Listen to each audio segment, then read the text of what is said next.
And the president would have been free to appoint Professor Cachalia as a minister. That's self-evident.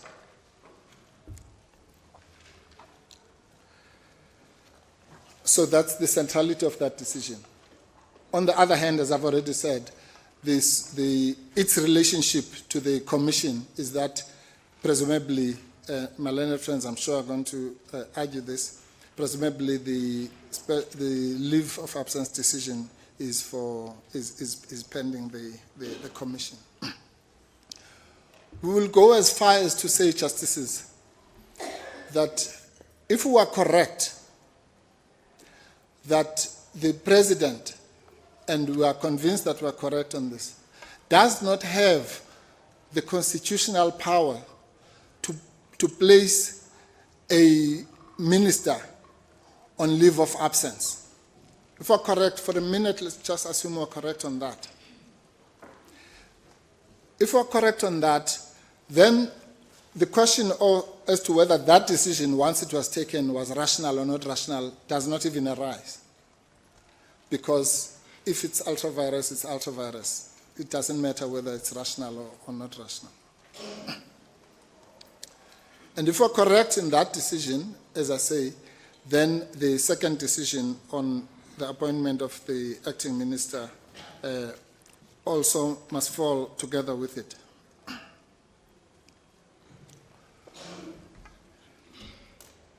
Now, that is the canvas against which we're going to approach this matter. The next point which I'd like to highlight is that obviously at the back of all this is legality. But we are going to talk about legality in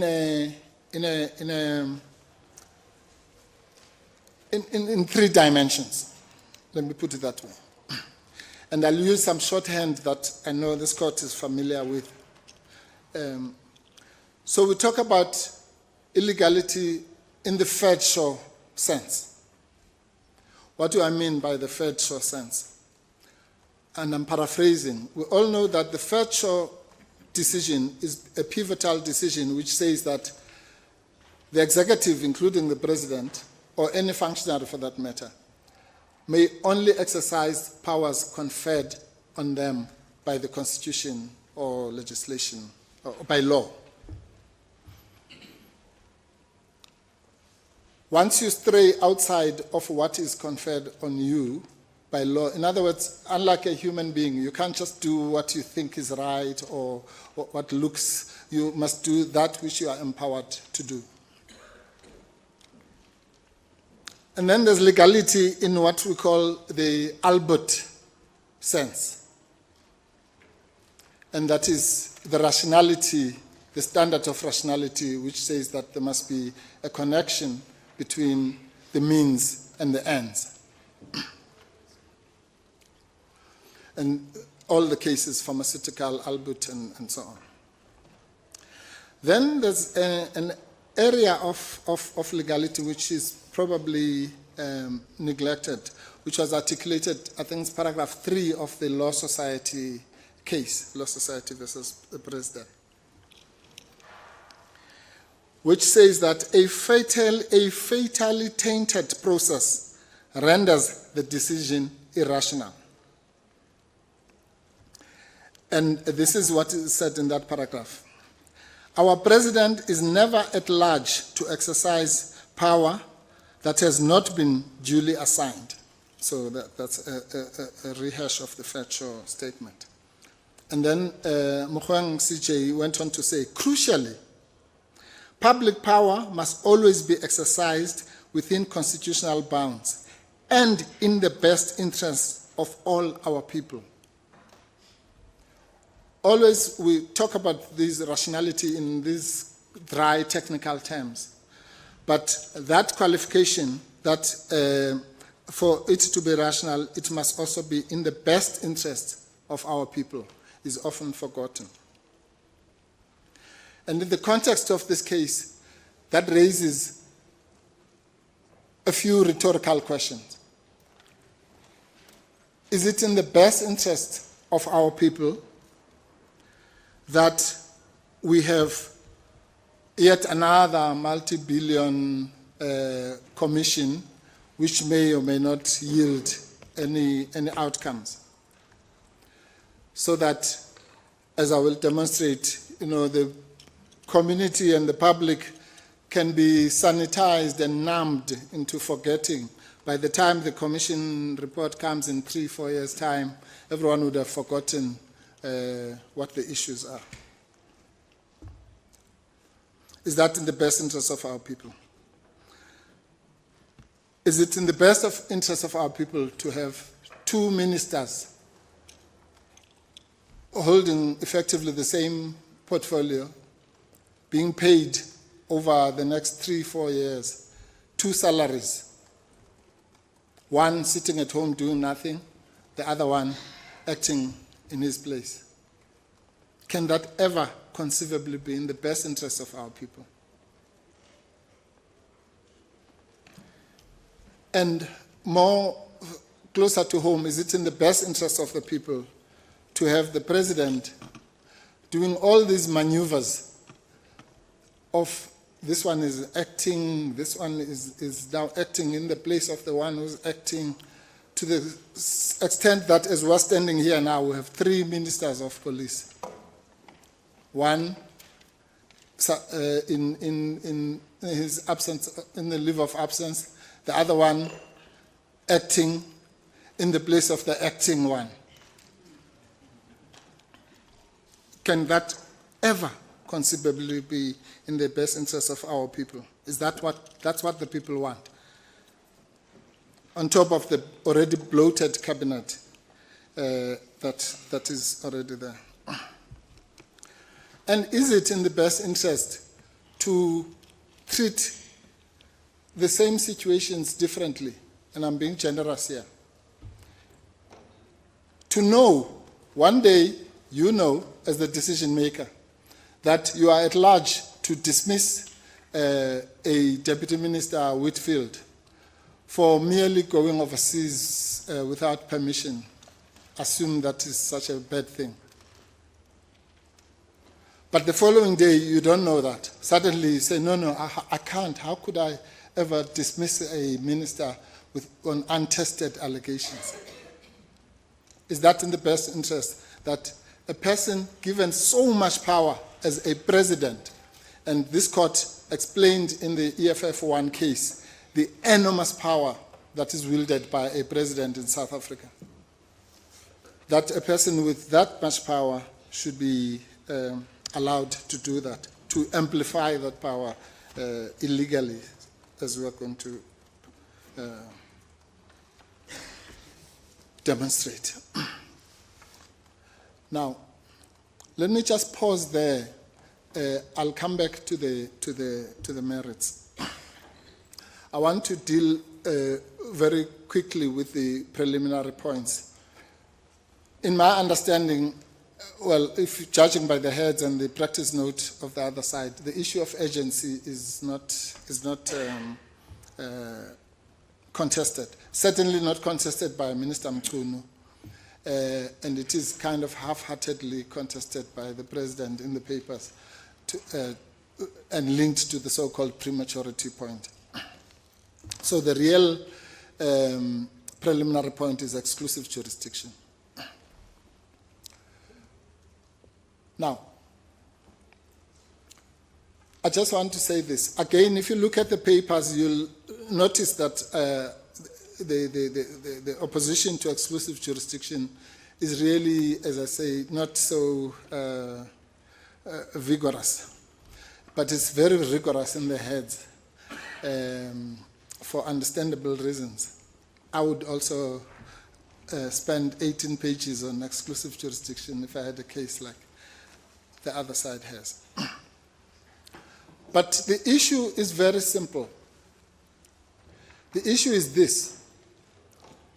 What are the president-specific or so-called agent-specific obligations that are at play in this matter? And I want to say this up front. The fact that those agent-specific and president-specific obligations might be mixed up with other general obligations is neither here nor there. Because I'll be the first one to accept, for example, that the obligations that are in Section 96 of the Constitution are not only assigned to the President, but to all members of the Cabinet, including the President. But the test is simply that we're talking about the Chapter 5 obligations. Nobody in their right mind can debate the fact that to the extent that there are obligations in Chapter 5, those are President-specific obligations, because after all, that chapter is called the President, or at least the first parts, and to the extent that he appoints the Cabinet. That must be read within the context of Section 85. 85.1 says that all the executive power is vested on the President. And then, of course, he has the right to get assistance, to put it colloquially.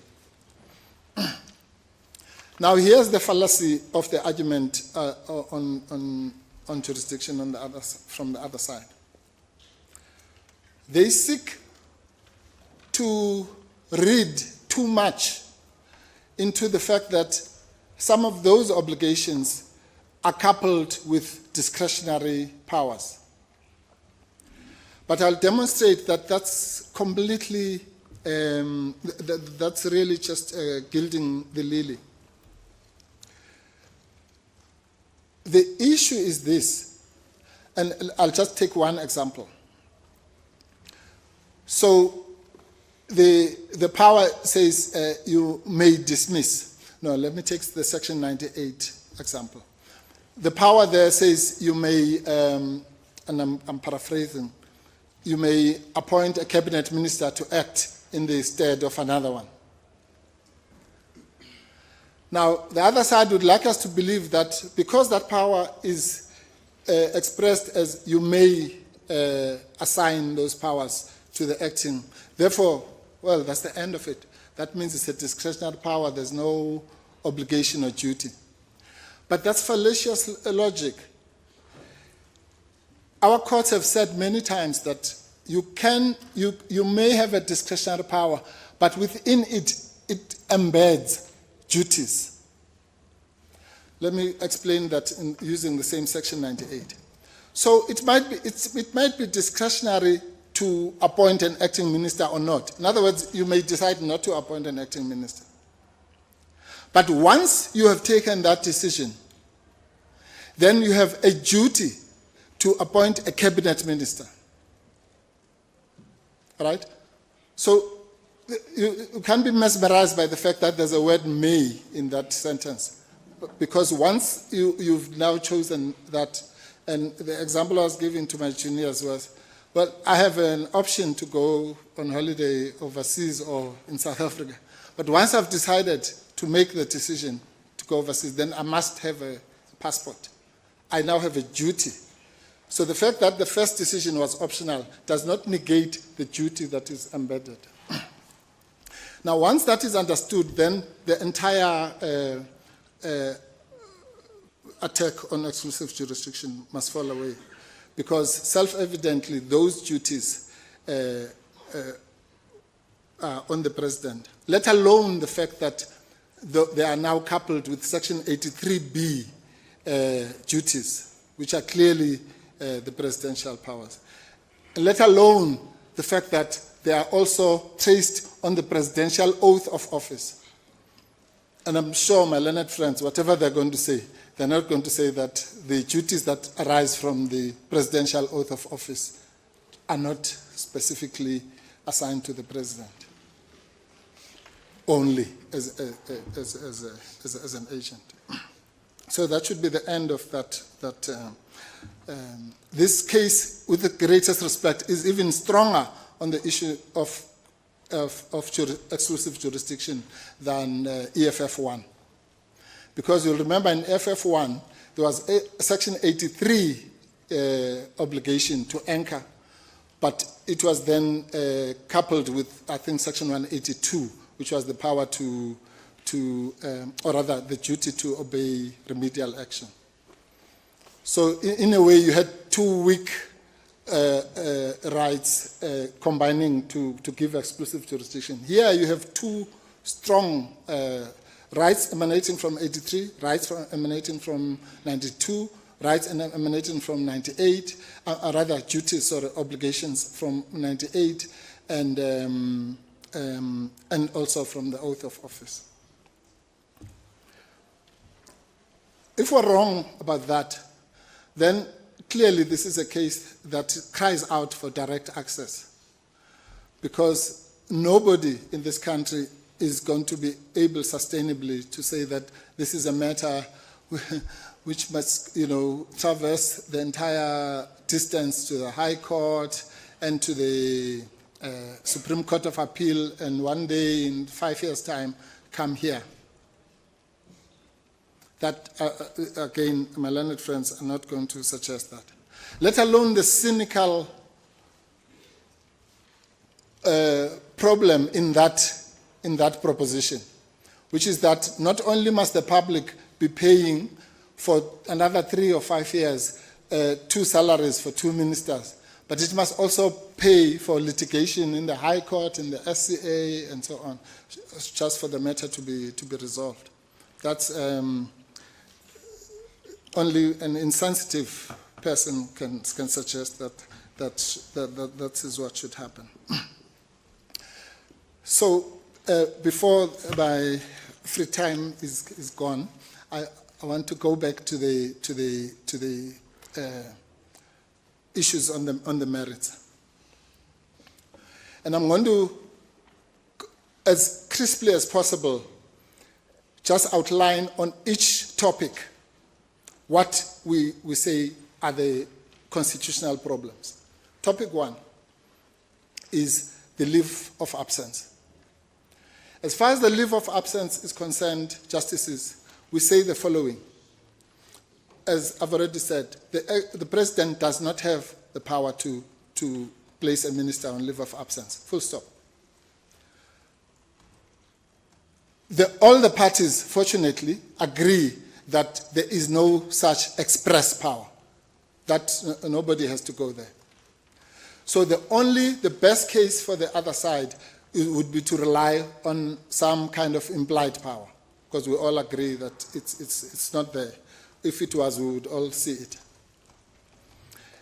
And we will demonstrate that on the test put by this case, rather by this court with respect, in Amabungane by Madlanga J, and as complemented in Mngcwabe by Majid J. On that test, which in any event is an accepted test, the test of necessity, you cannot have an implied power unless that power is necessary to exercise the one that is primary. That's just as simple as that. Sorry. If I may,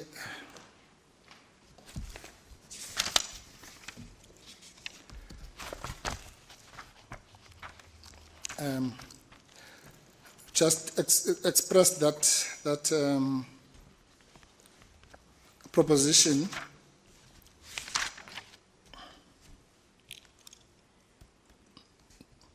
Hoekstra, in the latest book on admin law, expresses the test of necessity beautifully as following.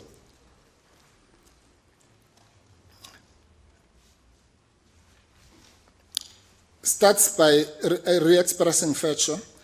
It's consonant with the principle that repositories of power can only exercise such power as has been conferred on them by law. Implied powers may, however, be ancillary to the express power or exist as a necessary, and that's where the test is, or reasonable consequence of the express power. And this is the beautiful example she gives. Just as the power to make omelets must necessarily include a power to break eggs. So the power to build a dam may include the power to expropriate property or to remove silt. And then she makes other examples.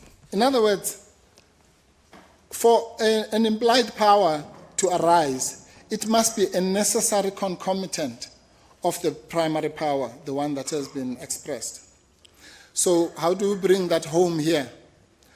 You would have to find a formulation, absurd as this might sound, that says that the power to dismiss, for the power to dismiss to exist, it is necessary in the legal sense that you must also have the power to place a minister on leave of absence. Ha. The clock. There's the clock, Mr. Thank you. Thank you. Well, it seems like your clock moves faster than mine. You'll have to take it for Yes. that one. Thank Mr. Mpofu, let's just deal with the last point. This point on One that implied I powers. think- Yes. Thanks, Justice. You rely on the Masitla principle. I'd like to take you, I'd like to take you to the Masitla. Masitla. Okay, yes. Para 68 of Right. Masitla, where the court says the power dismiss is necessary in order to exercise their power to appoint. Yes. And then at the end, it says there is no doubt that the power to appoint under that section, which is 2092 of the Constitution, and the power under ISA implies the power to dismiss. Yes. And somewhere there, it then says that there will be other ancillary powers. You don't just get to dismissal, you may do other things. So in this case, are you saying the president does not have any right to do anything other than dismissing? He cannot suspend a minister or place him on leave? And if so, why? Yes, thank you. There are about 3 or 4 reasons, but let me move through them very quickly. The first one is that the Masatla case, although it's applicable, is distinguishable in the following sense, that Masatla, as we know, was an employee in the end. And that, by the way, lies at the heart of where the problem is, because the other side treats this situation as if it's an employment situation, which it is not. But that's not even the biggest problem. The relevance of Masatla to this case is peripheral, and I'll explain why. It's relevant in the sense that it gives us the theoretical understanding of implied powers, and everyone has applied it, and so that's not controversial. But if you look at the 2 powers that were in contention in Masatla, which were the power to appoint and the power to dismiss, we don't need that in this case, because in section 92, those powers are expressed, both of them. It says, section 92 says the president appoints and may dismiss. So we don't need Masatla. The proposition in Masatla is actually incorporated in section 92. But if you want to apply Masatla to this case, you have to go further and say that the power to dismiss implies the power to place on special leave. And what I was saying when the clock went is that that proposition can only hold true if the power to place on special leave is necessary for the execution of the power to dismiss. And that is surely that cannot be the case on the test in both Amabungane and Mwabe. So the Masatla principle we accept. But we're saying that on the issues before this court, the power A cannot be, or power B cannot be implied from power A, the powers that we're dealing with here, not the power to appoint and dismiss. Yeah. So that's the second answer. In other words, Justice Mhlanhla, okay, maybe let me make it even sound, show that the two things are not related. So one of the issues we make, for example, is that by the way, there's no such thing as placing a person on leave of absence. So you can't have a power to do something that's just senseless. Leave of absence, by definition, is something that you ask for. It's not something that can be imposed on you. Right? So, leave of absence is something that is granted. So, that power to grant, or rather, the power to place someone on leave of absence is non-existent on its own right, without it even being linked to the power to dismiss. But in this particular case, the hurdle that the other side has to pass really is the hurdle of necessity. Now, here's the test, the issue, Justice Mchunu. In which world can we say that it is necessary for you to exercise the prerogative power, which we know is wide, and you don't need reasons. You can literally remove a minister and just say, and if they say, what have I done wrong? You say, no, you have not done anything wrong. I'm just removing you. Now tell me, Mr. Mpofu, Yes. on that point, is there anything wrong if a president, because what you're saying is, and accept that there's a difference between an employee who would be subject to labor law Process. yes, and a politician. Now, if a president decides that out of fairness, he doesn't want to just dismiss a person, he wants to give a person an opportunity to respond, Yes. is there anything wrong with that? No, there's nothing wrong. It's just illegal. You can't just somewhere say, okay, for this one, because he's my friend, I'm going to give them a hearing. When I know that, and that's why it goes back to this necessity, I know that it is not necessary to do so. For that question, Justice Mchunu, is pregnant with the admission that it is not necessary. It's just, nice to do. That's not the test. The test is that it must be something that is necessary. How can it be necessary to give due process to a person that you can willy-nilly dispose of? We're not talking about kindness here and all those things. We're talking about constitutional obligations. So so there's no rational link between making that decision and the power, because the power is vast, it's big, it's prerogative. It comes from the royal prerogative. That's where it comes from. The royal prerogative was this notion that the queen or the king is only second to God. They can do no wrong.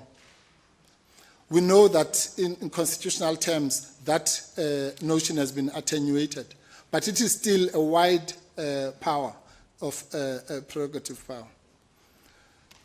So one cannot just say, is there anything wrong, in the general sense? Well, I mean, if there's a stipulation, let's say, Justice Mchunu, that says you must answer, I'm putting charges to you and you must give it to me in 7 days. And out of the kindness of my heart, I say, I'm giving you 30 days. I can't say it's wrong. But is it necessary? No.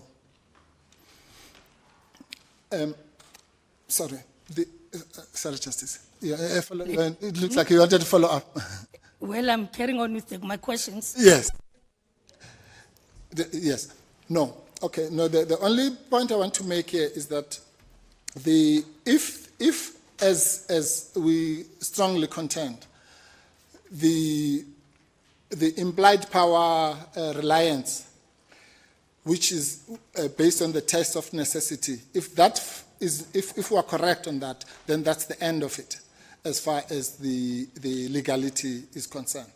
But if we are wrong, then we say that the rationality of that decision is not there. And I've already said the first reason why. It's because there's no rational connection between the two.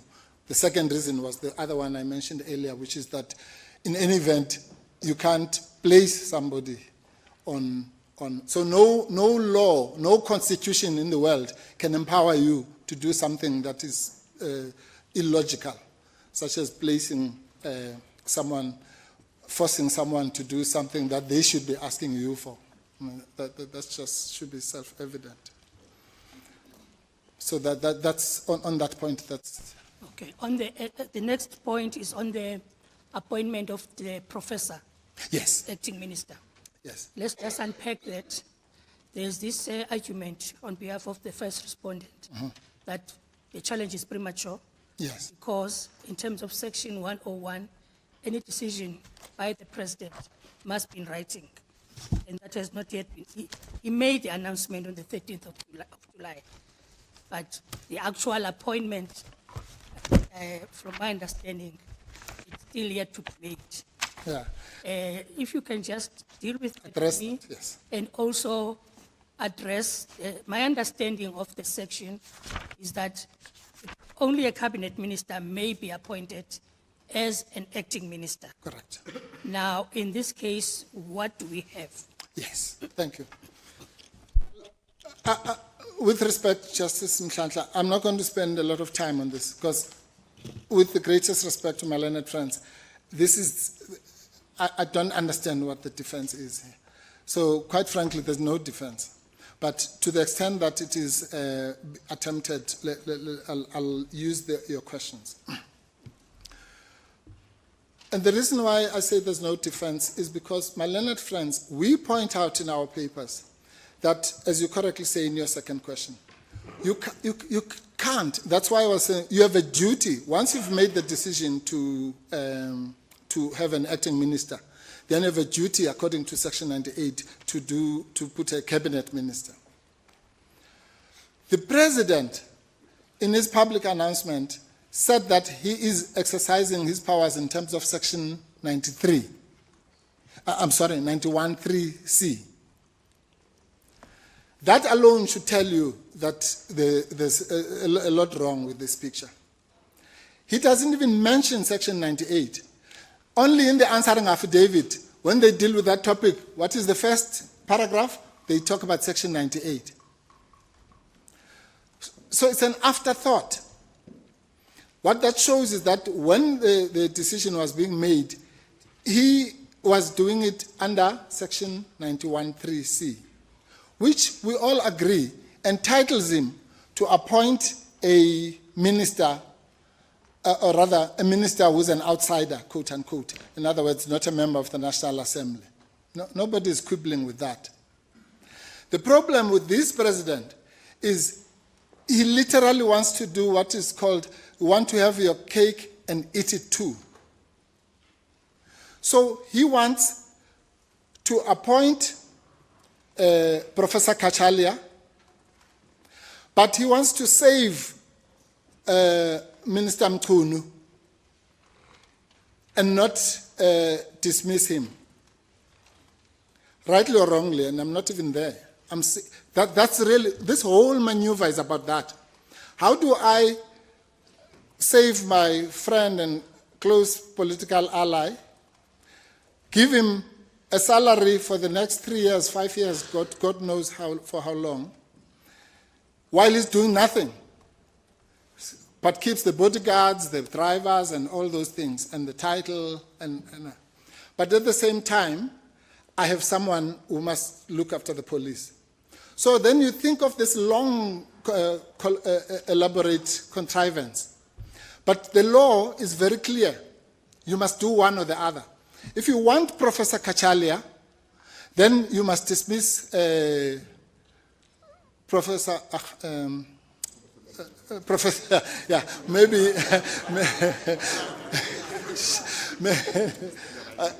maybe that's where he should be, not, no. in the academia. So it's very easy, Justice Plant. It's very easy. You want Professor Cachalia, then you must dismiss Minister Mchunu. Conversely, if you look at it through the eyes of Section 98, you want someone to act in the place of Minister Mchunu, then you must get someone from the cabinet. It's really simple.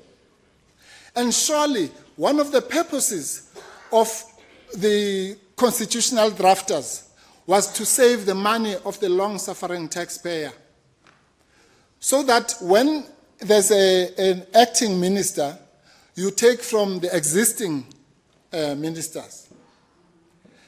So nobody else, they don't have to be sworn in again.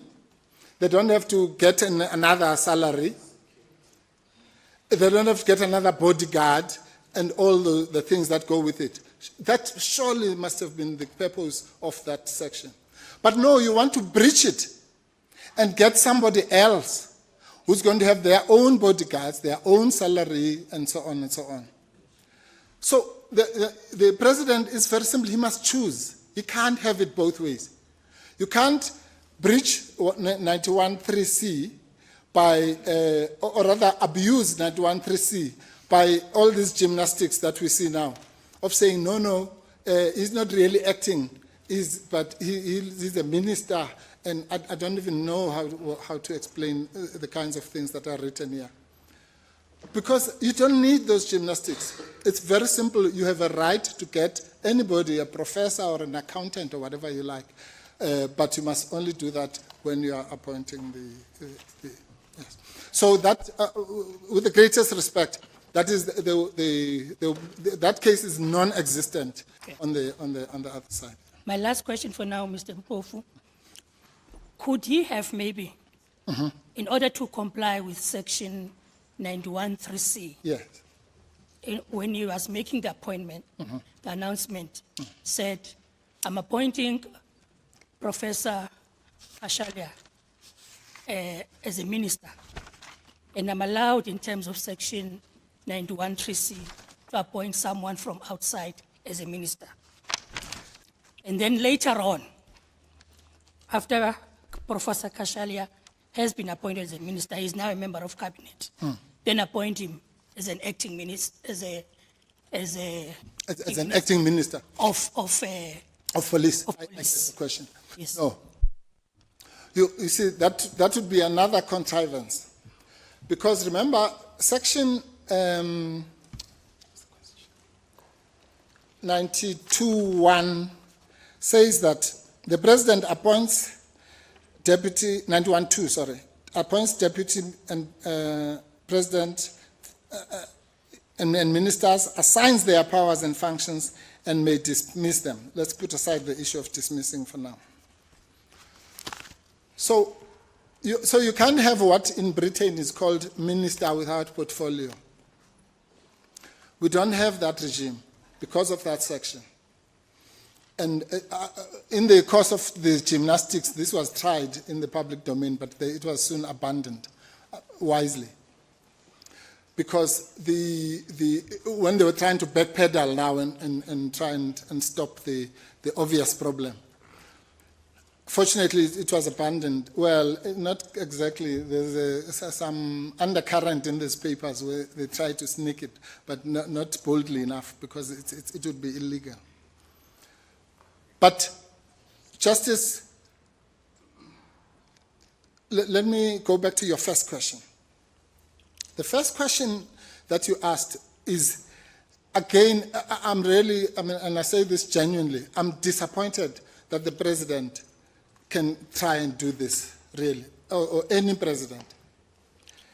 The president told this nation the following. I'm reading from page 39. In order for the commission to execute its functions effectively, I have decided to put Minister Senzo Mchunu on leave of absence with immediate effect. Then he says, I have decided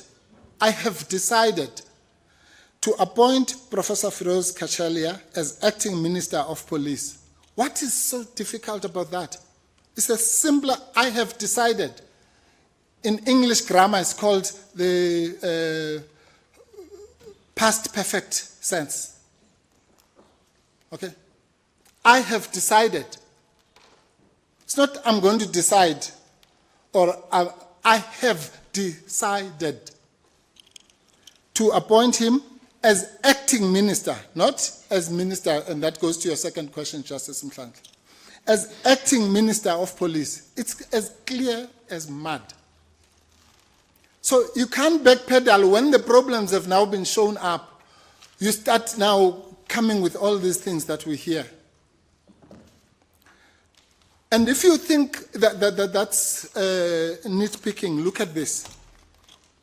He then says, I am appointing Professor Cachalia in terms of section 91(3)(c). Okay? So again, it's very clear. That one is called the continuous present tense. Okay? And then, just so that we know that he is not, his grammar is not a problem of grammar. He says in the next paragraph, I will appoint an acting minister from within the cabinet until Professor Cachalia takes up his post at the beginning of August.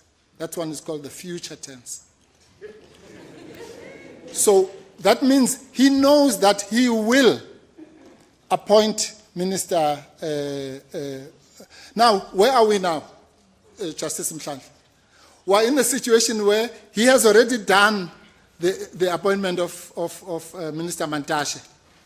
So for you to believe the kind of obfuscation that is being given here, you must believe that the decision that he said he will do has come before the one that he says he has already decided. And what is that? And so it's really just really insulting the intelligence of South Africans, because you don't call South Africans on a Sunday to listen to you and tell them this, and then you try and do the kinds of shenanigans that we have here. So, and in Mwabe, Justice Machit also dealt with this issue about the public announcement. In a nutshell, what is said in the Mwabe case is that the decision, once the public announcement is made, that's when the decision is finalized. And here we know that the public announcement has been made. So there is no way. That sentence is where the problem is. I have decided to appoint Professor Feroz Cachalia as acting minister. That goes to your question, Justice Mchunu. Because if he had just said, I've decided to appoint Cachalia as minister, there would have been nothing wrong. But if he does that, then what does he do about his friend? He has to make sure that Minister Mchunu gets his salary and bodyguards. And that's why the whole obfuscation and myopia that you see here, and constitutional breaches. So that's the second decision. As I say, we don't need to spend time. That one is self-evidently just illegal, irrational, not empowered, ultra-virus, whatever and not in the interest of our people. So it covers it ticks all the boxes. Mr. Mpofu, let me allow my colleagues to ask questions. Okay, thank you, Justice Mchunu. Justice Chiku. Mr. Mpofu? Yes, Justice. You were reading from the announcement from the President. Correct. And he does say that he is appointing Professor Cachalia in terms of section 91(3)(c). Correct. You don't have a problem with that because he can. No, I do. I do. You can't do that. You can't appoint someone in terms of 91(3)(c) as acting minister. That's why the thing doesn't make sense. Well, there are different sentences. I thought that you said that was in the future tense. No. Okay. What is in the future tense? No, what is in the future tense is Gwede Mantashe's appointment, Minister Gwede Mantashe's appointment. Appointment. Yes. Okay, all right. So he said he's appointing him in terms of section 91(3). C. Yes. C. And does he say, I'm appointing him as an acting minister in terms of section 91.3? Yes, that's what he's saying, Justice Chief. Can- Let's say, can it you says read it? one, Can you two- read it? Oh, sorry, okay. Please read it for me. Yes, okay. Sentence 1, 2, 3, 4, 5. Yeah. Start with that one. Yes. I have decided to appoint Professor Feroz Cachalia as acting Minister of Police. Simple. Ends there, yes. Yes. And then the Next, reference, yes. then the reference to section 91.3? Yes, but then he says, in the same breath, I am appointing Let me Professor say- Cachalia in terms of section 91(3)(c) of the Constitution, which empowers the President to select no more than 2 ministers, not acting ministers, from outside the National Assembly. In Yes, other words, I want us to take it step by step, because the Yes. reference to 91.3, yes, he doesn't say as an acting minister in terms of section 91.3. So that one is a standalone sentence that is appointing him in terms of section 91.3C. outside of what he just said a minute ago. Yes, no. I understand. I'm saying there are 2 sentences. Where I'm getting to, Mr. Mpofu, once he's appointed him, I'm saying he's got a right to appoint a minister Yes, in terms absolutely. of section 91.3. Yes, And he appointed Mr. Cachalia in terms of that section. That's what he says. And your problem is that he appointed him as an acting minister. not, yes, that's his problem. It's the President's problem. Okay, that's your complaint. Yes, Okay. That is your complaint. correct. That's fine. Yes, that's my Your my complaint. complaint. Correct. Now, where I'm getting to is, once Professor Cachalia is appointed in terms of 91.3, does he not form part of the cabinet? No, Justice Chief, with the greatest respect, No. I'm trying to unpack this thing for you, with Yes. you, so that If now, not, when I come out of here, my thinking is very yes, clear. no, I understand. So this is why I was saying, let's separate these 2 sentences. And I'm asking now, and I'm not telling you, I'm asking Yes, whether when he then gets appointed, he becomes part of the cabinet or not. if you mean. If he is appointed, Yes. I'm asking if he becomes Yes. a member of Yes. the cabinet. If, in other words, Justice Chief, well, let me put it like this, just so that it's out there and I get it out of my chest. As I said earlier, this announcement must be seen as a package. You can't isolate pick and choose and cherry pick the parts that you like outside of the. That would be inappropriate. That No, would I'm be going to answer the inappropriate. question. I'm prefacing the answer. I'm saying the announcement is the announcement. That's the conduct. So it's inseparable. Once the egg is scrambled, you can't unscramble it. But let's come to directly to your question. Of course, and I've said this in my address when I was on the uninterrupted time. We would be foolhardy if you came here. If the president said, I have decided to appoint Professor Cachalia in terms of 91(3)(c), which empowers me to select no more than 2 ministers from outside of the National Assembly, what would we be doing here? Nothing. Because he is empowered to do that. I've already said that. The problem, or the complaint as you put it, that I have, is that he says that in the next sentence, after having said he's appointing him as an acting minister, and the only reason he says he's appointing him as an acting minister is because there's the ghost of Mchunu, which is not going to die, which is sitting there. I actually don't want us to go there. Well, You know, that's what it is. Because I'm trying to look at this without involving the politics around it. No, it's It is not a politics. It's no. Mchunu. I'm saying, let's get to it step by step and focus on actually understanding. You know, because you've got a problem with the term acting. And I'm not going to ask you what the president has said about the fact that acting is just there as an acting. So what I was asking you to help me with is whether after his appointment, he becomes a cabinet minister or not. That's the question. Yes. Yes, yes. Anybody who's appointed in terms of Section 91 becomes a minister after appointment, whether they come from the National Assembly or come from wherever. They become a minister, yes. So once he has become a minister, then the president, and the reason, if you can just be patient with me, you know that there are certain ministers, for instance, who are ministers in the presidency. You've said that in our country there are no ministers without portfolio, but you do know that there are ministers in the presidency. I'm just making an example of that. Once he has been appointed as a minister and he is part of the cabinet, is there anything preventing the minister then from then saying, okay, you are an acting minister? No. If there was something wrong with that, Justice Chick would be attacking the appointment of Minister Mantashe. How can there be anything wrong with appointing a minister as acting? That's what Section 98 says. So what we are taking, the complaint is the fact that the minister in his press release, the president in his press release said that I'm appointing Professor Cachalia as an acting minister. The use of the word acting when he was making the press release. No. It's not about the press release. Go to page 91 of the President's affidavit.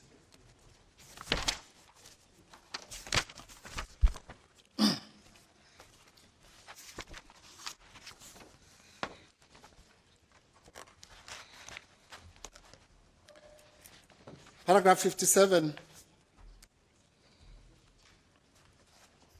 It's in page? 91, Justice.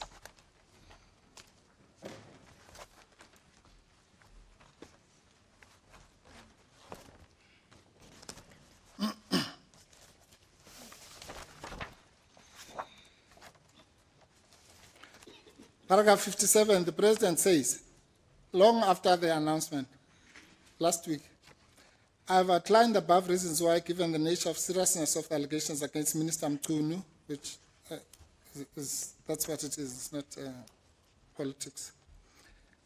I have elected to appoint an acting minister of police from outside cabinet, as I'm entitled to do in terms of Section 91(3)(c). That is wrong. There's no such, that sentence, which is not in any announcement, is constitutionally confused. I've elected to appoint an acting minister of police from outside of cabinet. You can't do that. Okay, all right, Mr. Wolf. Thanks about those responses. Even though I can read from your body language, you are irritated with me. No, I'm not. Can you both take a deep breath? I'm very happy with you, Justice Chick. Can you both take a deep breath and proceed? Okay. No, I'm not. I really am not. Maybe I'm just not looking as I should. But on a more serious note, Justice Chick, I get what you say, and that is why I said in my address, this thing would have been if one didn't want to do these machinations, which you call politics, then this thing would be very simple, because the president would have done exactly what you're saying. He would have simply said, "I've looked at this thing." He had two choices, by the way, because our learned friends keep on saying, "Well, they're goading us. Yeah, why are you saying he must dismiss him? He must dismiss him." Forget about dismissing. He had a choice to retain him. He could have said, "I don't care what Mkhwanazi is saying. I'm retaining him." But once you decide to retain him, then obviously you then can't have someone acting in his place. Or he could have dismissed him. And had he dismissed him, then what you're saying would apply. It would have been... Let's move to another point. Yes. Perhaps this will also need some kind of a patience so that you can explain this to me. Yes. I'm looking at the Constitution concerning exclusive jurisdiction. Right. And in my thinking, I'm saying the complaint concerns the exercise of a power and how the president has exercised the power. And yet the Constitution talks about failure to fulfill a constitutional duty. So what's this constitutional duty that he has failed? Okay. Because I thought that the complaint is that he established a commission of inquiry and he put Minister Mchunu on special leave, and you disagree with that. You disagree with the fact that he adopted that approach. You disagree with the fact that he appointed a commission of inquiry. And then the third one was the appointment of Professor Cachalia as an acting, as an acting minister instead of just being a minister. So now I'm grappling with what is the constitutional duty that he has failed. All right. To Thank you. fulfill. Thank you, Justice Schick. Okay. What was said in the EFF1 case, and my vote counts, and all the other cases, is that the failure, and that's in any event a reflection of 167(4)(e). Once the complaint is the failure of the, remember, sorry, I'm sorry to do this, but let's start from the beginning. According to Gaba, this court said, when you are looking at jurisdiction, you look at the pleadings, what is alleged. Whether we're going to win or not, that's a different matter. But what has been pleaded, okay? So what has been pleaded in this case is that in doing all these things, and I'm not going to count all of them, the president failed to uphold the Constitution in terms of Section 83B, okay? Now we know from EFF1 that that is not enough, because otherwise it would mean every time the president does something, you say he failed to do, to uphold the Constitution and so on. So there are, what shall we call it, limiting mechanisms which say that that broad power in 83 must be coupled with a specific, agent-specific presidential power, right? What, therefore, are the agent-specific powers that are at play here? I've already made the example again when I was doing my introduction, that just let's take the discussion that you and I were having.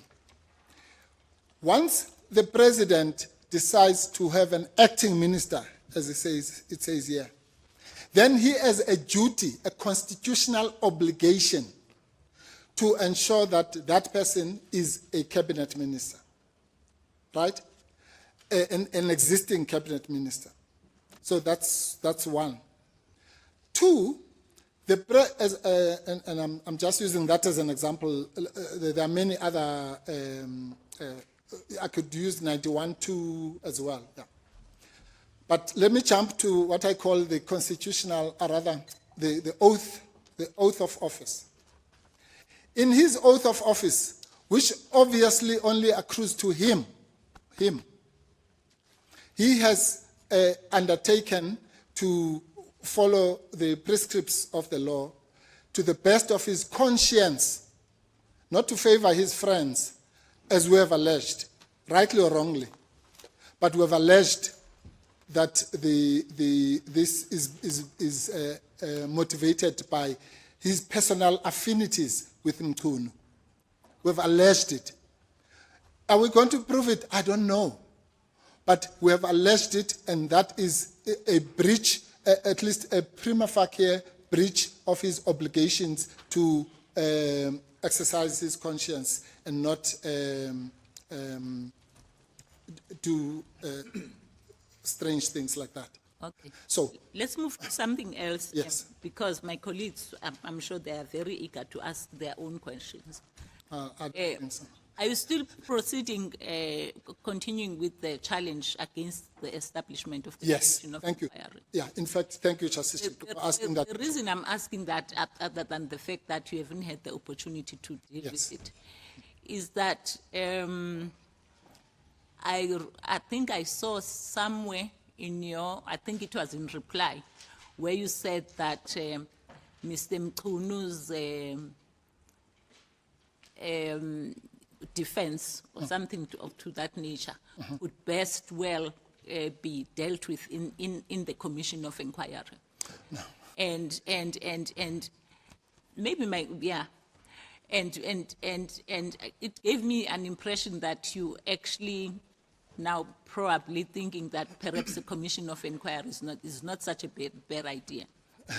No. That's what they say in their papers. They are completely wrong in their heads. Let me explain why. Well, let me start with the very last few words so that it's clear to everyone. Standing here, we do not say that the president does not have the power to appoint commissions of inquiry. Nor do we say, although with all the quibbles about the taxpayers and so on, as covered in the article that we submitted yesterday by Michael Bishop.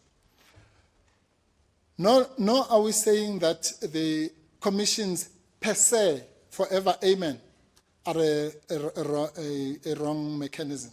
Because there are some redeeming features about commissions. It has been said correctly, I know this from personal experience, that they can also be accountability mechanisms. In other words, assuage the public's right to know and so on. No, that's not where we are. Let me tell you what our case is, not the one that they want to answer, which we didn't plead. Our case is as follows. Two things. One, we say on the specific facts of this case, the president had no, let me put it this way, it was irrational for the president to appoint a judicial commission of inquiry. Okay? Now, there's a difference between a judicial commission of inquiry and a commission of inquiry per se. Section 84(2). Mr. Ofu, I'm sorry, I'm now conscious of the fact that Yes. we've been debating quite Yes. a long time. So I want to be fair to my colleagues. You do know that the president is saying that there are different stakeholders that have been implicated here. It's not just the judiciary.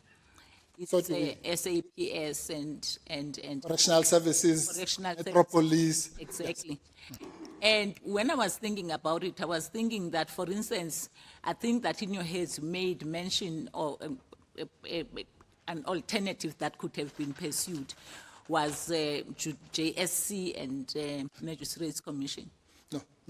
That's a different. That was not you. No, it was me, but that's a completely, it's unrelated to what we're debating. I'm coming to the JSC point.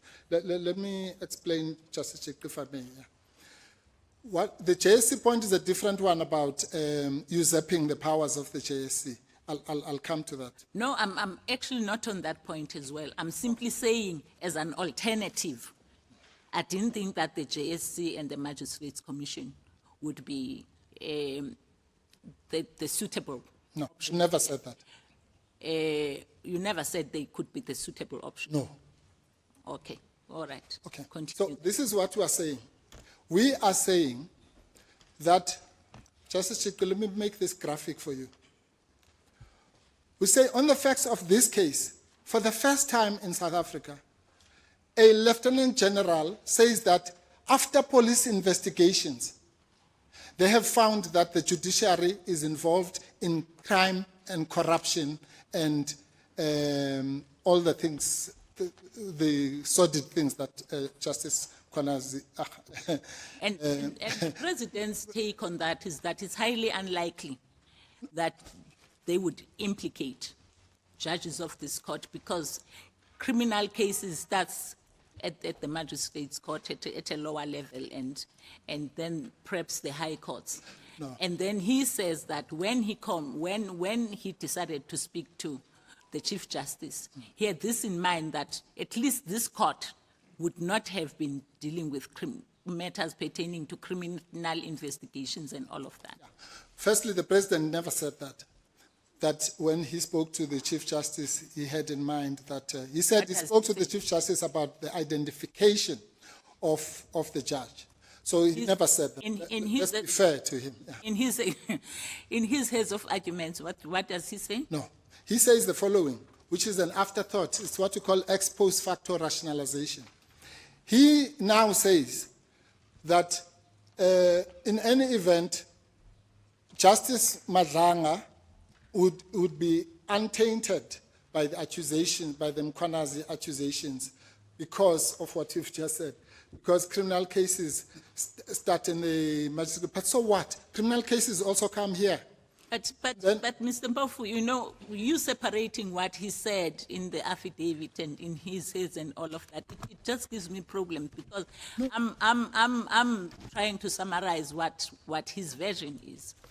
Well, I'm afraid, Justice Chick, if I'm not allowed to correct what you are saying. No, you the are president allowed. did not say that You are allowed. Yeah, he never, I can assure you now, I've read these papers 1,000 times. The president of South Africa has never said that when he spoke to the Chief Justice, he did so because of that other thing that he says about the constitutional court cases. He never said that, to be fair to the president. So I was simply trying to explain that. If it's here, someone else will show it to me. But it is not here. The president says two things. He says, in identifying the judge, so I spoke to the Chief Justice to ensure what he calls the legitimacy and gravity of the commission, and therefore we agreed on the acting Deputy Chief Justice. He says that. In a different place, when he's now talking about the fact that Lieutenant General Mkhwanazi implicated the judiciary, he then says, well, in any event, I am of the view, I'm reliably informed, something like that, that the constitutional court judges could not be covered in the he says, this is at page 81. There is no suggestion by Lieutenant General Mkhwanazi of any impropriety at the level of the justices of the Constitutional Court. The allegations implicating members of the judiciary pertain to criminal proceedings. Where he gets that is I don't even know where he gets that. And then here's the part. As far as I have been able to ascertain, that's the expression I was looking for. As far as I have been able to ascertain, none of the proceedings to which the allegations relate was ever referred to the Constitutional Court for adjudication. Well, this statement is fraught with illogicality. Firstly, but who is saying this, Mr.? It's the President of South Africa. Yes, and when I was engaging you, I was summarizing what was in the founding affidavit and what is in the heads. And I'm talking about a version here, and I'm not quoting verbatim. Okay, thank you. Yeah, you are right, Justice Chick. But the point I'm making is this. Let's look at it. Let's look at it on its terms. Let's look at it on its terms. Not worry about whether it was linked to the Chief Justice or not. Let's forget about that. Let's look at it now on its terms. At paragraph 27. I'm saying this thing is fraught. It's fraught. Sorry. It's fraught with illogicality, Justice Chick, as follows. You can't come for the first time in your answering affidavit and say that there's no suggestion in Lieutenant General Mkhwanazi of any impropriety at the level of the justices of the Constitutional Court. Where does that come from? Justice Madlanga, who's part of the judiciary, all Lieutenant General Mkhwanazi said was, he never said judges in the magistrate court, in the high court, in the SCA, in what he said, the judiciary as an institution is implicated in drug dealing, in the cartels, in the money laundering or whatever the things. Now, let me say this very clear. I am sitting here, now I'm speaking for myself. I do not believe that those allegations, cover the entire judiciary at West. It would be ridiculous. But that's not the point. The point is this, Justice Chick. The institution, and the President uses that word, by the way, in his announcement, or rather in the terms of reference. The institutions that have been accused include the judiciary. Now picture this, Justice Chick, in your own mind. We are in a court of law. Complainant is Lieutenant General Mkhwanazi. And he says, the accused are the Metro Police, the judiciary, the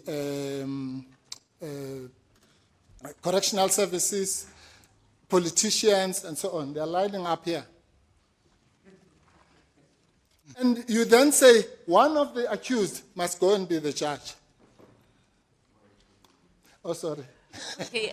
You look like an accused. For now, let me allow my colleagues. Let me allow my other colleagues to pose their questions. If there's a burning question, I feel Yes. I need to ask you. Maybe then, Justice Chick. I'll ask that. Yes, thank you. Can I just take advantage of the fact that we touched on the JSC thing so that I just complete that point? Yes. So the point about the Nemo Udex, which is an obvious principle of our law, that you can't be the judge in your own way, you can't be an accused and can't be a referee and a player, as people would say in the street. It's a simple concept of law. So that's the first thing.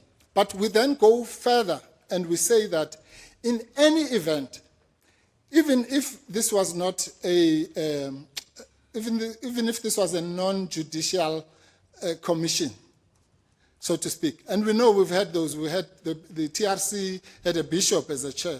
The Muarane Commission had an advocate as a chair, and so on. So there's nothing that compels the president to have a judge.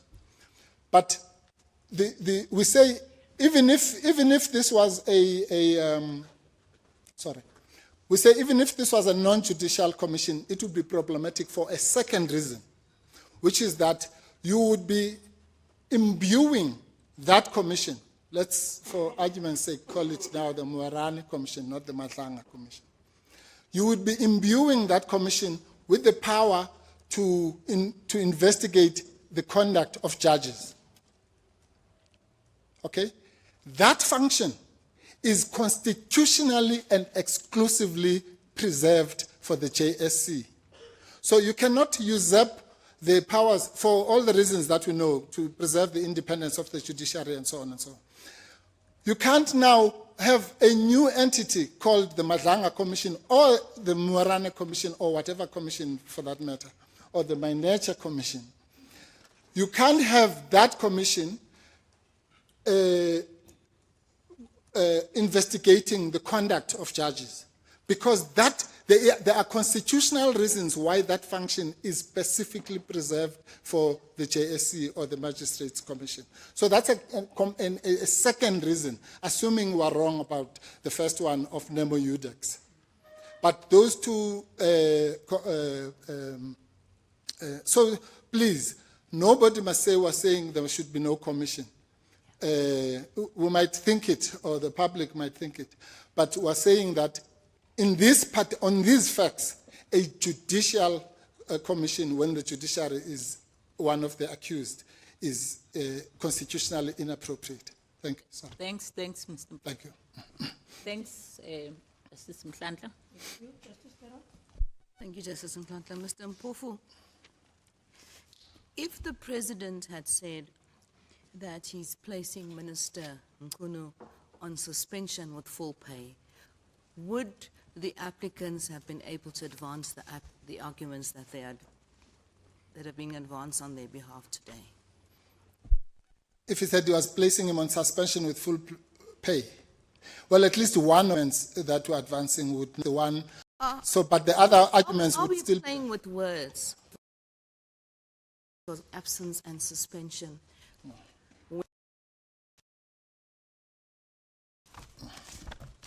And are we placing form over substance? No, Justice.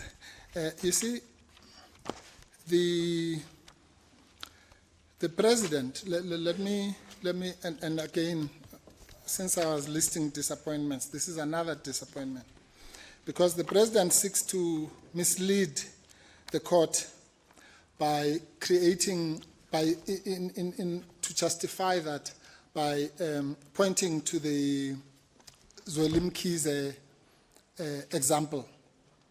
And he says under oath that he placed. Mr. Mpofu, I'm very mindful of time. My question is a simple one. Are we placing more emphasis on form over substance? Regardless of what the president may have said, the president may have used the words leave of absence. Are we here in this courtroom now, and we have to distill this matter, are we placing emphasis on form over substance?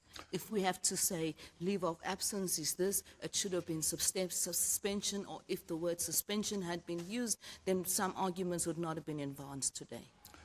No, we're not, Justice Theron. Firstly, because I've answered you to say that some of those arguments apply to both. So why would it be form over substance? And I'm saying the one argument which would not be competent, which I concede would not be competent, is the one about the imposition. I'm isolating it to that, but I'm not, that doesn't mean all the other... Would the president, or does the president have the power to suspend a minister? No.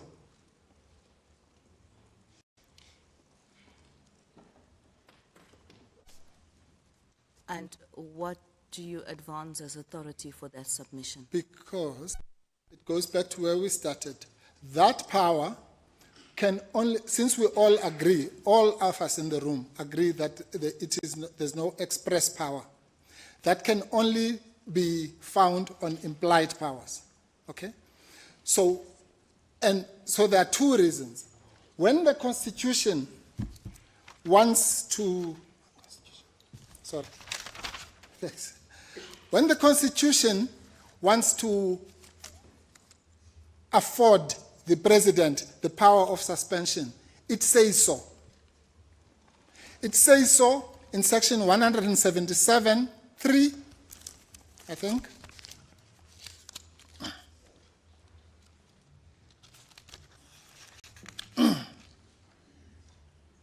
Yes. So section 177(3) says the president, on the advice of the JSC, may suspend a judge who is the subject of a procedure in terms of subsection 1. So that's the power to suspend. It also says so in section 194(3)(a).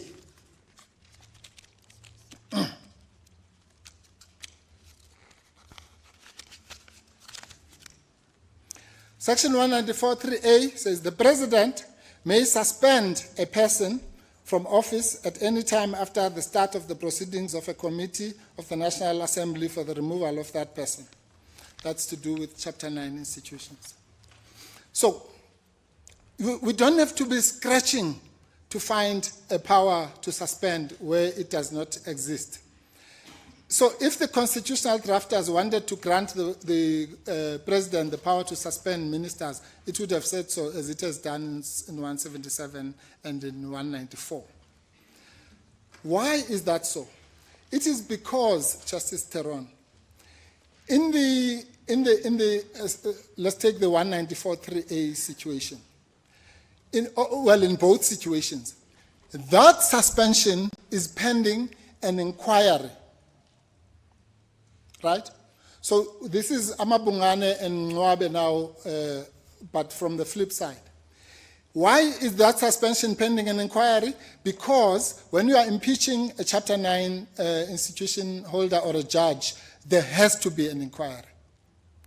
But when you are removing a minister, there is no need, it is not necessary to have an inquiry. So you can't say, I am suspending you pending an unnecessary inquiry. In the other two examples, you do so, and that is why this court, per JAFTA, in EFF2, made the clear distinction between a motion of no confidence, for example, and impeachment. And it said when it's an impeachment, because of its punitive characteristics, you have to have an inquiry. But if you are going to be removed as a result of a motion of no confidence, you don't need any inquiry, because that one is a no-fault removal, if you like.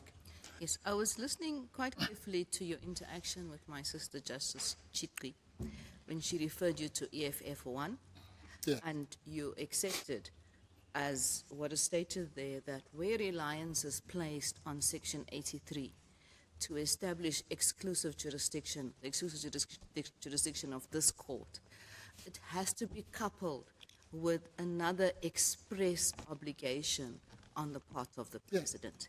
And if I understood you correctly, and please correct me if I'm wrong, you said the obligation that it's coupled with is the obligation on the president to exercise his conscience properly and not to favor his friends. Did I understand you correctly when you said It was one that's of the obligations. Where in the Constitution now do we find that obligation? Okay. We find that you'll find it in Schedule 2. Section 87 of the Constitution says that before you can be a president, you must take an oath of office. Okay? I ask you to make your best point now, Mr. Mpofu. And then in that Schedule 2 oath, one of the things it says, and anyway, Justice Mchunu made a point about this in FF1, that the president is the only person in this country. Are you referring to the minority judgment there? No. Which one? Justice Mchunu, there was only one judgment. No, Yeah. F1. It was The M- a unanimous judgment. There was no minority. So he made the point that the president is the only person who is required to take the oath in front of all of us. And when he was explaining. So, and Saying the obligation that the applicants are relying upon is found in the oath of office. yes, and this is the one. Not in any section of the Constitution. Sorry, I don't understand that. The oath is part of the Constitution. It comes from Section 87. Let's go to There's no Section 87. specific obligation. Yeah, Section 87. Okay, Section 87 of the Constitution of South Africa.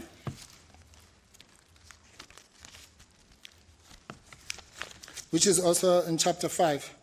Looking for a specific obligation, Yes. Mr. Mpofu. Okay, I won't even preface. I will always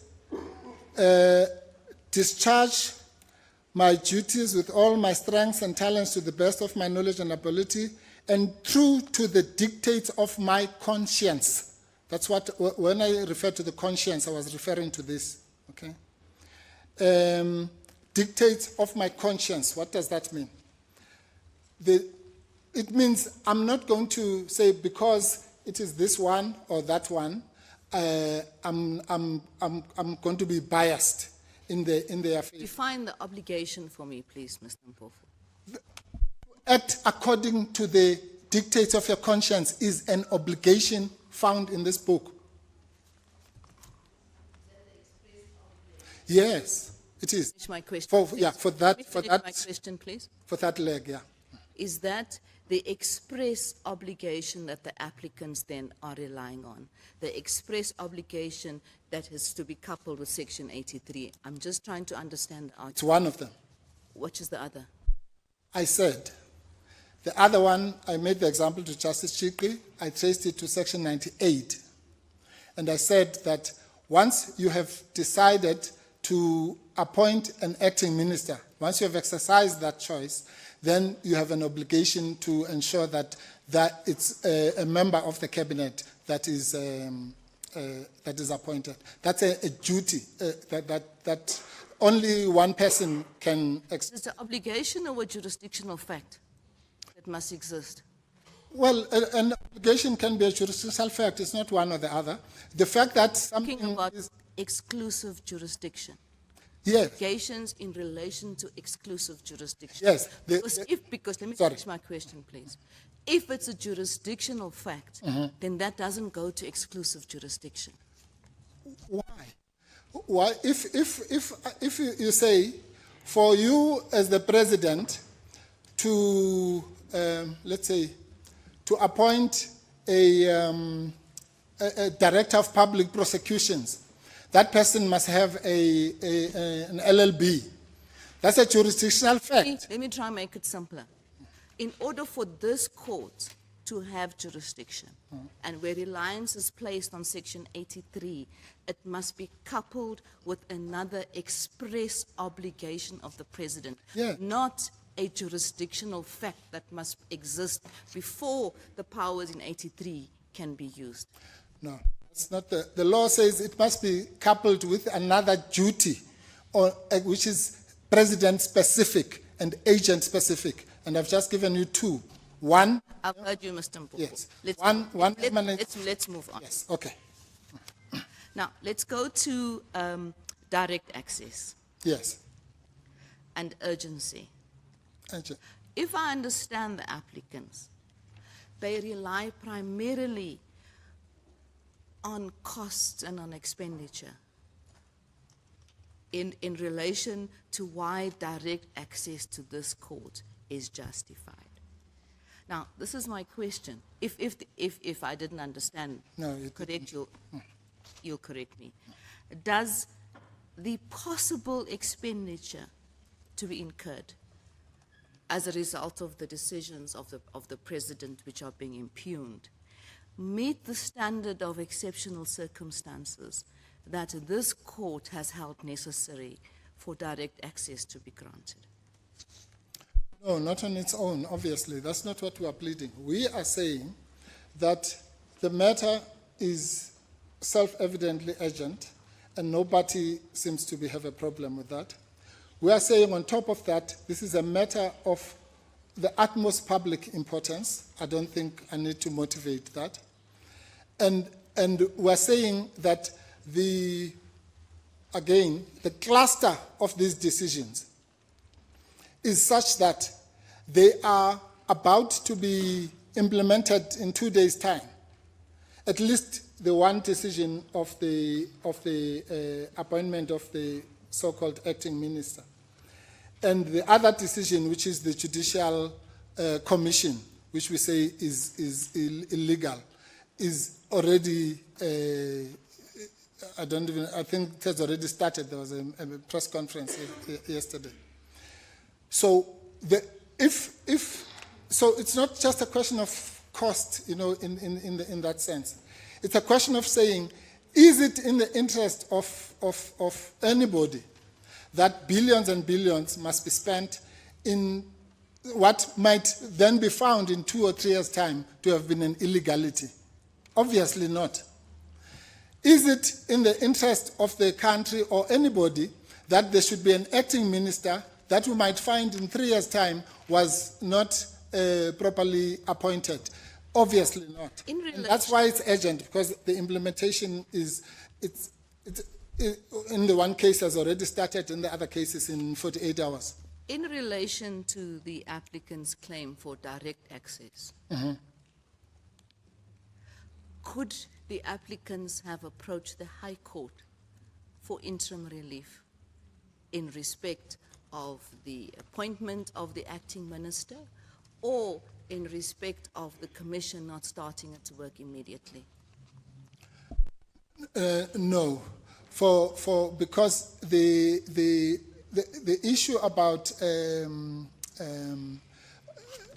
I'm not sure whether we're talking about exclusive jurisdiction or direct access. As far as direct, Let me make it clear. yeah, I'm dealing now with the claim for direct access. Yes, okay. On the basis that there's no exclusive Yes, jurisdiction. yes. I'm dealing with the alternative Yes, claims alternative, yeah. that have been advanced by the applicants Yes. for them to approach this. Yes. Well, then the question it doesn't make sense, because whenever you apply for direct access, you can. It doesn't mean you can't, because it's not exclusive jurisdiction. So every time you apply for direct access,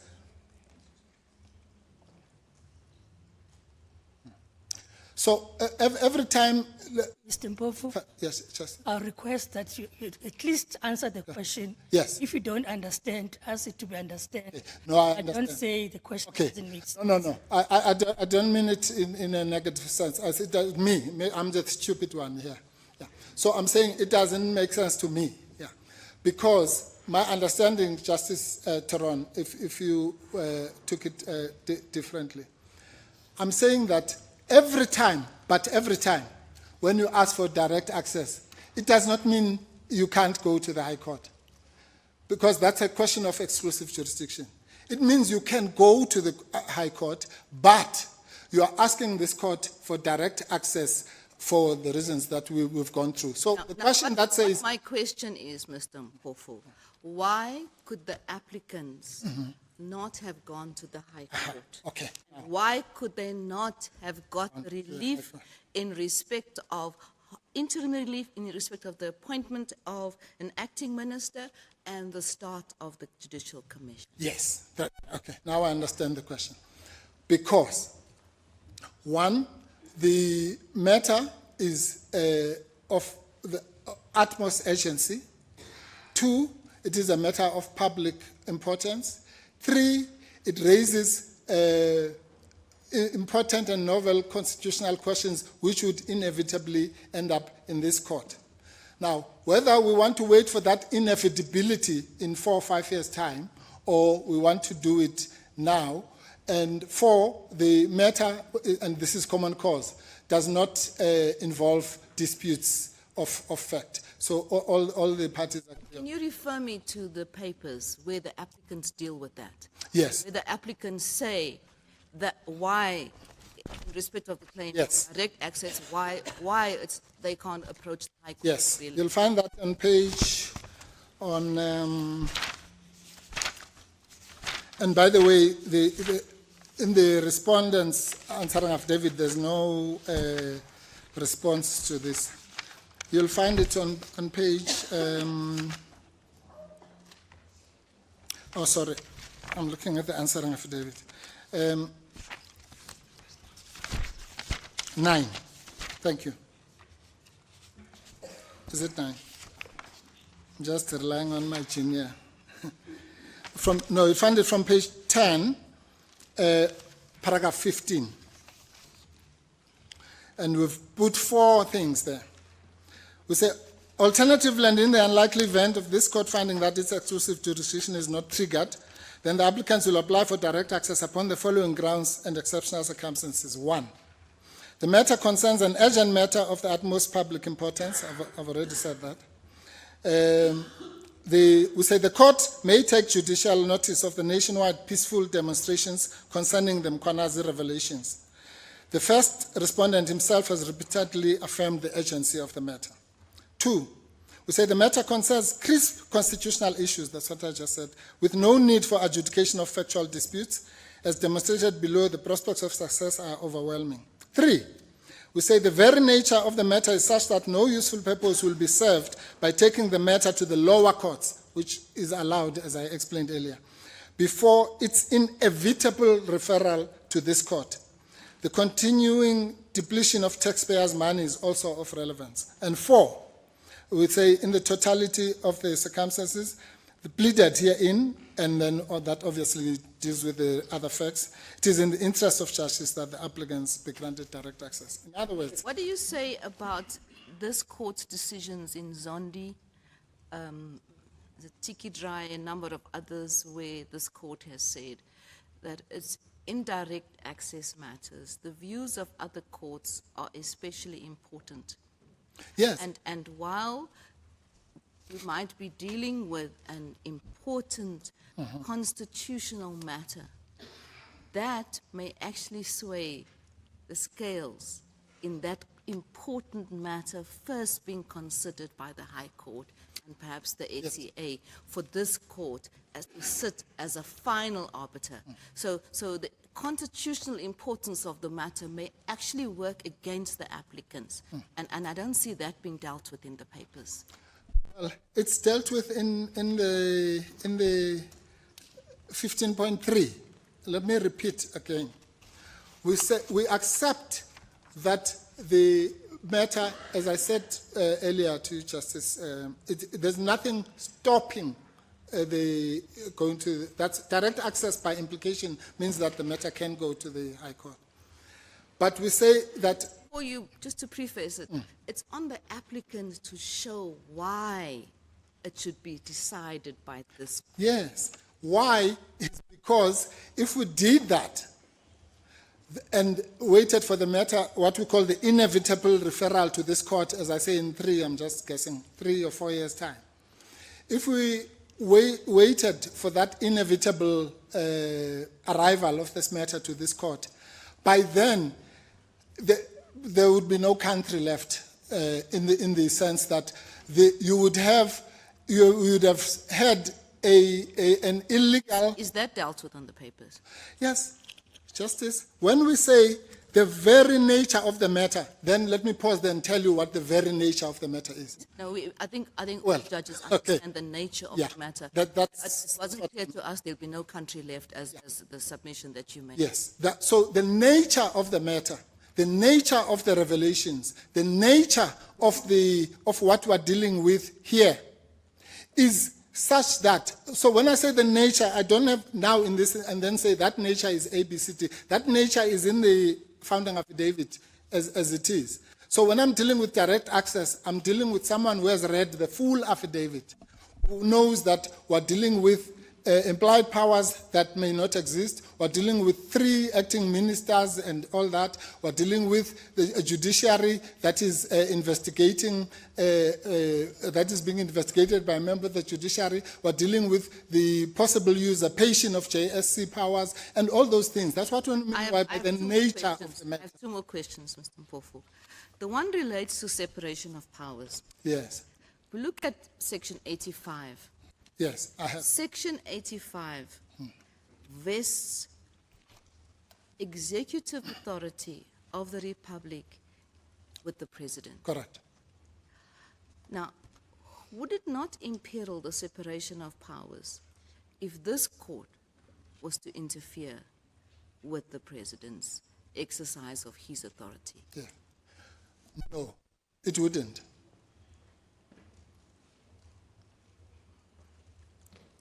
It wouldn't, Justice Theron, because all the cases, including all the cases against the President that were ever brought to this court have made that point, that the general rule is separation of powers.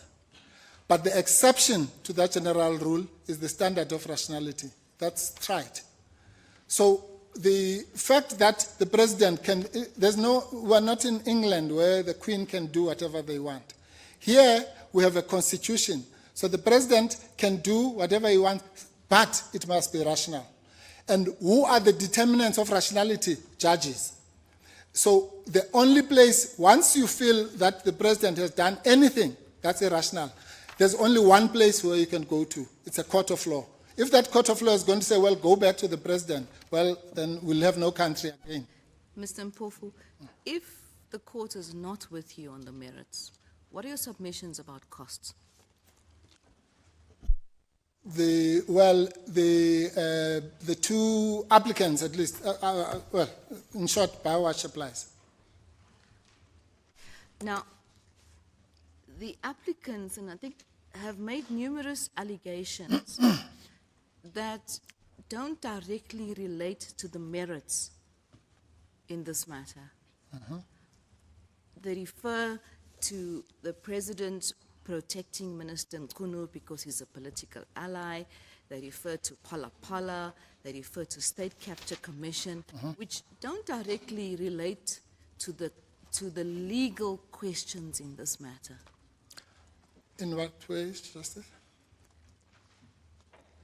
And if they don't directly relate to the legal questions, is the applicant's primary goal political? And should they be spared from costs?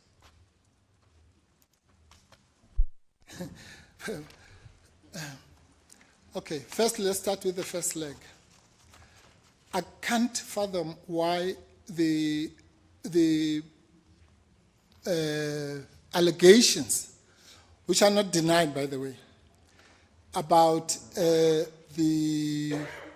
what we call the factional or political affinities or the historical relationship between the president and Minister Mchunu. Everybody knows that they were the two top of the ticket in the so-called CR17 matter that has come to this court before. So I'm sure this court is familiar with it. Everybody also knows the Pala matter has also come to this court. So everyone knows that that matter is in the public domain, even if it had not come to this court. So if one makes, you can't just, if you wanted to impose costs on the applicant, you would do so if they come and said, no, the president is just biased, without substantiating. But when they substantiate, and you want to punish them for substantiating why they're saying the president is the reason why he is treating Minister Mchunu differently from Deputy Minister Whitfield, is because the one is his political ally, and explain why. If you're going to be punished for that, for substantiating, that it might not be so is a different matter. But to be prohibited by a court from saying it, then again we'll have no country. Because it would mean nobody must say what is, that must even allege, let alone anything about this president. They mustn't allege it, let alone having to establish it. Well, that's fine then. Then in that case, yes, the applicants should be punished for expressing a view about why they are saying the president is biased in this particular case. Then they can be punished or face the. Yes. Oh, sorry. And in any event, it's interesting, but the the president is not asking for costs, let alone punitive costs that are now being suggested. And I'm sure it's because the president understands. In fact, the president has dealt with those issues with the Pala and the. Mr. Sorry. Pofu, nothing has been suggested. Questions are being posed, Yes, on okay, which we yes. would like to hear your view. Yes. No, I'm saying. Just yeah. to make that clear. Yes. But On those you've answered my question. Yes. Thank Those- you very much, Mr. Mpofu. It's a pleasure. Justice Mchunu. Mr. Mpofu, Yes, Justice Matope. well, it is common cause that this matter is urgent. All the parties agree. I would have thought so, Justice Matope. And if it is urgent, it is also common cause that for you to come home, you have to establish whether you have exclusive jurisdiction or direct access. Yes. You may be weak on exclusive jurisdiction, but you'd come home on direct access. That's, Speaking for myself, yes. I think you do come home on direct access Thank you, Justice Matope. for the reason that you've expressed. Thank you, Justice. I'm just saying it. Yes. But my mind is open, I'm keeping an open mind. Your colleagues, prima facie, your colleagues may convince me otherwise. That's good, please. So then there are three issues. Yes. It's the issue of Leave of absence. whether the president has implied power or not. And you're saying Masetle is against us. Yes. Or it's against the respondents. Yes. And if it's correct, then the appointments, the second appointment and the third appointment fails. Absolutely. In other words, if you don't come home on the first point, Yes. is it correct to say the second and the third point you fail? No, no. It's the other way around, Justice Matopo. No, but if you, Thanks for let me put it this way. Okay. If we find that the president has the implied power and the necessity that you said does not exist, Does exist. right? Then he would have had the power to make the appointment. Yes, no, yes, Justice Matopo, thank you for that question. I really appreciate it because I think it gives me an opportunity to explain my case properly. Yes, Justice Matopo, you're right. In fact, the analogy you make works in the one way, but not the other. Let me explain. If we are correct that the president does not have implied power to act, in other words, he acted ultra vires, then there's no need for this court to then examine whether that leave of absence was rational or not, because it's already ultra vires. That's fine. I agree, yes. So, however, Justice, the opposite does not hold true. So if the court is against us on implied power, then it means the court has to then look into the question of rationality. In other words, let's assume the president does have the power, but on these facts, did he exercise it rationally? And the answer, the short answer we give is that since there is since he was exercising. Let's because we've had this long debate. Yes, we have. Yeah, thank you, Justice. If he has the power, right? Let's put it this way. You are saying if he doesn't have the power, that's it. That's the end of. Yes. It's like it's end of go to rationality. Falls down. But if he has the implied power, you go to rationality. Absolutely. And if we find that the actions or the decisions were rational, you out as well. I'm out. So completely. If you're out on everything. No. That's where I want to. No, okay. So how can you be in when you're out on the main one? Okay, because Justice Matopo, I'm not. It's the president of this country. It's not me who said he must make 3 decisions. So he made the 3 decisions, and we're assailing them. That's why you have prayer 3.1, 3.2, and 3.3.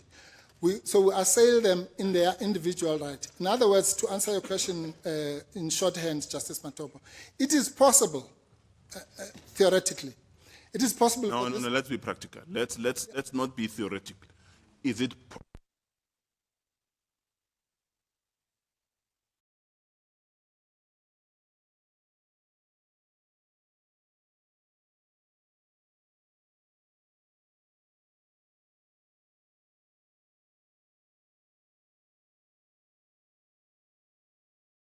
Do we need again here?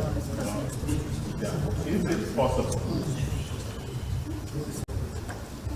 maybe make a point. Yes. No, Justice Matopo, I was simply saying at a practical level. No, just hold on. Must wait. Okay, thank you. We'll miss this part of the debate.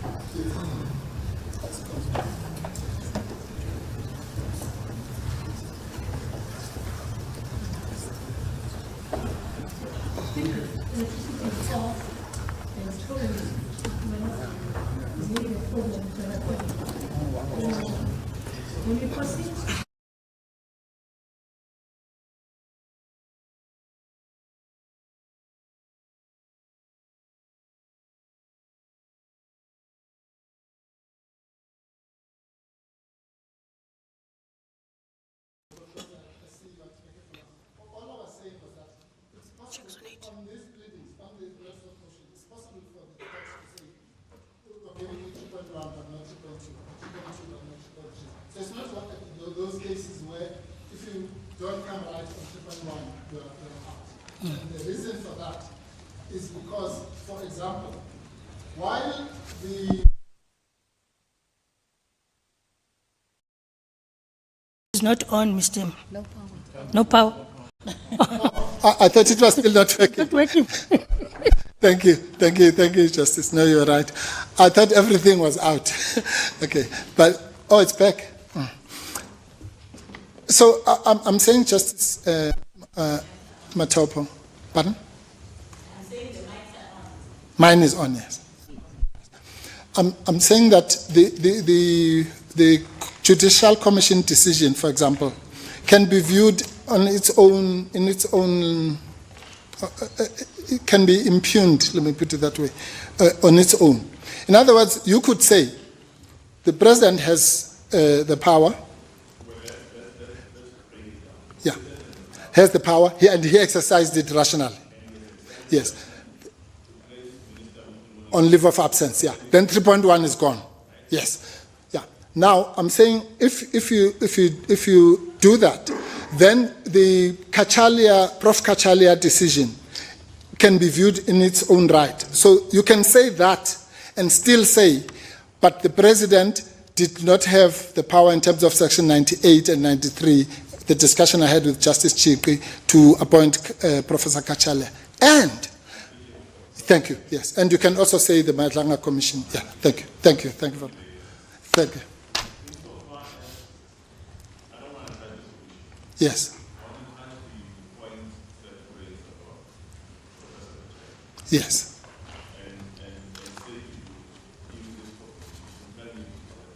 Yes. Yes. For me, it seems like there is more emphasis on the president, or I will appoint, I decided to appoint. Did I read incorrectly? No, you read me incorrectly. Because that's what Justice Chikwi was accusing me of that as well.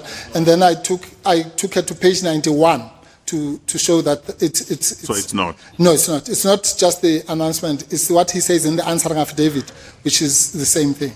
So are you saying constitutionally, the president, okay, let's say it's common cause that the president constitutionally, in terms of Section 91(3)(c), yes, can appoint an outsider as a minister. As a minister. 100%. Right. Now, if we take the facts of this case, if correctly the president has exercised the powers which you are disputing, the implied powers to put Minister Mchunu on leave of absence. Yes. He's off.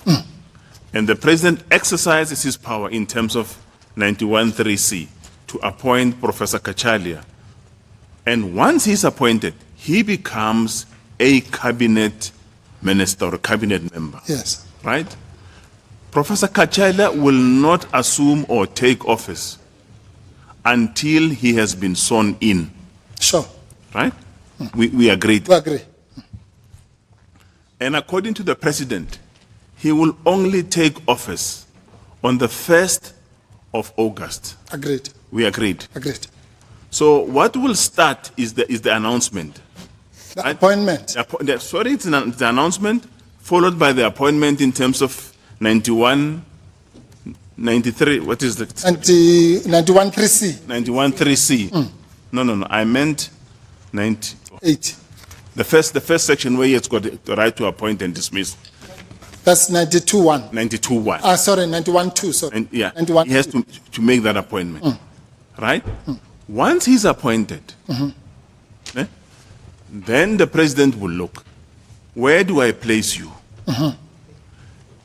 Where do I place you? And he looked in the position where Minister Mchunu has been put on leave of absence.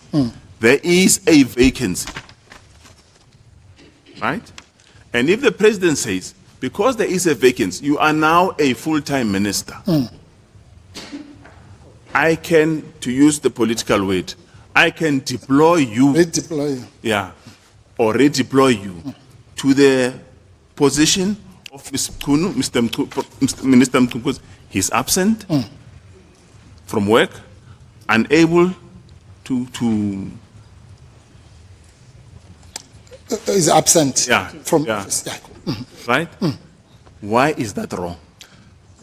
No, it's not wrong. It's just not what happened here. The president should have come to you before what you are saying, there's nothing wrong with it, but it is most decidedly not what was done. That would be nice, and it would be constitutional. But what you cannot do, that advice, you can't have it after the fact. That's what's called ex post facto rationalization. What the president did, Justice Matopo, did in actual fact was to say, I am appointing Professor Cachalia as an acting minister. And he says that not just in the announcement, as I've explained to Justice Chikwi, he even says it in his answering affidavit. So he's clear about what capacity he was appointing Professor Cachalia into, acting minister.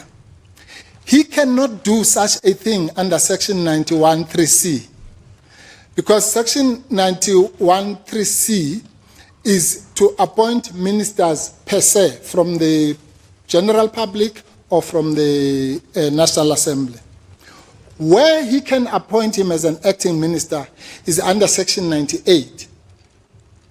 But the problem he has there is Section 98 says, for me to make you an acting minister, you must already be a cabinet minister. But you would be a cabinet minister in terms of 91(3). No. But you said it's. I think where I have a difference with you. Yes. Is you seem to be putting more emphasis on the appointment itself. Yes, but on the announcement. Sorry. No. Yeah, you seem to be putting emphasis on the announcement. Let me put it this way. Page 91, paragraph 57 of the I think it's volume 1 or volume A. I think it's what it's called. And that would be what under which heading? Just that's the first page 91, paginated page 91, Justice Mchunu.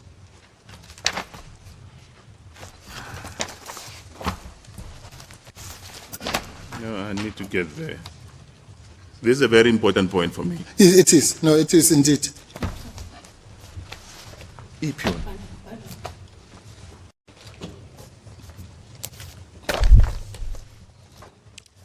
Yeah, what paragraph is that? 57, Justice.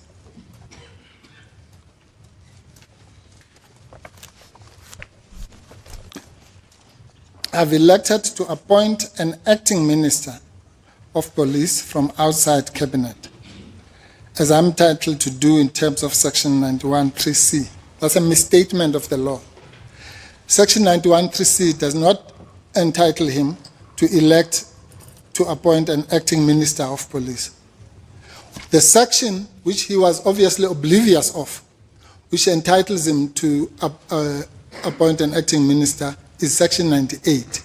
But Mr. Mpofu, I think we're quibbling with words. There is no way that the president could have appointed an acting minister from outside. Well, that's what he says, under oath. So we must tell him he's lying. There's no way, but there's a way, because that's exactly what he did. No, I can't take it any further. Well, we wouldn't be here, Justice Matopo. The only reason we're here is because the President Ramaphosa says, I swear before God that I have elected to appoint an acting minister of police from outside the cabinet. But is this not the debate that you have with my sister, Teron, that we put in form over substance? Well, maybe. It looks like it is. But the point is...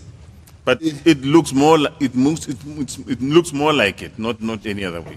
But no, Justice Matopo, with the greatest respect, what you are doing is actually doing the right thing, that no president in his right mind could appoint an acting minister from outside the cabinet in terms of 93(1)(c). We agree. It is wrong. Thank you. Yeah.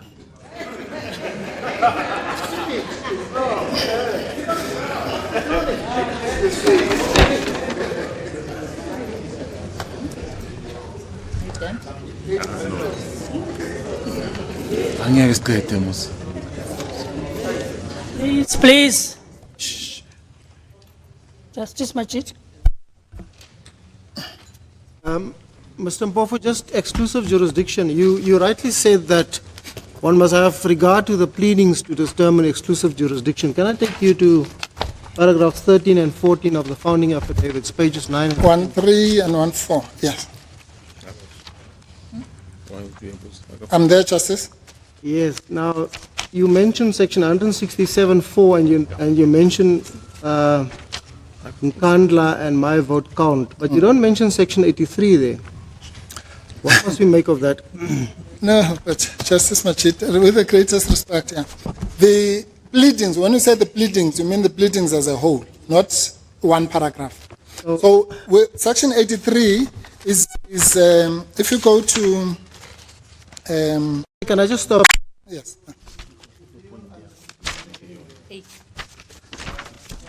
Page 9C, exclusive jurisdiction and direct access. yeah, Then you deal at 13 and 14 with exclusive jurisdiction. Then 15, you yes. No, there's nothing wrong with that just much. All I'm saying is that when you look at pleadings, you look at the pleadings as a whole. So if you go to paragraph 39, you'll see where, 40 rather, where we outline the requirements of section 83, okay? And if you go to, where it says the president must uphold, defend, and respect the constitution as supreme law, whatever, then you'll also find in... Mr. Mpofu, sorry to interrupt you, but I mean, here you're dealing with the merits of the case. You've dealt with exclusive jurisdiction and direct access. These you quote in the context of these three issues that we did. Yes, but that's what it means when it says the pleadings. It means the pleadings, including the merits. The pleadings, Is that your as answer? they stand. Is that your answer? Yes. In Gaba, it says to find Can I jurisdiction. go to the second aspect? I'm satisfied. Thank you. Thank you. There was something that struck me in this case about the Commission of Inquiry. Right. And you mentioned earlier the entire judiciary is tainted by these allegations. The entire? Judiciary. Yes. You even spelled it out, judiciary, Yeah. which includes the judges of the country. That's what it says. That's what you said. No, that's what Mkhwanazi says. Yeah, that's what he says. Yeah. You say, therefore, guy is disqualified from hearing, No. from sitting in the judicial commission because he's a judge. You It's said got it should have been a commission and then it would have other problems. No. It's got nothing to do with Justice Matlanga. It says there is a species of Nemo Iudex called institutional I bias. understand that. Yes. So it's the institution, not Justice Matlanga. I understand that. That's why That is standing in the dock. yeah. The entire judiciary is in the dock. disqualified as an institution. Is in the dock, yes. But why is the case in this court before the judges? How are we qualified to hear this case and he's disqualified as a judge of the institution to... I hope I'm not sounding facetious. No, But it just well, occurred to me, I want to answer different that thing, question. because we are asked to decide this challenge, which goes to the heart of the establishment of the commission. So how are we qualified, but another judge, a member of the institution, is disqualified? Qua judge. No, but Justice Machit, you are qualified because you swore when you were being admitted as a judge to apply the Constitution of the Republic of South Africa. And we are saying here that in the leave of absence decision, the Republic of South Africa, the Constitution of the Republic of South Africa was breached. That's got nothing to do with Justice Matlanga or anybody. We say the appointment of Acting Minister Cachalia was unconstitutional and all the things that we say. That has got nothing to do with this. And we say in relation to the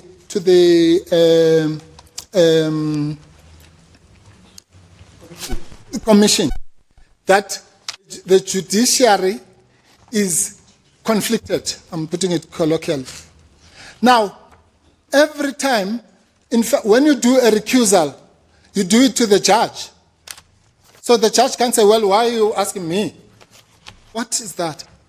Because the judge is compelled by his or her oath of office, even when the recusal is against him or her, to adjudicate it. So, I don't understand it. I mean, you're talking about an institution, the judiciary, but I hear you. I hear your answer. Now, just lastly, you say, and I'm dealing with a leave of absence, because as you say, but for the leave of absence, we wouldn't have had an appointment of the professor. Now, you say there are only two possibilities in the exercise of his presidential prerogative. The president can only appoint and dismiss. There's nothing in between. There's no room for suspension or placing on leave, as he calls it. Well, I say two things. I say, to the extent that leave of absence is definitely no power for the reasons that I've explained, because you can't place someone on leave of absence. But if you take Justice Theron's formulation to say, okay, well, let's arose by any name. Let's say it was a suspension. Then I've answered that. I referred the court to 177 to... Can I ask you about 177 then? Yeah. Because we've heard that 177 deals with a judge being removed from office, and 194 deals with head of Chapter 9. Of Chapter 9 institutions. Is the word suspension there not deliberately used because there are other actors at play here? It's not just the president who takes a decision, I'm going to appoint or dismiss a minister. But here we have the National Assembly that must, through a vote, Sorry, Justice. oh, sure, must through a vote to remove them, a judge or a Chapter 9 institution holder. Is that not the reason why the president is expressly given the power to suspend there? And therefore, there is no such express provision here, because it's his prerogative, it's his discretion, it's his power. He's empowered to do so without any outside actors like the National Assembly. No, firstly, because even in the other, if you look at 194.3, 194.3a is also a prerogative, so that's not a reason. There, the National Assembly plays a role. Do you accept that? No, of course. That's for a different reason. That's because it's a punitive removal. And because it's a punitive removal, this court said in AFF 2, because it's a punitive removal, you must have a process, a disciplinary process, for lack of a better word. You must. It's necessary. That's where the necessity test comes in. There, you said, Justice Mchunu, that the test is necessity. In those examples that are giving me, it is necessary because there has to be an inquiry. And that's why Justice Jafta and Justice Zondo, for that matter, even in the dissent in AFF 2, made the distinction between an impeachment and a motion of no confidence. The one requires an inquiry because it is punitive. But the other one, because it's a prerogative, in this case, it's a prerogative of Parliament, let's say, to remove you in a motion of no confidence. You don't need an inquiry, so it's not necessary. And lastly, just on this, on the same topic, the Constitution says we must have regard to international law. It's noticeable, and within the limited time available, it's noticeable that of countries with constitutions more or less resembling our own, so yeah, I'm just leaving out the US for now, but Germany, India, Namibia,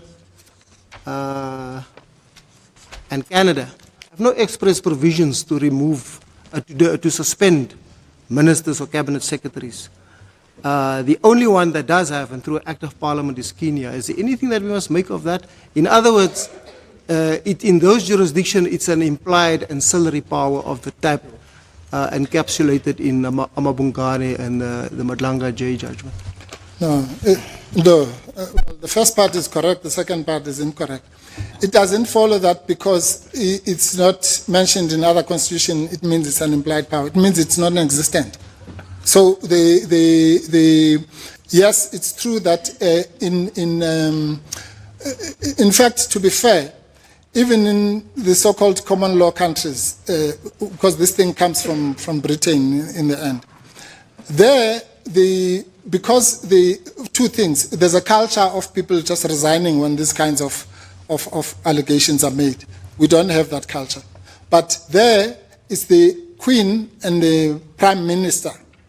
It's said in typical British fashion, it's in the gift of the Prime Minister to have you as a member of the cabinet.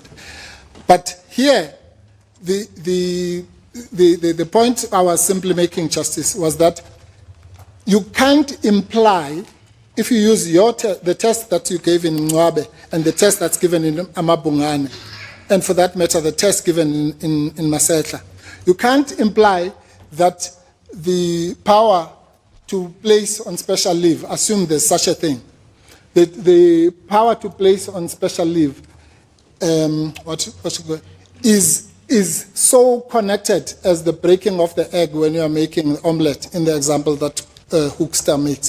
In other words, you can't make the omelette without breaking the egg. So you can say you can't dismiss without leave of absence. That would be far-fetched. That means that if a minister is accused in the public domain of something that's less serious than would have warranted removal, the president must then dismiss. There's no in-between. There's only appointment and dismissal. Yeah, can dismiss or retain. There's nothing wrong with him retaining. There's no via media. No, there can't be. The only via media, it can't be in our heads. The via media must come from the law. Yes, That's what Fetcho says. Thank you, So Mr. Justice Machel, sorry to... It's an opportunity.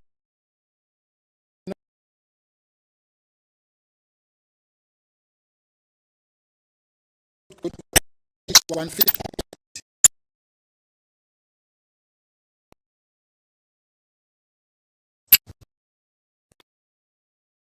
This, let me explain to you why the president...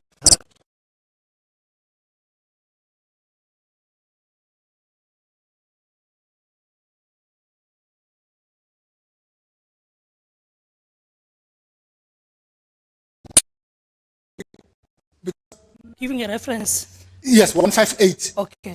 Let's proceed with the questions. Yes. Otherwise, you'll never finish. No, let me... Well, What are you doing there? Wants to let's On one. Yes. Yes. I'm saying that look at the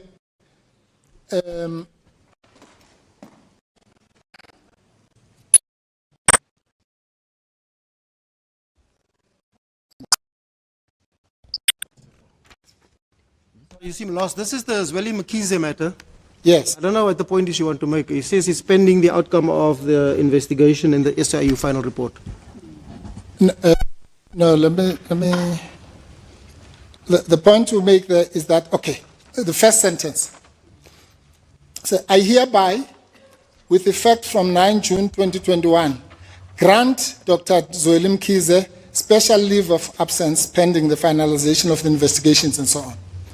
Now, granting special leave is the correct thing. The president says this is the same as the Mchunu situation. It's not true. Because here he was granting. Granting special leave means, Yes, thank you. you get the point, yes. Dr. Mkhize must have asked for it, and it was being granted. Here, he says, I'm placing, in other words, I'm imposing. So this has nothing to do with what he's doing here.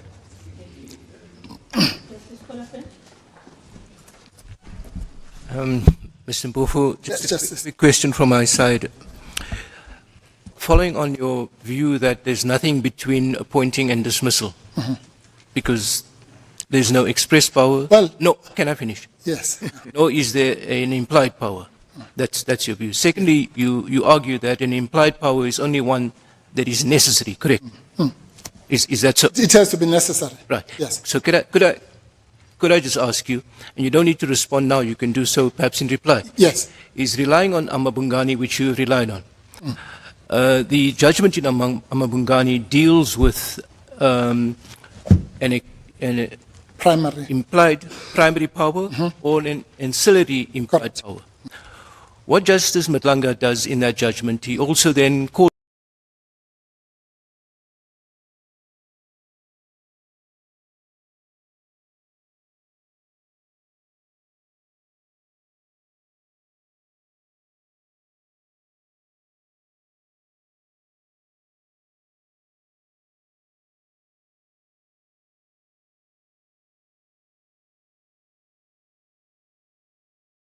As it was reaffirmed in Mwabe was that it's necessity, Justice Kolopen. But may I again just take advantage to clarify something in your first, how you pose the question.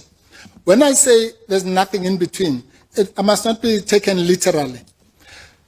What I'm saying is that whatever is in between, in fact, it comes back to your question, must be that which would be necessary or reasonably necessary or whatever. So let's get an example. That's fine. I know you're saying that if it fits into the test, Absolutely, fine. yeah. But your argument is that these facts don't fit into. Absolutely. So I must not be read to be saying it's black or white. That's fine. Thank you. If the president says, look, I want you to finish building that school before you are removed and so on, that's a different matter. If it's reasonably necessary. Yeah. Justice. Mr. Mpofu, you've distinguished between placing somebody on special leave and the granting of special leave. Do you say that the request to be placed on special leave, the President has the power to grant that? That's not what I'm saying. That's not what I'm saying. So there's neither the power to place on special leave nor the power to grant special leave on request. Well, Justice Rogers, I'm not concerned. If there is a power to place, for example, for argument's sake, and I'm going to answer your question directly, I'm saying even if there was a power to grant, which I don't concede, there is certainly no power to place forcefully.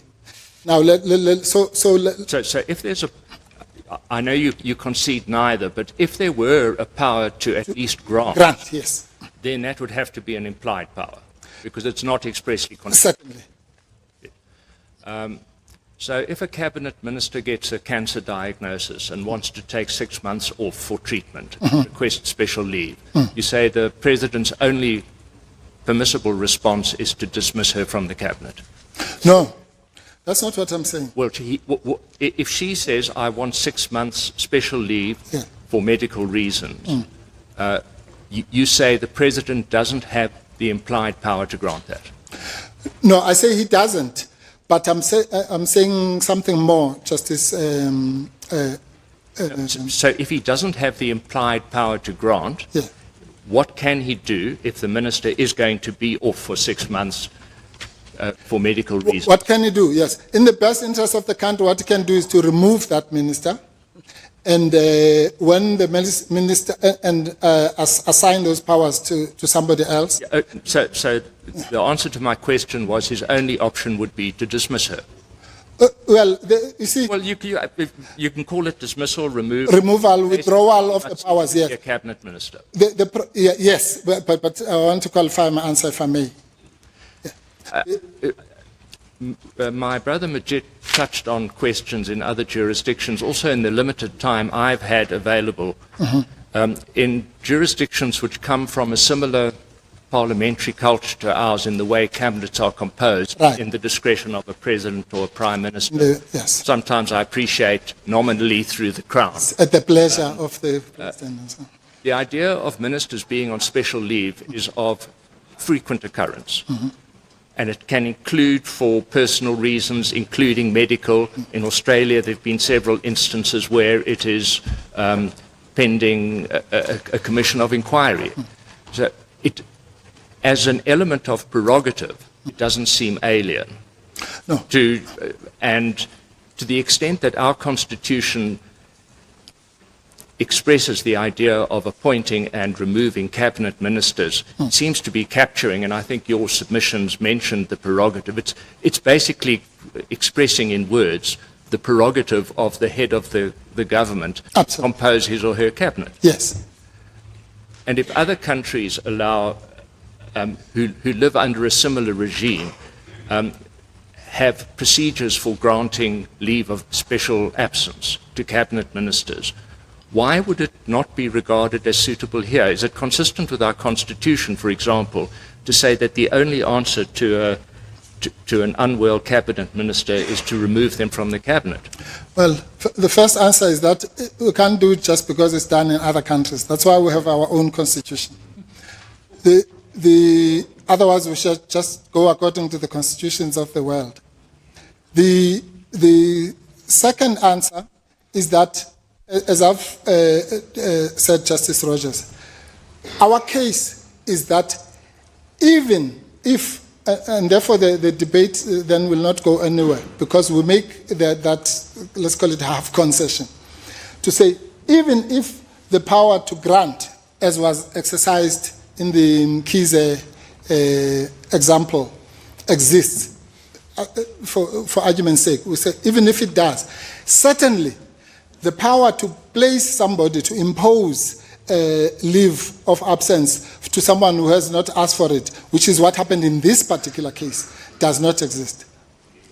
I don't wish to debate it further, but the only relevance for us would be this, that if we find it incomprehensible that the President would not have the power to grant special leave in circumstances that he considered appropriate upon request by a minister, it would immediately involve finding that there is at least that implied power by the President to grant it, Yes. even though it's not expressed. And it might then not be a very far remove to say, in other circumstances that he considers appropriate, even when the minister does not request it, he can bring about the same result.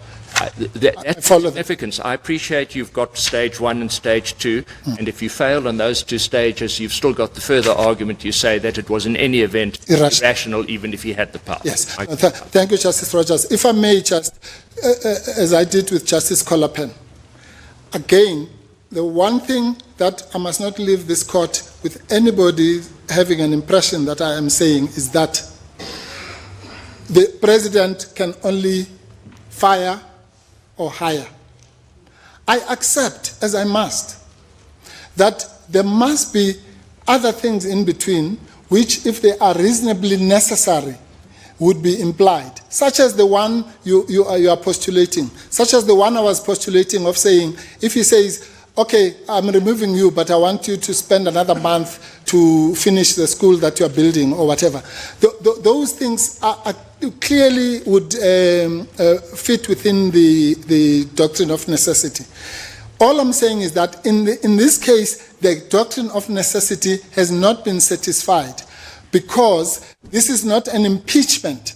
And this is where the problem is with the word dismissal, by the way. The problem is necessity takes you really into the merits of what the President has done and the rationality or irrationality of what he has done, whereas the primary debate we have been having is about vires, about power. If there is something in between, if there are some circumstances in which the President can properly, as it were, suspend, place on leave, or accede to a request to be placed on leave, then that is the power, and it is part of a presidential power implied in his discretionary power to appoint and to dismiss. And then any attack on the exercise of that power has to go to the merits of his decision and the rationality attack, which you do make. It can't be expressed simply as a question of an absence of power. No, I'm sorry, Justice Rogers, it's not like that. There is a clear overlap between the virus point and the rationality point on this issue of necessity. And the overlap is simply this, it's the nexus. If there is no nexus between the alleged implied power and the primary power, then the virus is not there. Similarly, if there's no nexus between the action that is taken and the purpose of the section, then it's irrational. So the necessity point overlaps both legs. Yeah. My last question, and I will just write down what you say. Yes. In the in-between ground, yes, formulate to me at least one implied power which you say the President has to give effect to what you regard as necessary. Yes, okay. I've said it. And it mustn't be with reference to building a school, a specific case. It must be the legal formulation of a power such as one might write into a constitution expressly. Well, it would say something like this. It could even, in fact, he has already done it now to Mr. Cachalia, where he said, I'm appointing you as the acting minister. No, but that's fact-specific. Formulate Okay, an implied power in general terms. Okay. The President may appoint a minister, but implied in that is that if the minister, for some reason or another, is not yet ready to assume office, If the minister is not ready. Is not ready to assume office, the President may grant a dispensation to give that minister 2 weeks to leave it, or well, that's specific, to leave that place or whatever. So that's how you'd formulate it. It's very easy. In other words, I can't come here and say, why would the president say to Professor Cachalia, well, you must start now, because I've already appointed you and I have no, so you have to start. I don't care about your VETS thing. That would be ridiculous, because that's, so the power can't exclude even those obvious necessary ancillary, whatever you like to call it, things.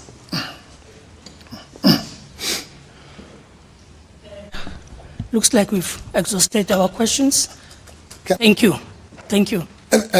We need to hear the other, yes, well, yes, I wanted to round off, but I'll do that in reply. Yeah, it's fine. No. Thank you. I'm indebted to the court for that. Thank you, Mr. Let's go, please. Mr. Mpofu.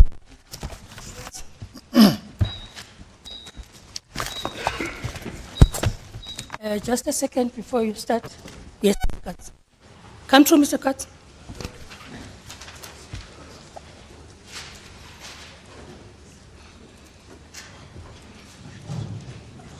Before you proceed, there's that document, the National Security Strategy. It's not going to be admitted. Don't even refer to it. Thank you.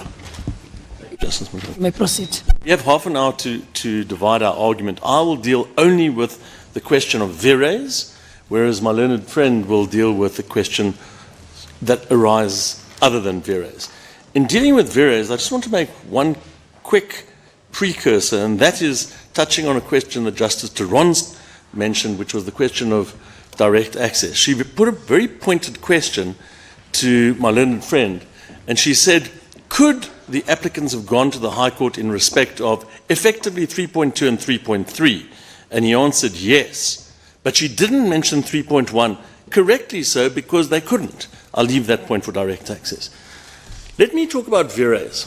We've heard a lot of debate on vires, but our submission is that the debate hasn't focused on what the true import and conduct of a minister is in the South African constitutional setting.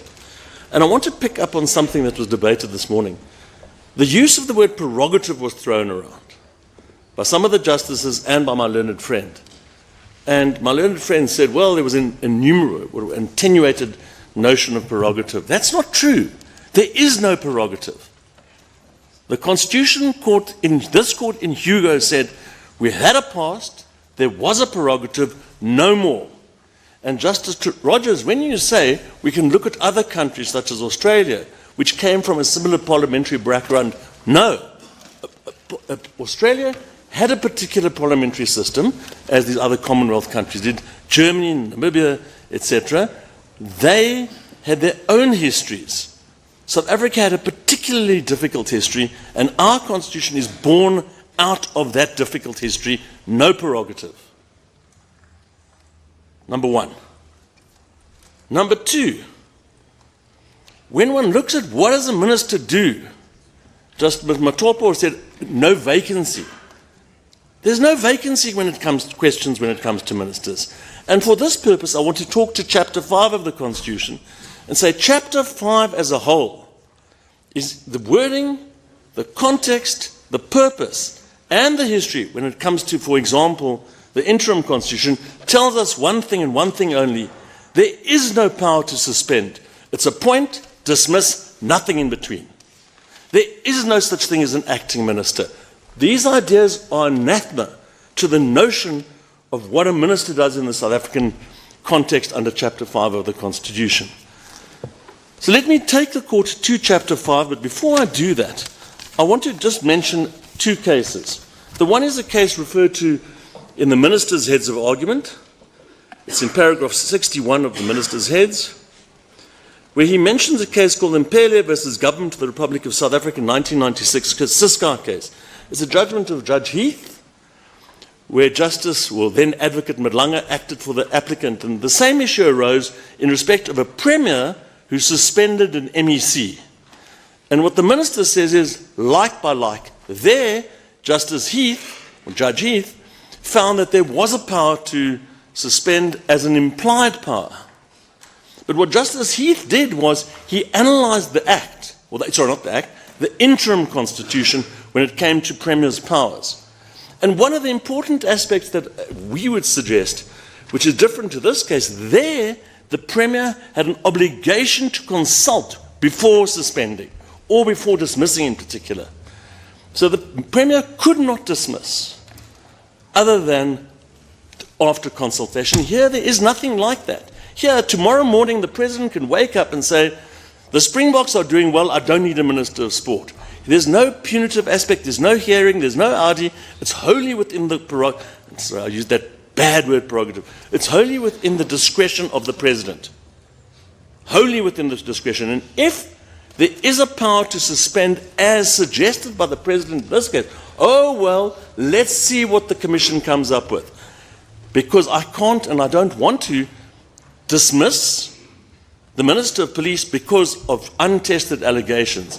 That hamstrings the President in the way that he conducts his executive authority. It doesn't help the President, it hurts the President. So that's the first case that I want to talk to. The second case is Masetla. And this goes to the heart of what I'm going to debate. Masetla, there was a post, a constitutionally established post of head of particular institution. All the other cases, there are posts where a person is appointed to the post. In the case of cabinet, there is no post. And I take the court to chapter 5 of the Constitution to demonstrate that point. Because if there is no post as such, the entire debate that we've heard this morning must be seen in a different light. So if one starts with chapter 5, acting ministers. I mean, the simplest thing in the world for the Constitution to talk to an acting minister. But it doesn't. But it does talk to an acting president. So we start off there. Now, just before I actually turn to chapter 5 in detail, the President says 91(2) is the power, the implied power. The Minister says, if I understand him correctly, it's 91(2) read with 98. But my submission is a very simple one on the Minister's argument. If 98 has any impact upon 91(2), it's the exact opposite of that which the Minister purports, for the reasons that I'll come to. So let me just, that's the background. I know I'm going to go quickly. So the executive authority, 85, and then it talks to the assumption of office of the President. And 90, I've mentioned the concept of an acting President. And then 91, and here we start with all the difficulties that we submit give rise when it comes to the President and the Minister's arguments. 91, the Cabinet consists of the President, etc. 91(2), the President appoints the Deputy President and Ministers, assigns their powers. That's important. Assigns their powers and functions and may dismiss them. So what happens? There's no post of a Minister of Police. At the next election, the new President can have whatever cabinet he chooses. He can have 100, he can have 50, he can have 20. There's no post.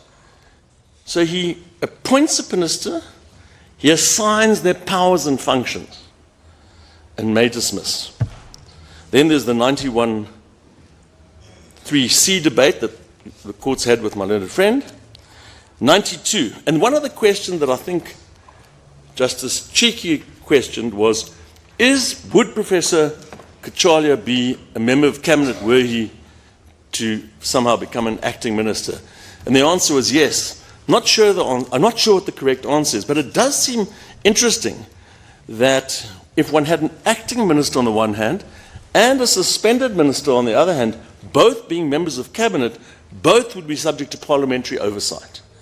Could Parliament call in, let's call it suspended Minister of Police Mchunu, and say, we subpoena you, come to Parliament and tell us what's going on? Could they call Professor Charlie in the same way they could call any other minister? It's not clear. But it certainly gives rise to difficulties that aren't easy to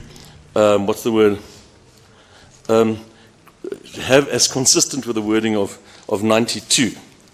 Because they're responsible for the powers and functions of the executive assigned to them by the President.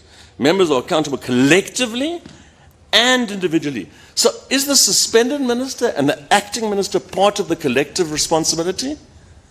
We would suggest not. That's not the way the scheme works. It's ministers who are in office, who are complying with their duties, functions and powers, who are part of this collective, let's call it, responsibility to the people of South Africa.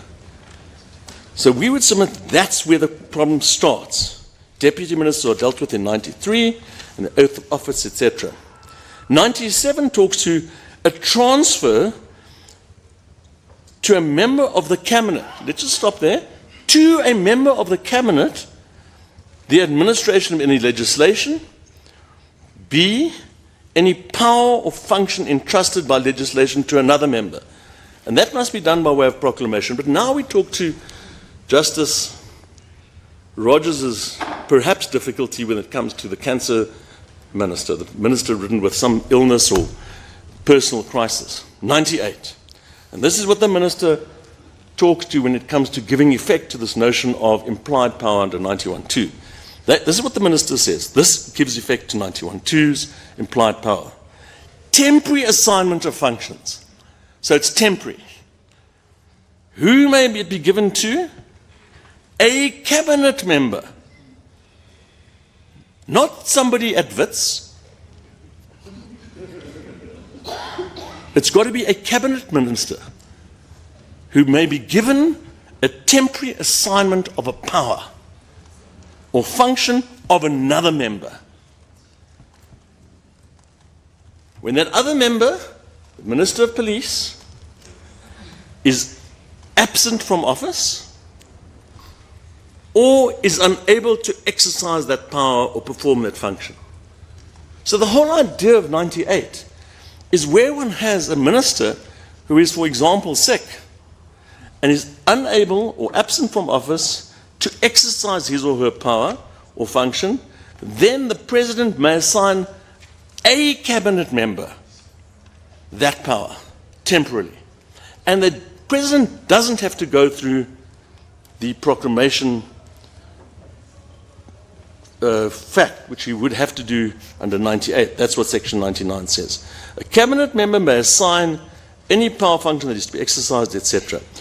So now I turn to the question of what happened in this case on the facts, and I've got 3 minutes. One, if the president had no power to suspend, it was appoint or dismiss. And we say there can be no difficulty. The court has suggested the question, oh, it's so difficult to have a situation where it's black or white. But we say not, the exact opposite is the case.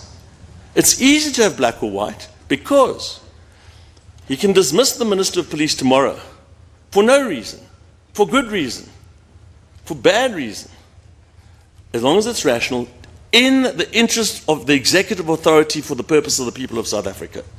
So the president says, look, I need a good police service. I need policing to be done properly. While this minister is under investigation, it's not that I'm punishing him. It's just that I don't want him to be part of my cabinet. What's wrong with that? Nothing. And that's what he should have done, if that's the view that he took. So he says, well, I don't want to keep the minister here because it's not good for perception of policing in this country. I dismiss him. Next week, Justice Madlanga Commissioner Madlanga comes up with a clean bill of health for the current minister or the previous minister of police. The president can appoint him the next day. What harm has happened? Nothing. That's how it works. There's no need for suspension. The president can appoint on one day, dismiss on the next day. The first respondent knows that very well. The first applicant knows that well. And we can think of examples where a minister was a minister for a weekend because of the public outcry.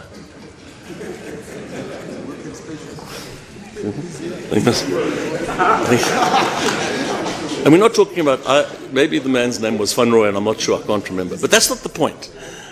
The point is that's how the system is geared to work in our country with this constitution. So we submit, simply put, if the President has a problem with any of his ministers for whatever reason, he dismisses them, he transfers their powers to another member of Cabinet, not somebody outside. And if it turns out that the person gets better, they recover from their chemo, whatever it is that they're having, he just appoints them again. It's as simple as that. Justice Mashlanta, I've used up my half of my 30 minutes, and I hand over to my learned friend. Thank you.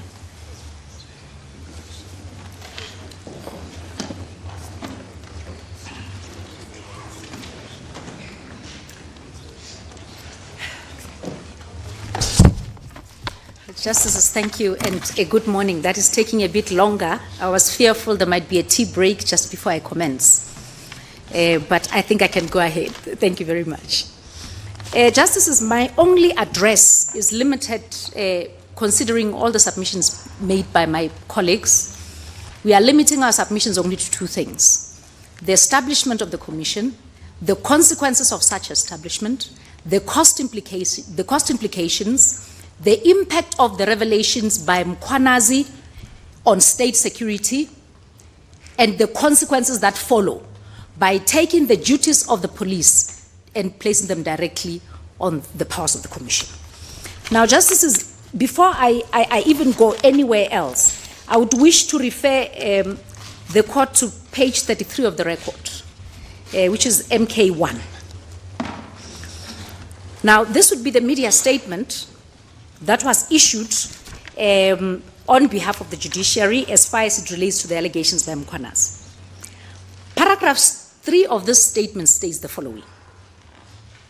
It says, in this regard, the Acting Secretary General of the Office of the Chief Justice has formally requested the National Commissioner of the SAPS and the Provincial Commissioner, Lieutenant General Mkhwanazi, to furnish evidence in support of these allegations and to lodge formal complaints where warranted with the Judicial Services Commission and the Magistrates Commission.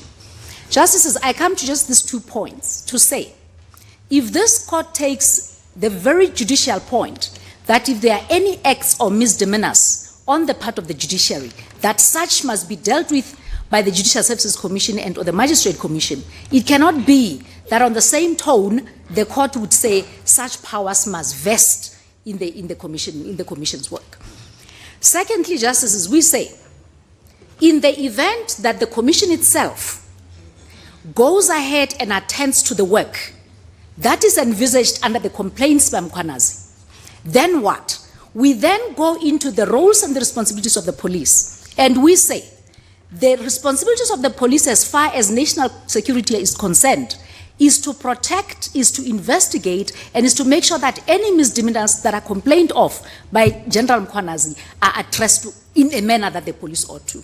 And we are saying, based on the machinery of the SAPS, the constitutional rights and obligations vested in the police, if such are now taken and placed in the hands of the Commission, is no less than usurping the powers of the machinery of government to deal with crime and related issues. Now, I once again would like Justices to refer again to the very following paragraph.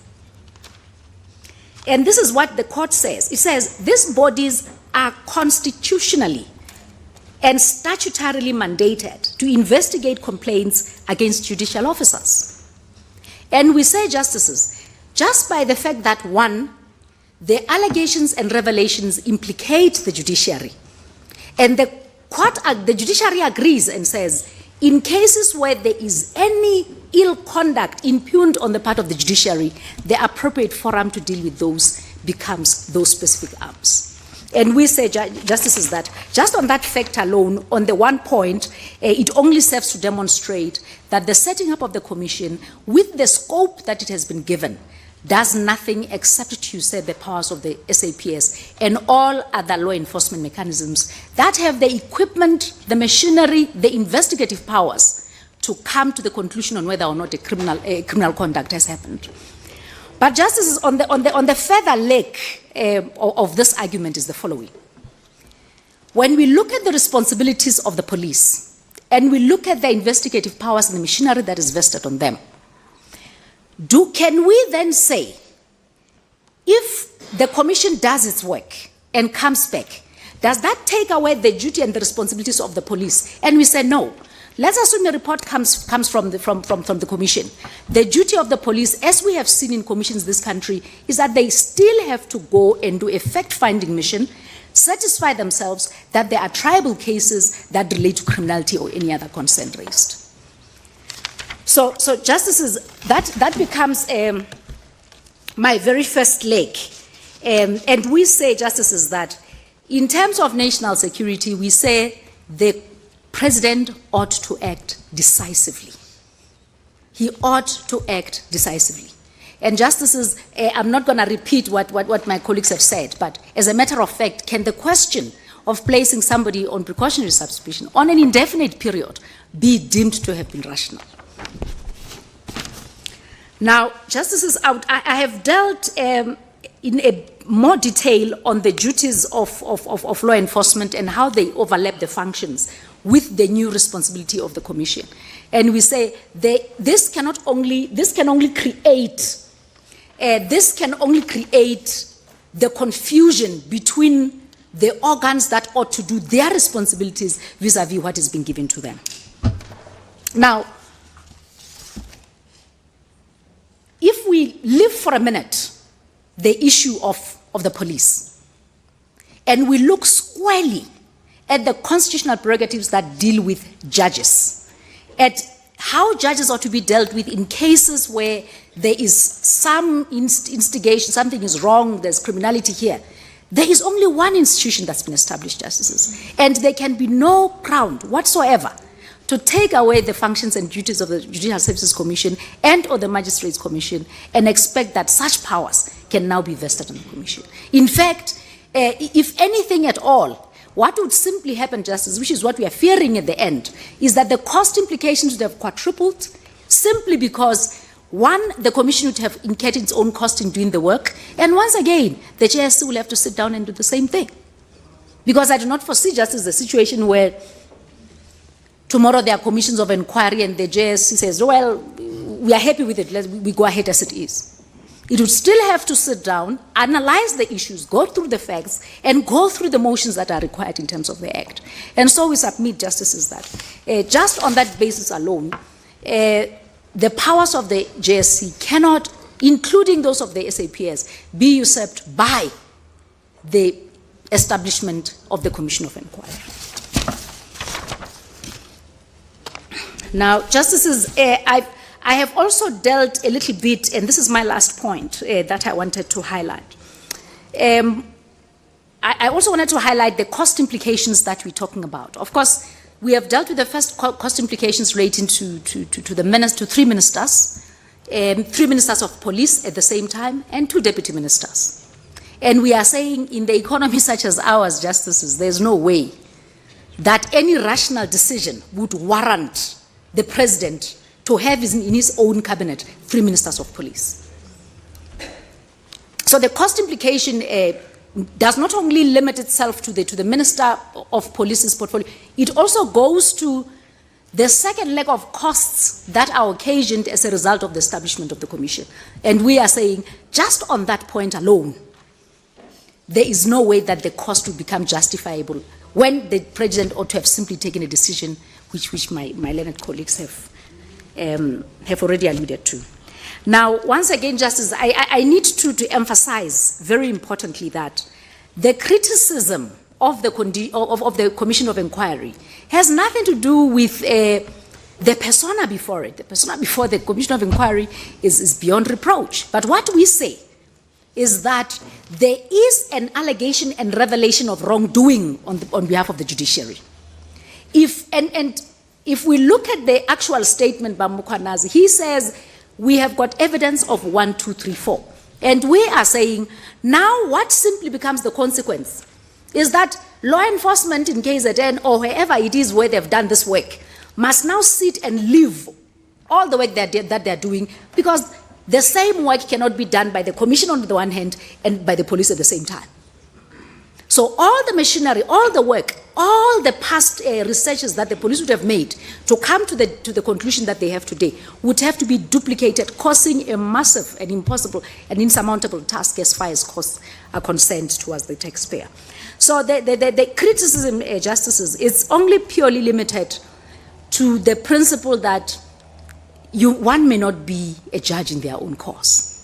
And once again, this has nothing absolutely to say to saying, well, the acting deputy judge president might find that it's a colleague of mine.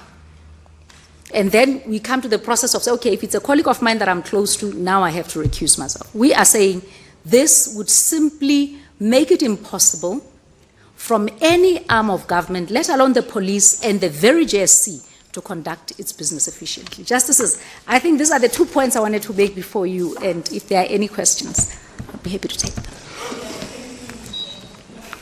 Okay. Yeah. Thank you. Thank you. Thank you, Justice. Yes. Thank you very much, Justice. Please.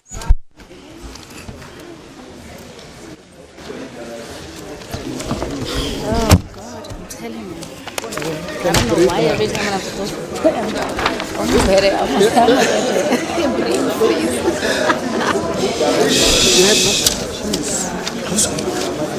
Oh. Yeah, there are too many. I used to one time. There are lots of cheers here. Yes.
On. If I understood your submissions correctly, does it mean that if there are allegations leveled against a minister or ministers, and those allegations, depending on their nature and severity, are serious, as in the instant case, the president has no option but to dismiss, and if down the line the allegations turn out to be false, he can, in his discretion, appoint or reappoint. It's that how I understood you. That's not our submission. Okay, put Our submission is this. If there are serious allegations made against a particular minister, then the president has discretion either to keep the person in the cabinet or to dismiss. yeah. In exercising that discretion, the president will take into account whatever factors he so chooses in making that decision, such as the allegation is made by somebody who is a political opponent and therefore I'm going to ignore it, or somebody who's a senior police officer, that's serious. As factors, that's for the president to decide. And he decides, it can never be the case that he has no option but to dismiss. So he has a wide discretion. The mic is. Let me repeat. Our submission is the president will always have a discretion to dismiss or not to dismiss. And the president will take into account whatever factors he deems appropriate for that decision-making process. And a factor could be, who is the author of the serious allegations? What are their nature? How does it affect cabinet in general? And that's what the president will decide. How much time is there before now and the end of the next term of cabinet? Let's say it's a week before cabinet's due to expire. Should he take it into account, that fact? Yes or no? It's for the president to decide. It's now 2 years. When's the next national election? I think it's 2.5 years from now. It's a lengthy-ish period. So those are the kind of factors that the president will take into account, etc. Now I don't understand you. The more you explain, the more it becomes so difficult for me to comprehend, because you're bringing personalities who would have complained, also the duration of the term of office of the minister. Of the president. Of the president. Yes, of the president. Now, what I'm saying is this. The president is the person who decides whether to dismiss or not. And Justice Matopo, you put to me the question, is it the case that the president would have no option but to dismiss? And I said, no, he will always have an option to dismiss or not to dismiss. And the president is the person who decides what factors come into play in making that decision. Sorry to interrupt. What factors, if any, would the president consider whether to dismiss or not to dismiss? Is that the inquiry? That's the inquiry. Well, no, it's for the president to decide that question. So if this president says, once the allegations were made against Minister Mchunu, I underwent the same exercise that you are now alluding to, and in my discretion decided that I'm giving him leave of absence. Forget about what it means. It's another area that we have to debate. Can the president do that? No. What is it that he cannot do? Excuse me? What is it that he cannot do then? You can dismiss, or you can keep him. That's all you can do.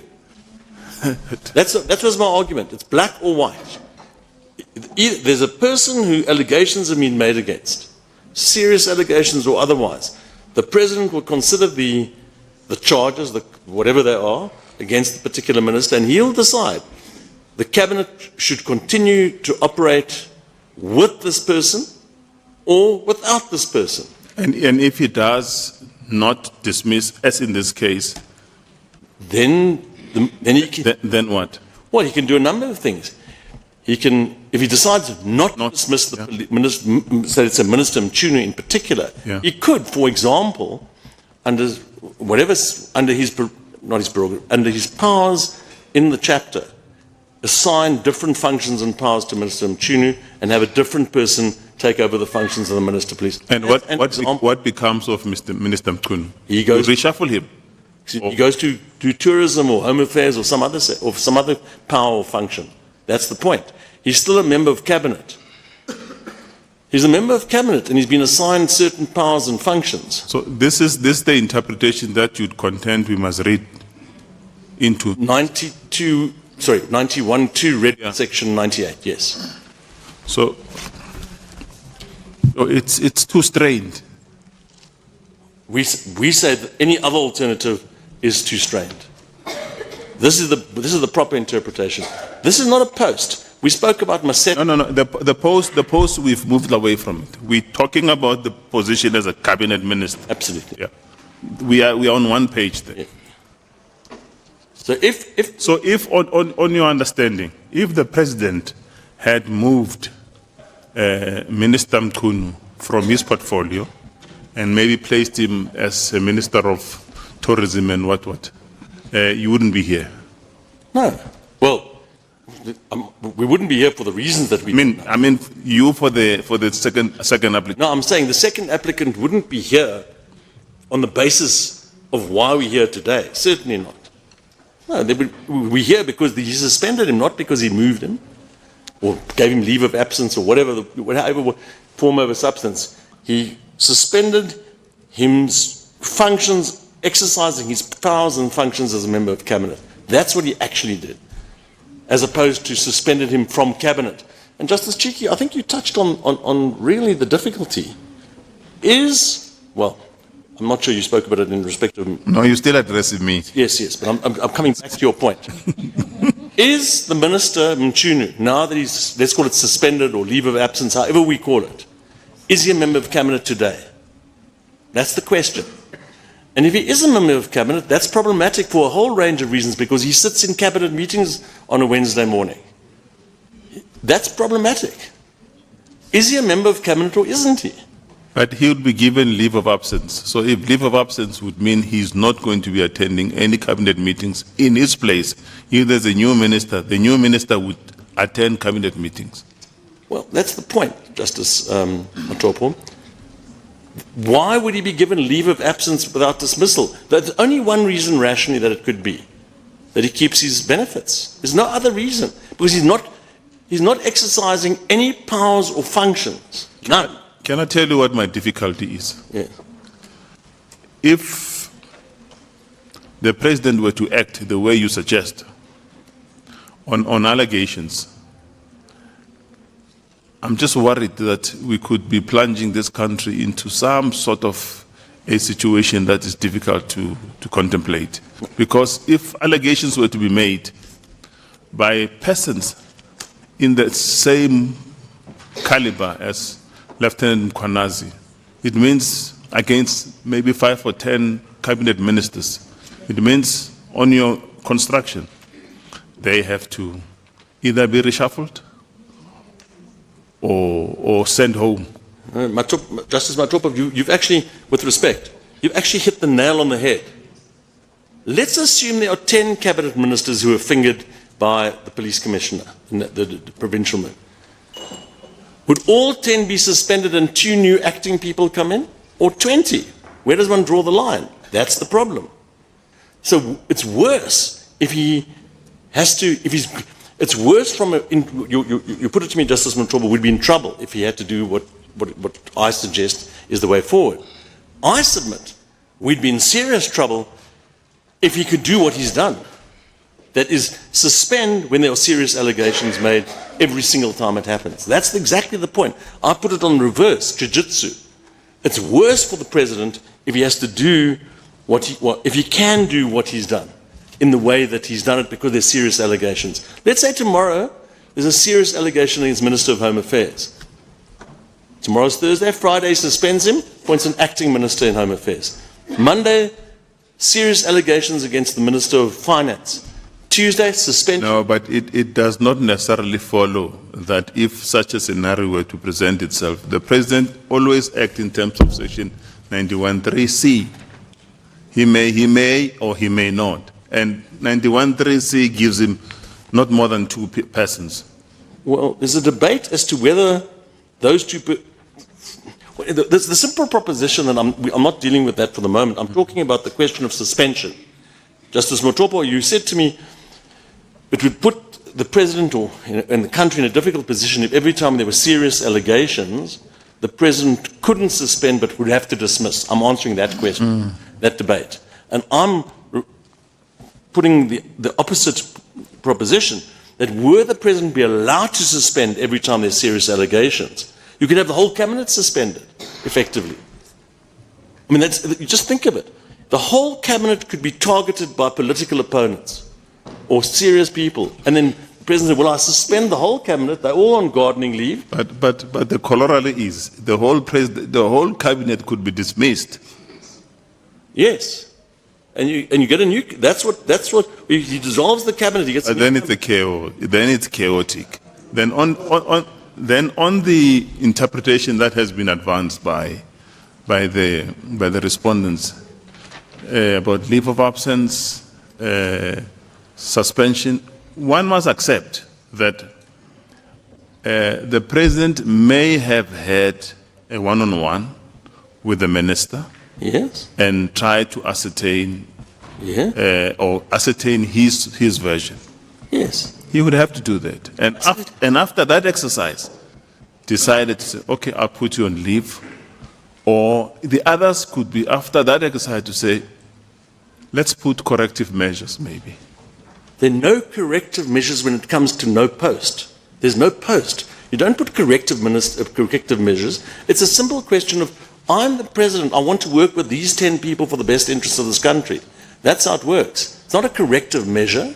That's the whole point. Maseta and all these cases, corrective measures where art is involved and etc., etc. This is not a corrective measure putting him on, let's call it suspension, leave of absence or whatever. This is to protect the integrity of cabinet, they say. Well, if you protect the integrity of cabinet, dismiss or not. Okay. That's the argument. No, we've belabored it. That's Mr. Katz, my questions are meant for Ms. Kofa. Oh, yeah, okay. Libakeng. Well, unless Justice Mashalanta, maybe all the questions to me can be asked, and then I'll sit and... Yeah, there are no questions for... Are there no more questions for me? No more questions. As a president. Thank you, Mr. Katz. Thank you.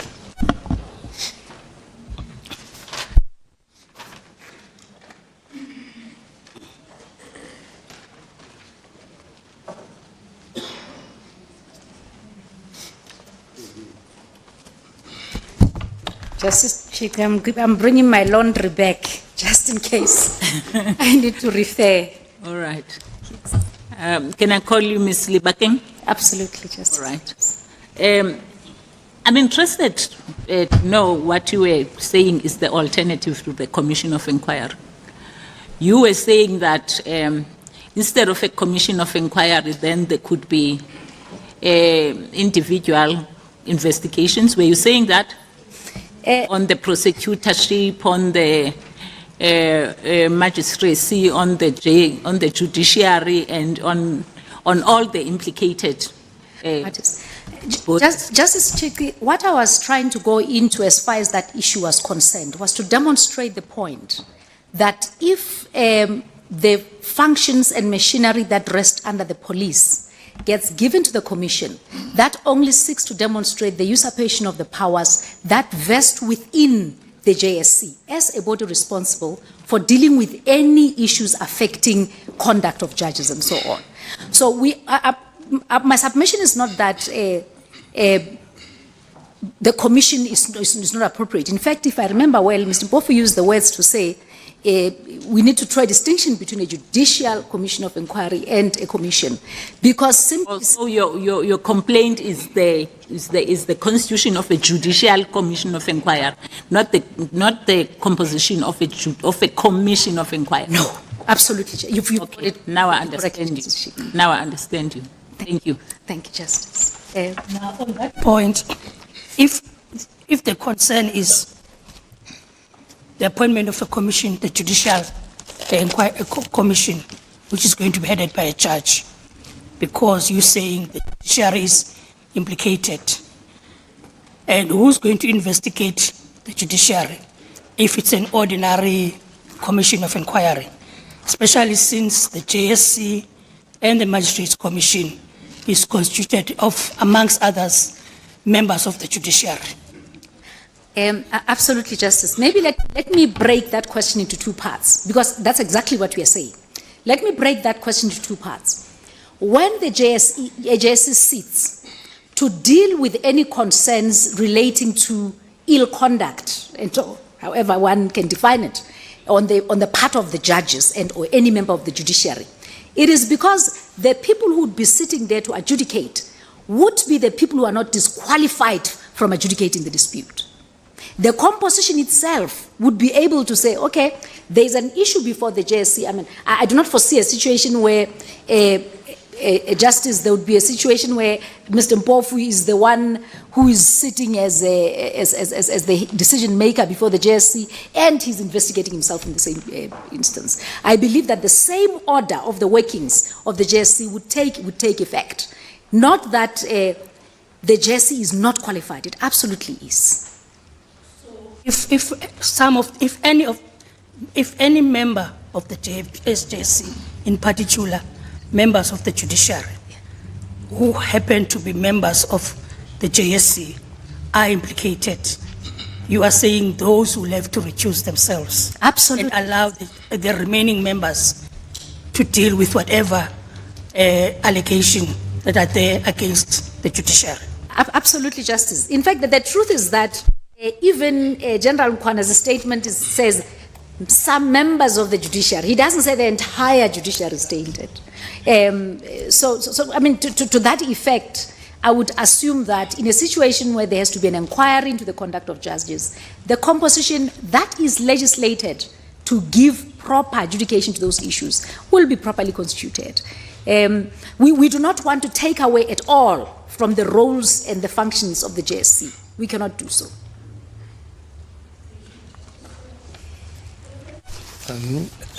Thank you. Mr. King,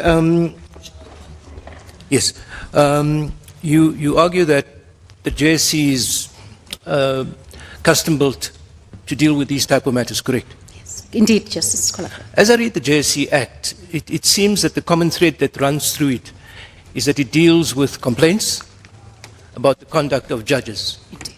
And it contemplates a complainant and a respondent. Yes. And it provides for the mechanisms then to deal with that. On any interpretation, what we have currently that's been put into the public domain by Lieutenant General Mkhwanazi is not a complaint about the conduct of judges. It's an allegation about corruption in the judiciary. So that's my first issue. And well, maybe you could just deal with that. Well, let me ask my second question because it's linked to that. Secondly, as I understand it, the terms of reference of the Commission, and I don't have it here, would not include making a finding of the kind a tribunal would make against any judge that, let's assume, is implicated in evidence before the Commission. It certainly seems to be compatible with how the two systems work for the report of the Commission to go before the JSC. And the JSC can then look at a complaint about the conduct of judges. So my question really is that these don't appear to be incompatible processes, and the one speaks to the other. And in any case, I'm not sure how on what is currently the allegations made, the JSC will, in terms of its own structure, be able to convert that into its complaints handling procedures. Thank you. Thank you very much, Justice Cachalia. What we do in our heads of argument is to almost dissect, and I'm not going to quote directly from the terms of reference, Justice Cachalia, but what we do, we try to highlight the powers of the Commission, which include investigating, research, including amongst others, drafting reports and making recommendations. So we say, just on the first leg of the inquiry and the job of the Commission, it automatically overlaps. So we are not saying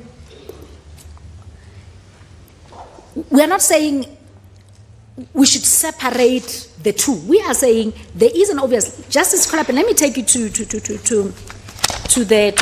the letter, to the first letter. I think it's annexure MK2 to the founding papers.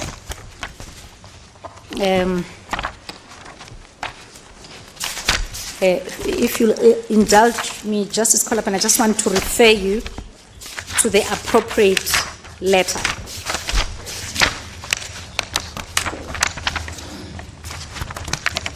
There it is.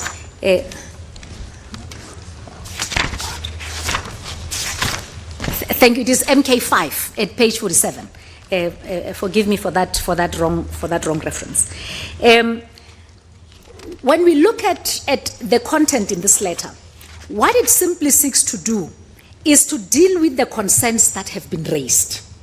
First, yes, indeed, on the part of General Mkhwanazi and the implications there too.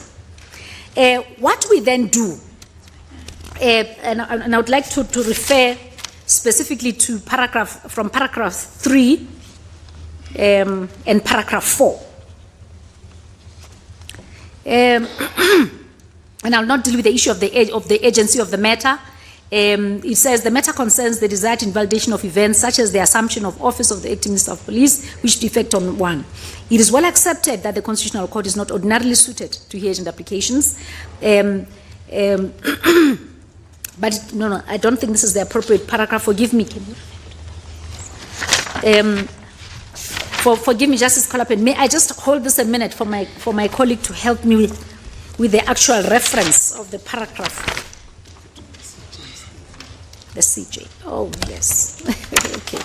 Okay. Forgive me, Justice Kalapen. The document we are supposed to refer to is MK2.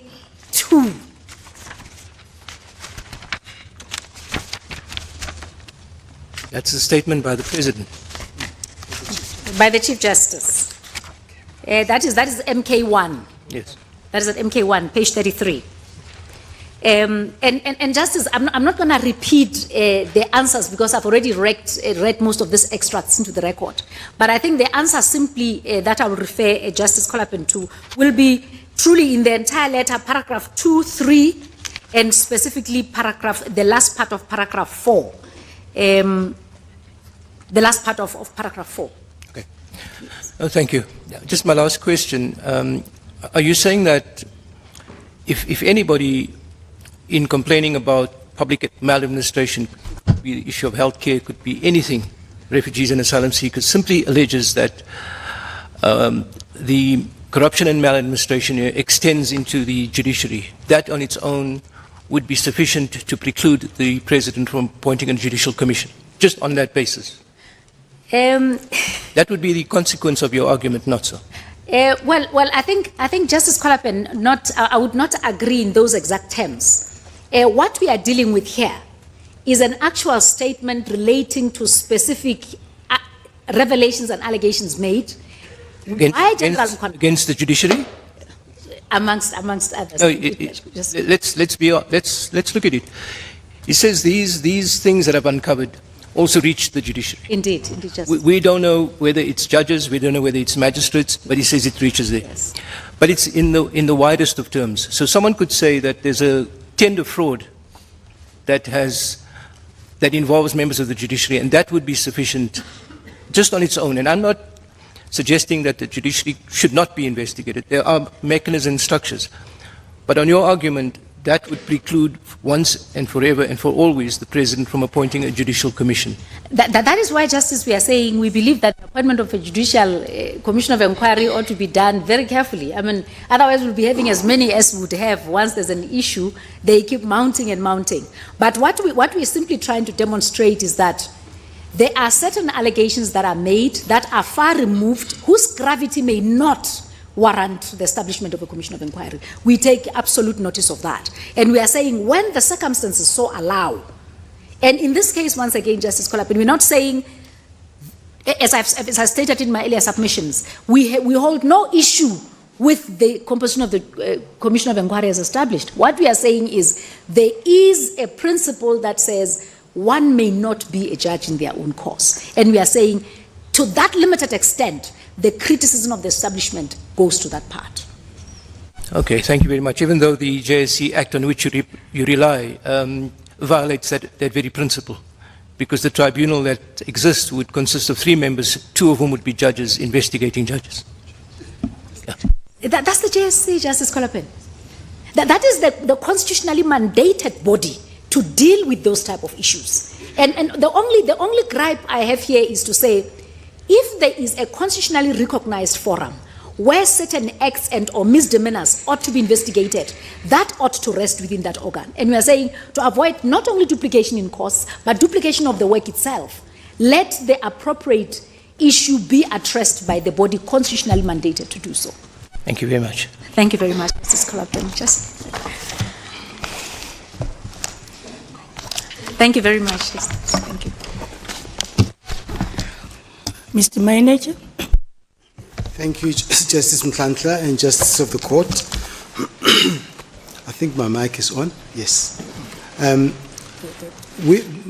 Between me and my learned friend, Ms. Hofmeyr, we're going to share the submissions for the President. So I will deal with the merits, which is the 3 decisions, and Ms. Hofmeyr will address the jurisdictional questions. We propose to deal with our order slightly differently from how Mr. Ketz and Ms. Lewaking dealt with their submissions. I will take the 20 minutes and then exhaust the submissions, take questions, and then leave the chance for Ms. Hofmeyr to take her 10 minutes and take all the questions and conclude our address. We prefer to finish with the uninterrupted time. As a court. Let's hear you. Once your 30 minutes is done, we come in. We'll say we want you, then we will deal with you, and then at a later stage, if we have questions for Ms. Hofmeyr, she will come in and respond. I will abide by that. Thank you. Thank you.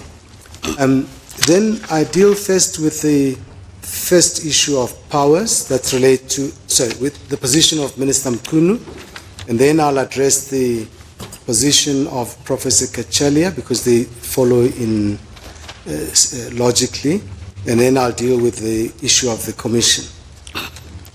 On the question of the powers, firstly, in relation to Minister Mchunu, we have dealt with this at page 18 of our heads and following, and we commence our submissions by accepting the obvious, which is that the executive powers of the President in Section 91(2) of the Constitution do not include an express power to place a minister on leave or to suspend a minister. So there's no power expressly stated. But as everybody accepts, that is not the end of the inquiry. What we invite the court to determine, and which we will submit, is that there is an implied power that authorizes the President, either as a matter of substance in this case, to place Minister Mchunu on suspension for a period of time pending the outcome of a judicial commission of inquiry, or as the President has used the phrasing, to place him on leave, which Minister Mchunu has accepted. So the distinction sought to be drawn between the request for special leave and being placed on special leave is much of a muchness because the Minister accepts being placed on special leave. We have referred, as all the other parties have done, to the Mabungani judgment of this court, which discusses the distinction between ancillary implied powers and primary implied powers. We rely primarily on ancillary implied powers, and we rely on the paragraphs in the judgment from paragraph 63 to 68, in which that judgment also references and relies upon the judgment in Masetla, at paragraph 68 of Masetla. So the contention of our learned friend, Mr. Mpofu, that Masetla is a different context, there was an employment, there was a post, is irrelevant to the extent that we're dealing with the question whether there are implied powers or not. The principle is the same.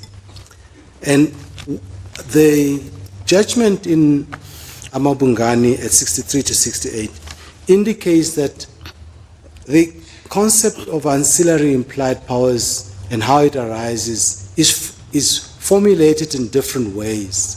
Sometimes it's formulated as a power that is necessary for the proper exercise of the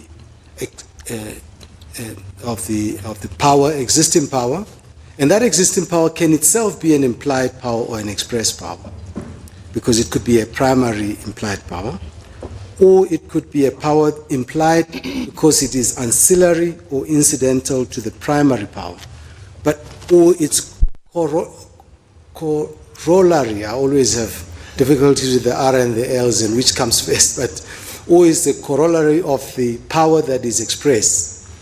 But in all those instances, what is clear is that it is a power that is either necessarily required for the proper exercise of the given power, or reasonably required, as Justice Colopin reminded us, but always it is for the proper exercise of the power that is given. And we will be submitting that to place Minister Mchunu on special leave is a power that is necessary or reasonably required for the proper exercise of the power to dismiss. And I'll come to why we say it is required for that proper exercise of that power. That's the first argument we make.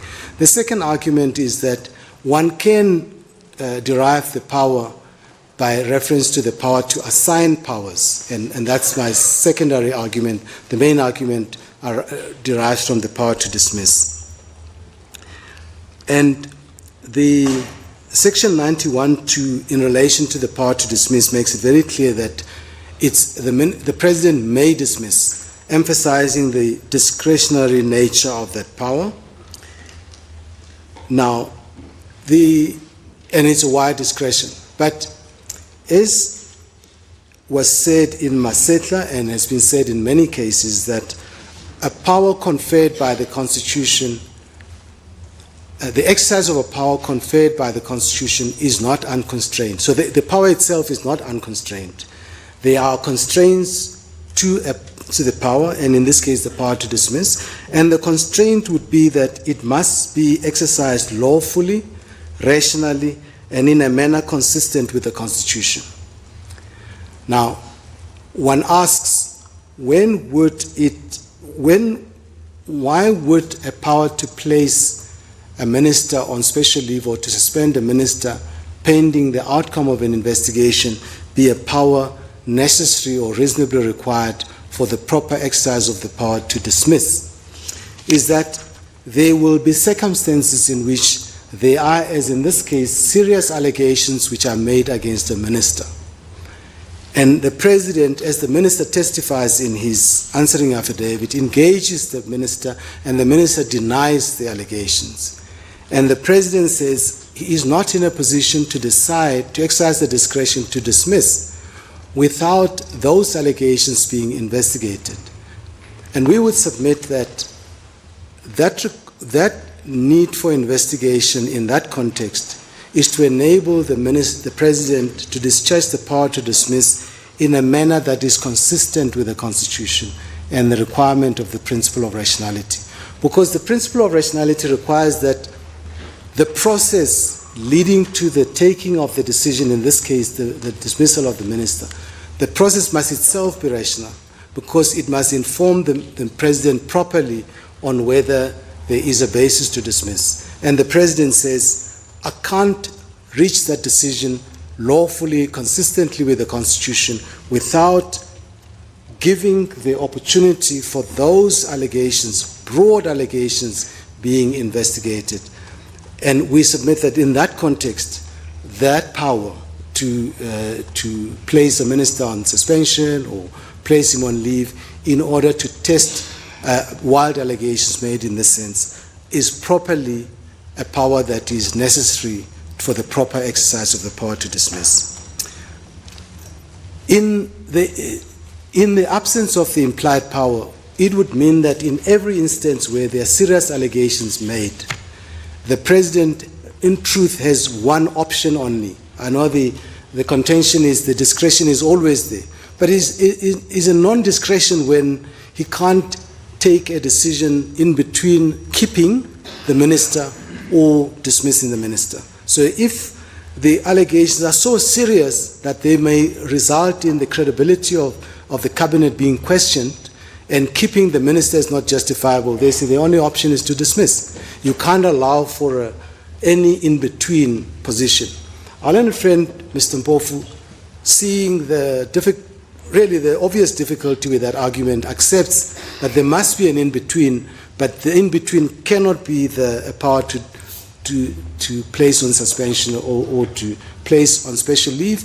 And when pressed as to what the formulation would be of an in-between power other than, which would not permit of a power to place on leave, he can't, other than go into specific facts and say maybe in that fact, on those facts it may be necessary, but not on those facts, but not to formulate an objective rule that would be applicable from in different set of circumstances, because the existence of the power can't depend on facts. The power exists, it is the exercise of the power that may depend on facts, or whether on particular facts is necessary to place somebody on suspension or leave or not. And we submit for our learned friend Mr. Katz to say, well, if one accepts our proposition that absent the power, the implied power, the only option is to dismiss, and he says, well, on the other side, if you have the whole cabinet alleged of criminality, then you would end up suspending the entire cabinet. Our response to that is that neither of those propositions answer the question of powers. It's simply to illustrate really that it might be a difficult terrain when it comes to the actual exercise of the power, but it doesn't say the power doesn't exist because in certain circumstances it might result in the entire cabinet being dismissed. Obviously, in properly exercising the power to dismiss, the president would take into account whether dismissing the entire cabinet is the appropriate response or not. But that doesn't really answer the question of powers. And so we submit that on the principle in Masitla, this is a power that is reasonably required or necessary or ancillary really to the greater power as a lesser power to dismiss. That's the first source of the power. The second source of the implied power is to look at section 91(2), that the section doesn't only give the power to appoint and the power to dismiss. There is a power in between those two, which is the power to assign powers and functions to ministers. And you will see when read in conjunction with section 98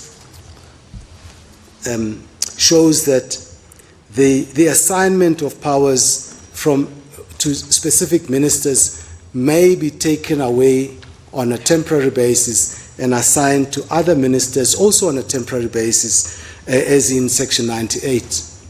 So here, what that shows, and we submit, is the power to assign, the power of the president, the express power to assign powers and functions, includes as a corollary to that power, the power to unassign the powers that have been assigned to a specific minister. And when the minister is unassigned, has no powers assigned or has been unassigned powers, that minister, as in this case, is excused from performing their functions or exercising their powers, as in being placed on leave pending the outcome of an investigation.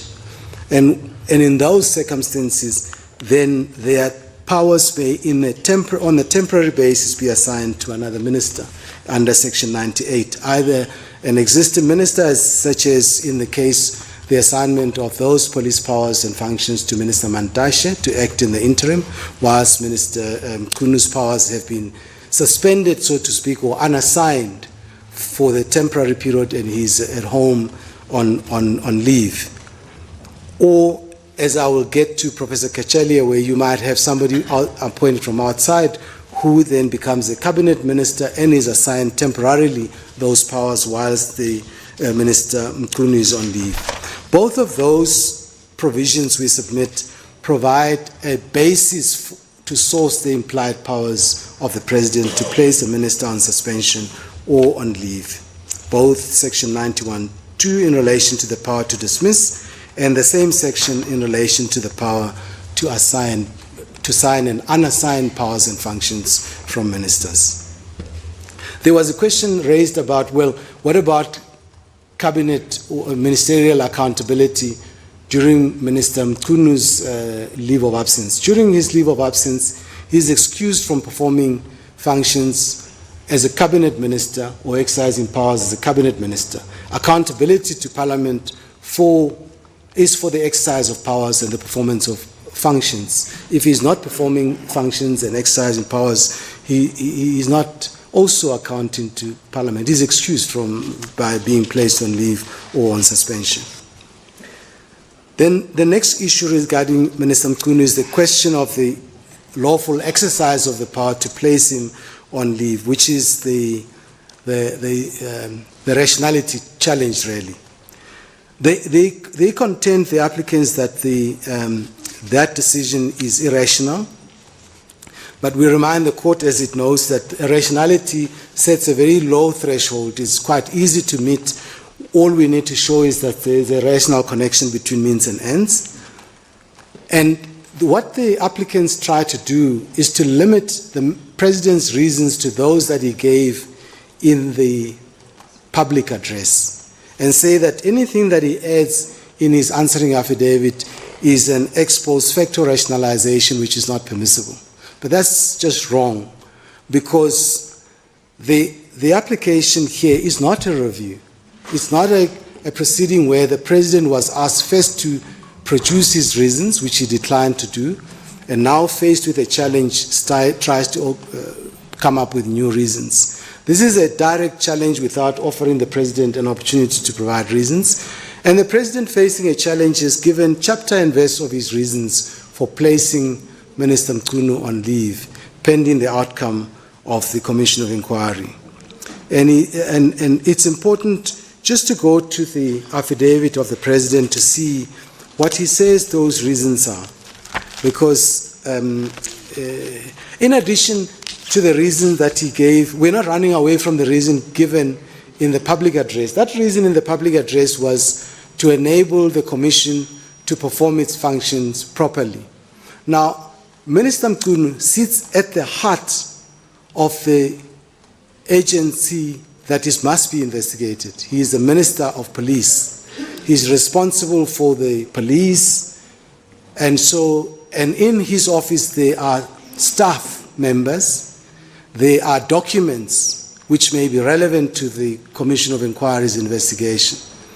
In long dealing with precautionary suspension in the context of employment, it is proper governance in those circumstances to say, I'm taking you, allegedly the wrongdoer, out of your office so there is no opportunity to intimidate witnesses, either actively or just staff thinking the minister is still here, how do we cooperate with the Commission?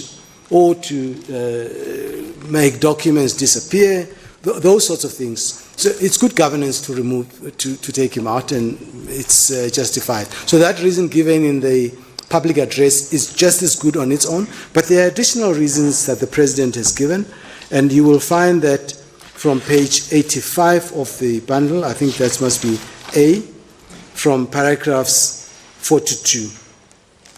It says, my decision in this case was informed by the seriousness of the allegations implicating Minister Mchunu. Those allegations raise the question whether Minister Mchunu has breached his most basic duties under Section 96 of the Constitution, which include his duty to remain faithful to his oath of office. They also raise the question of whether Minister Mchunu has engaged in criminal conduct. I therefore considered it necessary to remove Minister Mchunu from his position, to take his current powers away from him, the point I was making about unassigning powers. Take the powers away from him, and to do so pending the outcome of an investigation into his conduct through the Commission of Inquiry. I also did not consider it appropriate for Minister Mchunu to be moved to a different portfolio. He He deals with the reshuffling, which they say was his option. He considered it.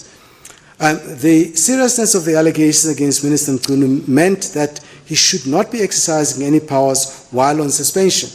The allegations have profound implications for public confidence in the executive and the police force as a whole. So I decided that a proper investigation into the veracity of the allegations was warranted.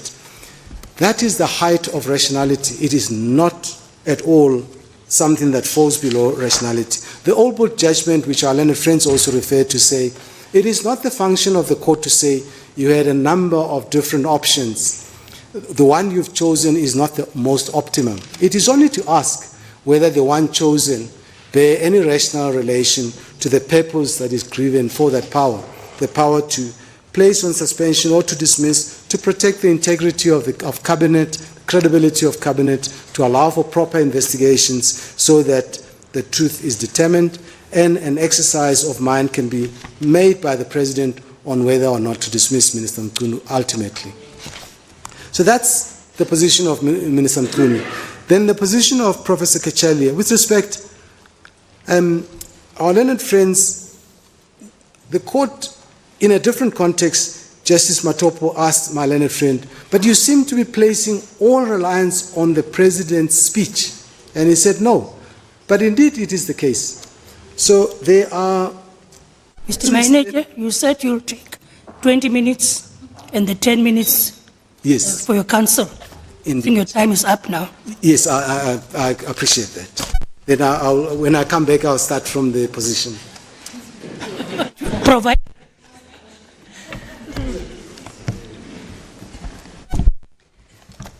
Thank you, Justice Mhlantla and Justices of the Court. As my learned friend, Mr. Maineche, indicated, I will be dealing broadly with jurisdictional issues. And in that regard, there are three topics I propose to cover. The first is to spend some time considering the underlying rationale and constitutional placement of Section 167(4) of the Constitution. The second will be to look at the pleaded case of the applicants for their asserted claim of exclusive jurisdiction in this matter. And then thirdly, to spend some time on Section 83B of the Constitution, which seems to be the last vestige of the applicant's case for exclusive jurisdiction, and to look more closely at what EFF1 said about that section. And then finally, time permitting, to deal with direct access. Justices, this matter does not fall within this court's exclusive jurisdiction. Very few matters do, and this is not one of them. This court has previously had occasion to consider Section 167(4) in the Constitution, and it has said that it must be narrowly and restrictively construed, and that is for essentially three reasons. The first reason is because cases that engage this court's exclusive jurisdiction come to this court first and last. No other court may opine on those issues. And there is a wealth of jurisprudence of this court recognizing how limiting that is in a situation where the court does not have the benefit of any other court's considerations of these weighty issues. And I would add to that, doesn't have the benefit of the refinement of legal argument and issue over time as matters wend their way through the courts.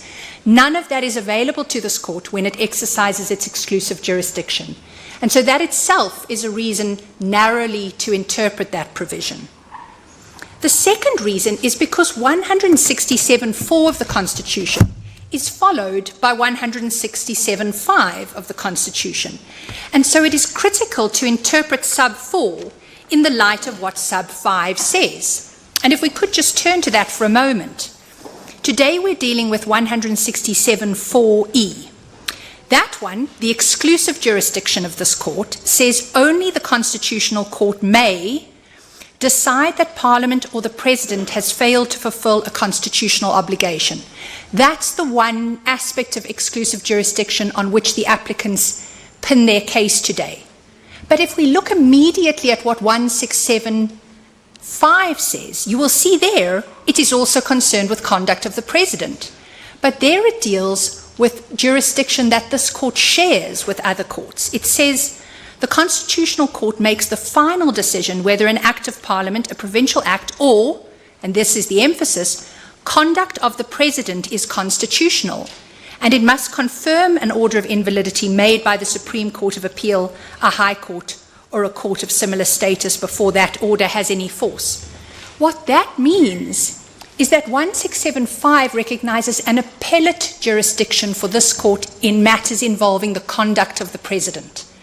And if that is so, that is the express term of 1675, then when you are dealing with what 1674E covers, it must be something other than stock standard conduct of the President that is attacked for being irrational, biased, beyond his powers. It cannot be of that ilk, because that type of jurisdiction is a jurisdiction that this court shares with others, and in respect of which it is only exercising its appellate powers. And then the third element of this court's prior treatment of Section 1674 is to emphasize the special role that separation of powers plays when this court is exercising its exclusive jurisdiction. Those matters under 1674 engage the separation of powers in a different way to the way in which standard conduct of the President engages separation of powers. And what that means for this case is that you aren't in 1674E territory if all you're doing is complaining about the lawful exercise of the President's powers. On the contrary, you have to find a specific constitutional obligation placed on the President which has not been fulfilled in the given case. And Justices, this was not referenced in our heads of argument, but I'd like to draw the Court's attention to the recent judgment of this Court, penned by Justice Rogers in the Tembani decision, because at paragraph 101 of that judgment, Justice Rogers says, in essence, in summary, the point that I've been making to this Court until this point.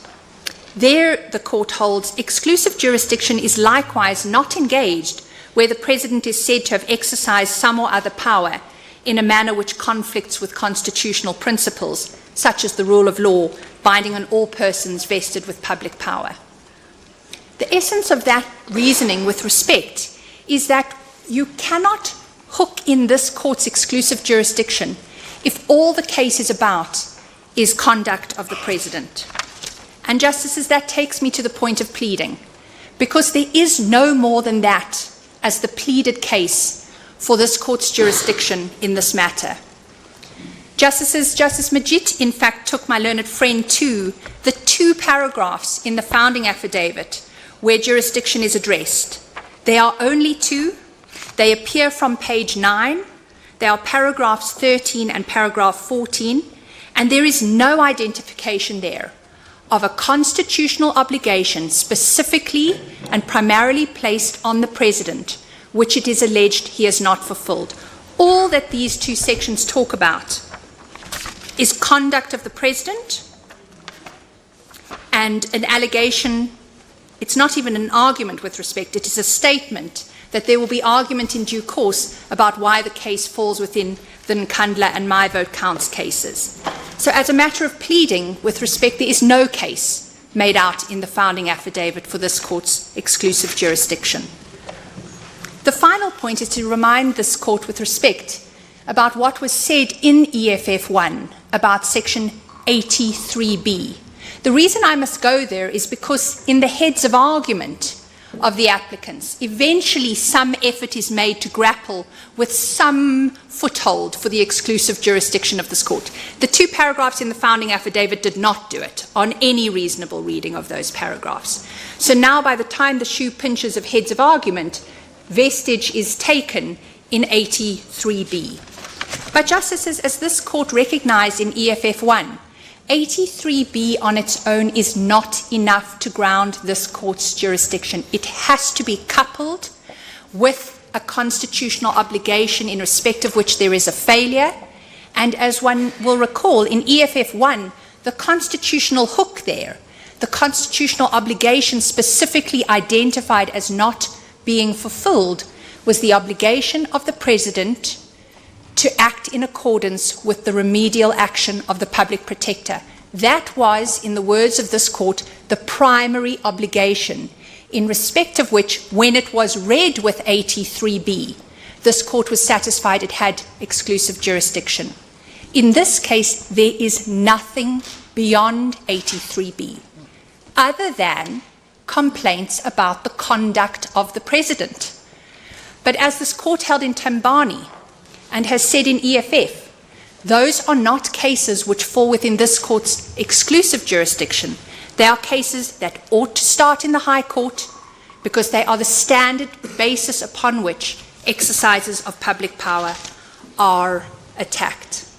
Justices, if that were not so, the consequences for this court are very serious. Because cases of exclusive jurisdiction, this court can only determine. If this court in this judgment widens its jurisdictional ambit to take this case, it will likely mean, amongst other things, that all powers that are granted to the President under the Constitution, powers to assent to bills, powers to call for national referenda, to pardon offenders, to confer honours, will come here and only here as this court of first and final instance. And that would make a mockery of the prior jurisprudence of this court. Albert was a case dealing with the presidential pardon. It started in the High Court, appropriately. It came here on appeal. Man Singh was a case about the presidential conferral of the status of silk. That started in the High Court. It went to the Supreme Court of Appeal, and then it came here under 1675. And that is my time, Justices. I will deal with direct access if there are questions in my question session. Thank you. I'm hoping for questions. Oh, sir. On Justice Majid? Yes, just on direct access.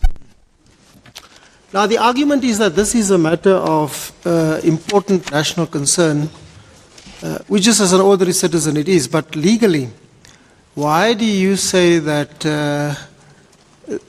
if we accept that there's no exclusive jurisdiction, just for the moment, why do you say this case doesn't warrant direct access, given the fact that it goes to national security and that it implicates a wide range of actors, even the judiciary?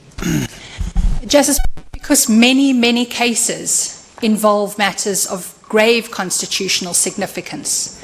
But our constitutional scheme says those start in the High Court. The High Court is where you go. The High Court moves urgently, more easily than this court does.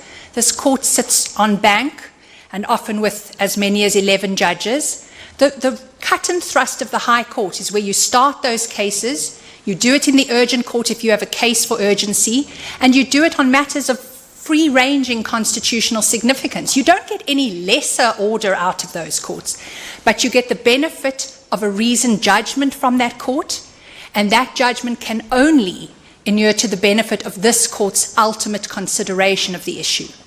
So we don't deny that these are issues of public importance, but we say the constitutional scheme, because 1675 recognizes conduct of the President and challenges to it begins in the High Court, is where those cases start. So this court has the benefit of those initial judgments on the issue. Just as a follow-up and a last question, much was made about the fact that Professor Cachalia is supposed to start on 1 August. Yes. Is there anything significant about that date? Not at all, Justice Majid. Not at all.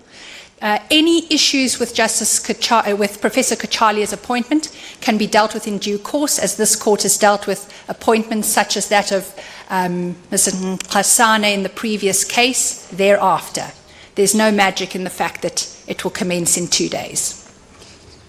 The applicants raise a concern that if they were to have gone to the High Court, there would be a problem with the time constraints. If one party is not happy with the outcome, the appeal processes, and there's a date, there's a deadline there, the 1 August issue. What do you say to that? Justice Mchunu, I've addressed the 1 August issue. In our submission, it is a non-issue because there are processes to deal with the irregular exercise of power thereafter, and there is a wide range of remedial option available to a court presented with the case. But if I can pick up on the point about cost, Justice Mchunu, the answer is 1675.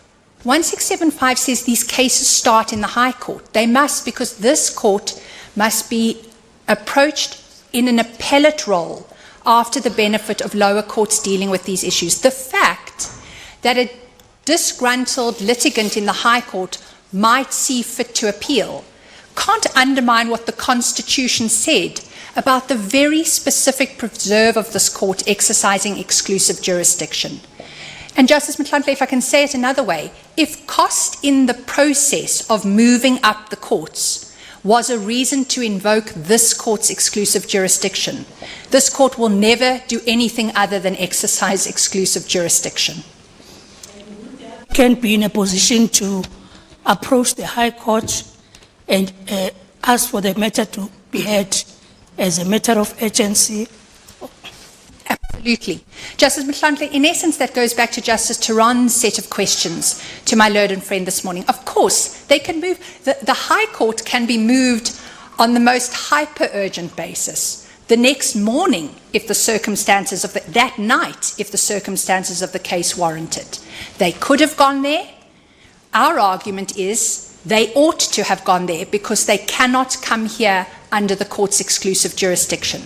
But we also say they cannot come here under direct access because all of those opportunities to get their interim order if they had a case for it, to get a proper ventilation of the vires, rationality, etc. aspects on which they attack the President's decision could have occupied the High Court, could have, and we'd say further, appropriately should have occupied the High Court.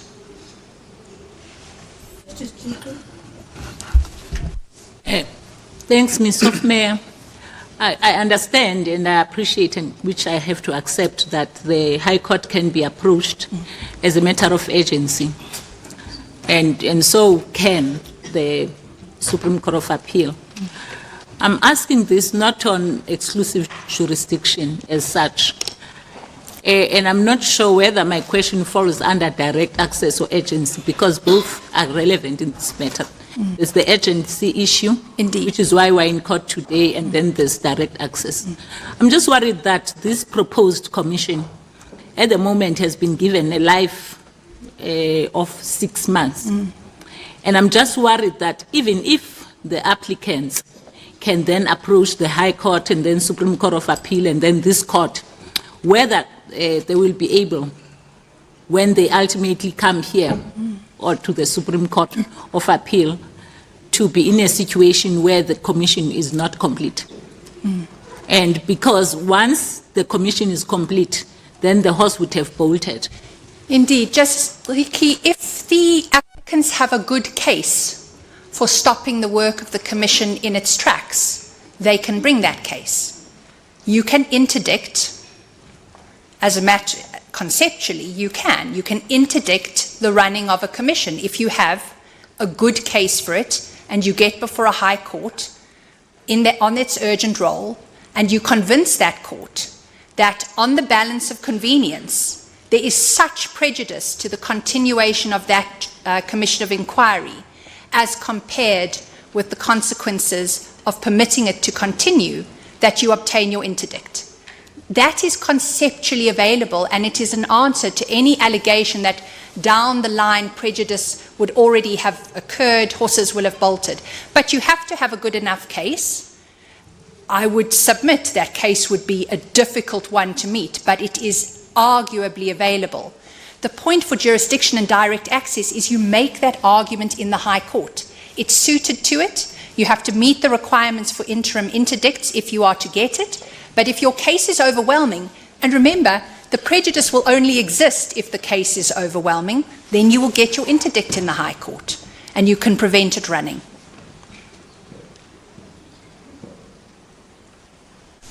Ms. Hofmeyer, I accept that one might have to show irreparable harm if one was seeking an interim interdict in advance of a determination of the lawfulness of the President's decision to establish the Commission. But if the matter were litigated urgently on the merits in the High Court, and the High Court found that the President's decision was irrational or unlawful, and therefore declared the establishment of the Commission unconstitutional, we know that wouldn't take effect until confirmed Indeed. by this Court. But Section 172(2)(b) says that a court which makes an order of constitutional invalidity may grant a temporary interdict or other temporary relief pending a decision of the Constitutional Court on the validity. As I understand it, that would mean that after having found the establishment of the Commission unconstitutional and pending the decision of this Court, the High Court could interdict the Commission from operating. Absolutely, it could. Now, at that stage, what would the test be? Would it still be irreparable harm? Or given that the High Court had now done something within its jurisdiction to declare the Commission unconstitutional, what then would be the test? Would it be a matter of essentially just an equitable relief? Justice Rogers, it's an extraordinarily interesting question in the scheme of Section 172's creation of powers for the courts. Because the determination would already have been made by the High Court that there is an unlawfulness in the making of the decision, that will create in our submission a weight on the side of the case in favour of potential suspension, and the governing test would be one of justice and equity, not the irreparable harm that ordinarily has to be achieved, where you are seeking the interdict first up and you don't have the weight of the court's already determination as to unlawfulness. Because remember, just to add to that point, when the interim interdict is sought, there is no final determination on the ultimate legal question. It is done at a prima facie level, which is why that, coupled with irreparable harm, is the right test for the interim interdict from the High Court. What we are postulating here is a situation where the High Court has already made the final merits decision. That, in our submission, means the test would move to a justice and equity determination. Yes, because part of my concern with direct access, and I don't express any views to what should happen in this particular case, but one senses a contention that because it has to be confirmed by this court, nothing effective can happen until it reaches this court. And it would be dangerous for us to set a precedent which said that the High Court cannot stop things. Certainly. If it can deal with the merits urgently, it seems to me that if its finding of illegality in the establishment of the Commission is a finding it's made, then I would think that prima facie, it should prevent the Commission from operating until this court makes a decision. But so with any other conduct that has to be confirmed. So with any other conduct that must be confirmed, it cannot be so that having made that determination, the High Court closes its eyes because there is a provision of the Constitution requiring confirmation from the very real prejudice, assuming such a case can be made out in the interim. Well, I mean, take the case of a provision in the Refugees Act, say it was amended to allow a deportation to happen. Absolutely. In circumstances that expose the deportee to prosecution in the return country.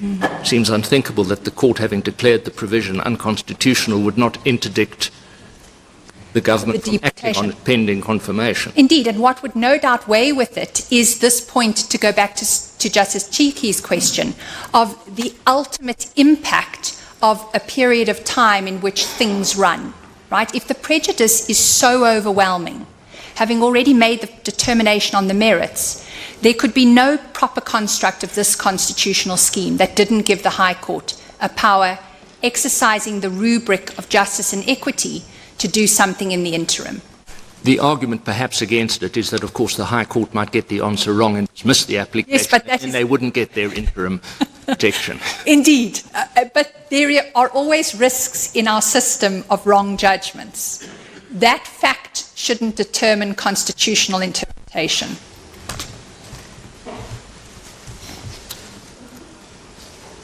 Thank you. Just briefly from my side, Ms. Hofmeyer, do you read Section 91 to create an obligation on the part of the President to appoint the Deputy President, ministers, and assign powers and functions to them? No, we don't read it as an obligation. Okay, because 91.1 defines the Cabinet, not so. It says the Cabinet consists of the President, as head of the Cabinet, Deputy President, and ministers. So how can the Cabinet not come into existence if the President has no obligation to actually appoint the Deputy President and ministers and assign? Because if that is permissible only, then conceivably we could have no Cabinet. Well, it would require a reading of 91.1 that reads in the words that inform the discretion in 91.2. So the Cabinet consists of the President as head of Cabinet and such Deputy President, the Deputy President and such ministers as appointed by the President in terms of... No, sure. My point is simply that the President doesn't have a discretion. He has to appoint the Deputy President and he has to appoint at least 2 ministers. Yes. Because all we have is ministers in plural, not so. Indeed. There's no limitation on. And so that's a constitutional obligation that the President has. Not Yes, apologies, Justice Colopin. What I was answering was the question whether in all instances there is an obligation. I readily accept there has to be some constitution of a cabinet in its bare minimum, but not every instance of thereafter appointments, assignments of functions and dismissals is an obligation. Sure. Now, the applicant's case is 83B, and they say that the President doesn't have the power to dismiss. And they argue that, well, their case for exclusive jurisdiction is then not solely premised on 83B, but on the President not fulfilling a constitutional obligation. Yes. And as I understand it, their argument is that the power to dismiss is not peremptory, but if the President elects not to dismiss, then he can't do anything else. Well, that wasn't Mr. Mpofu's argument, but certainly Mr. Katz's argument. Would that be sufficient to get them into exclusive jurisdiction? Certainly not. Why? If I could deal with it in 2 parts. I think it's very important to understand, first of all, what the first applicant's argument is in relation to duty. Because, Justice Colopin, I listened carefully to my learned friend, Mr. Mpofu. Every time Mr. Mpofu goes to section 91.2 in the course of his argument, he uses the language of power. I took particular note. He talked about it being constitutional power bestowed on the President. He describes it as a prerogative power. He even went as far at a point to talk about it being in the gift of the President to give it. For as long as you are in the world of powers and are describing them in this way, you are describing quintessentially discretionary powers. And those are a far remove from the constitutional obligation, the failure to fulfill it, which engages this court's exclusive jurisdiction. So my first point, if I may, in response to Justice Colopin, is just to frame the first applicant's case is actually a case antithetical to this court's exclusive jurisdiction, because it is a case premised on a recognition of the, I think they even describe it as unfettered prerogative power, i.e. discretion on the part of the President. If I can then move to Mr. Katz's argument, which is more narrowed. In essence, Mr. Katz, as I understand for the second applicant, says, well, there are 2 options. You ping-pong either between dismiss or keep on.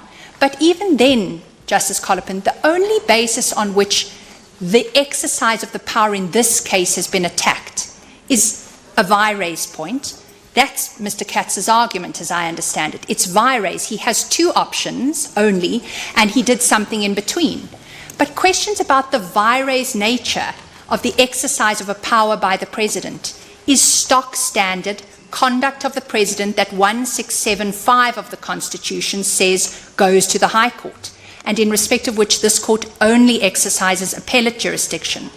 So even on Mr. Katz's more narrowed argument for the second applicant, exclusive jurisdiction is just not engaged. They don't have that quintessentially constitutional obligation that implicates the separation of powers in a way different to ordinary conduct of the President to ground this case before this court.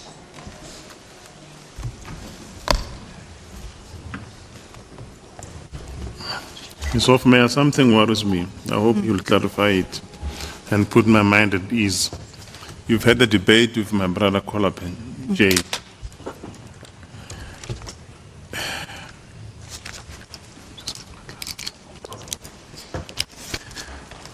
Section 167(4)(e) talks about the president decide that the Constitution and this court may decide that Parliament or the President has failed to fulfill a constitutional obligation. Following the debate with my brother Kolapen Jay, you say the constitution of the cabinet by the President, is it a constitutional power or a constitutional obligation? It is a constitutional power because he has a discretion to select who he appoints into those positions, what he does when No, let's start right at the beginning. For him to establish a cabinet, Yes, for assigning those powers, yes. is it a power or an obligation? Remember, the president is elected. After being elected, the president then sits and says, now I must constitute a cabinet. Yes. What is that? Is that a power or an obligation? The Constitution says, once president you are appointed, constitute a cabinet. Yes. If I may answer it in two parts. As in my engagement with Justice Kolapen, 91(1) requires there to be at least a president, a deputy president, and a cabinet of 2 ministers. Right. That requirement may well invoke an obligation on the president. And were the president to fail to do that, because we are not in discretion territory, we are in obligation territory, it is conceivable that you have the type of constitutional obligation that Section 167(4)(e) is concerned with. But then we go on. Having done the bare minimum that 91(1) of the Constitution requires to have been done for there to be a functioning national executive, beyond that, the President is at large, unfettered, to continue to appoint more, to assign them particular functions, and to dismiss them when required. And we say amongst the exercise of that discretionary power to do things like suspend when there is good reason to do so. Those are not obligations placed on the President. Those are powers given to him. He exercises and must do subject to the strictures of the law. But when he fails to do them, you run to the High Court. You get the High Court to give you your remedy, including your interdict if you have a case, and you come up to this court only thereafter. It's not, if I can just emphasize, no part of our argument today for the President suggests that his conduct is immunized from attention and judicial scrutiny. The only question for the purposes of my argument is whether challenges to the way he exercises his power must come first and last here. And we say there is no reason for that to be the case in this set of circumstances. Just bear with me. Let me look at my notes.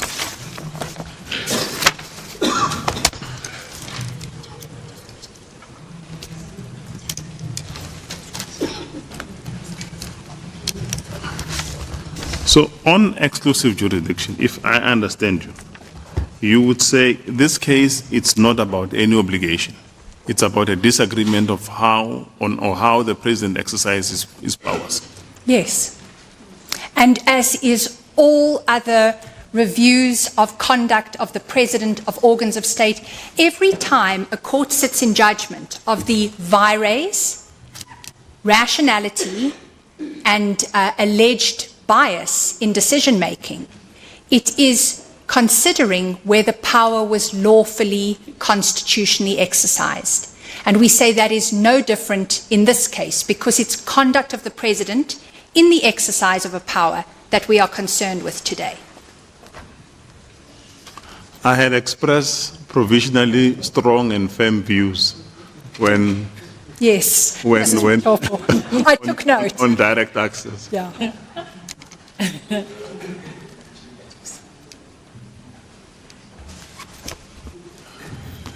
I'm not sure if I've moved or not. I don't take long to express my views.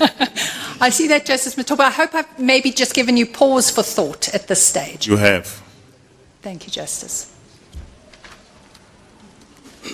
So you reckon the public importance of the matter could have been entertained at the High Courts? Certainly. There are manifold cases of great constitutional significance that appropriately start in the High Court. Justice Matopo, this court has said in its own judgments how its workload is crippling currently. The expansion of its jurisdiction means it is a court that should be engaged as a court of last resort, because that advances the administration of justice. Justice Matopo, there is such importance behind this point.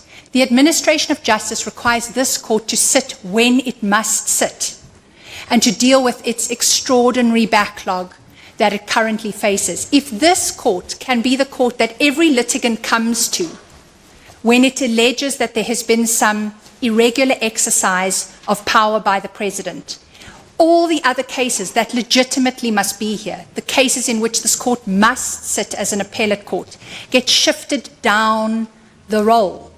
And that, in our constitutional scheme, is reason to be very cautious, as this court said in EFF 1, about taking on. Former Chief Justice Mogoeng spoke about the monopoly power of this court. This court must be concerned about taking for it, as a court of first and last instance, cases that should come up to it from the high courts. There's a special preserve for this court. And unless it sets its limits in this case, we would say the administration of justice more broadly can be imperiled.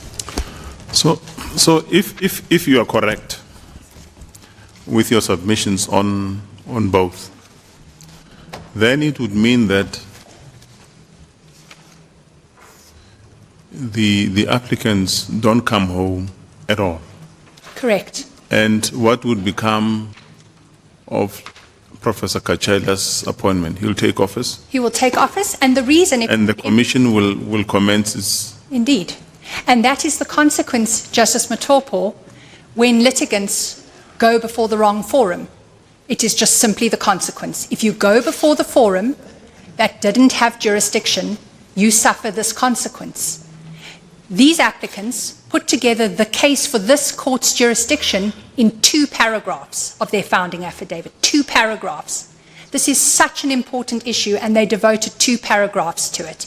If they are wrong, they will suffer that election, that they came here instead of running to the High Court, giving much less notice, because that High Court can move itself more quickly than this court can, and deal with that forum. Won't we be accused of ducking the issues? Certainly not. On the contrary, Justice Matopo, with respect, this court will have properly set the limits of its exclusive jurisdiction, and that will inure to the benefit of this court's ongoing jurisprudence and its ability to manage what comes to it. Okay, thank you. Thank you, Justice Matopo.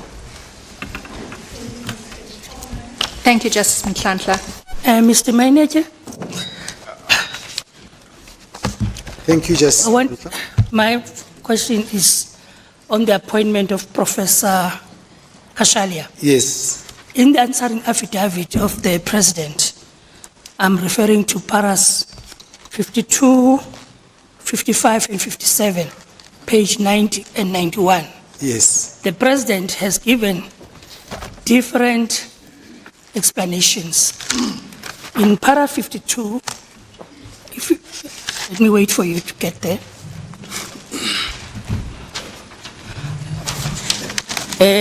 Mr. Mpofu referred us to para 57, where the President said, I'm appointing Professor Cachalia as acting Minister of Police. I would like to take you to para 52 first. 52. 52. Yes. Yes. In para 52, he says, I'm entitled to appoint a minister from outside of the National Assembly in terms of section 91(3)(c) of the Constitution. My appointment of Professor Cachalia as a minister will be made in terms of this section. That's what he says at 52. Then at 55, he says, upon his appointment as a minister, I will assign, Professor Cachalia will be assigned Minister Mchunu's powers and functions as acting minister. Then the confusion comes in at para 57, where he then says, I'm appointing him as acting minister in terms of section 93(1)(c). Yes. And we know you don't appoint an acting minister in terms of that section. It's a fully fledged minister. I think that's the argument about the Yes. applicant. Yes. Please clarify this. That's right. So I'll give the court the structure of the affidavit, and which will show that the answer is consistent and is in line with the Constitution. There's a very innocent explanation for the sentence that our learned friends like very much, which says, where does it start? I have outlined above the reasons why, given the nature and seriousness of the allegations against Minister Mchunu, I have elected to appoint an acting Minister of Police from outside of Cabinet, as I'm entitled to do in terms of sections, you'll see sections 91(3)(c), and in the drafting, and 98 fell off. But I can't make the argument purely on the basis of something that is not in the affidavit. What I'd need to show to the court is, so firstly, Professor Cachalia has not been appointed minister yet, acting or otherwise. And there's a simple reason for that, and that will be found in section 96(2) of the Constitution and section 101 of the Constitution. So section 102 says, 96, members of the Cabinet and Deputy Ministers may not undertake any other paid work. And then 101 says, a decision by the President must be in writing if it is taken in terms of legislation or has legal consequences. And the President has explained that when he appoints ministers, he does so by way of a President Act, and he's attached an example in the affidavits.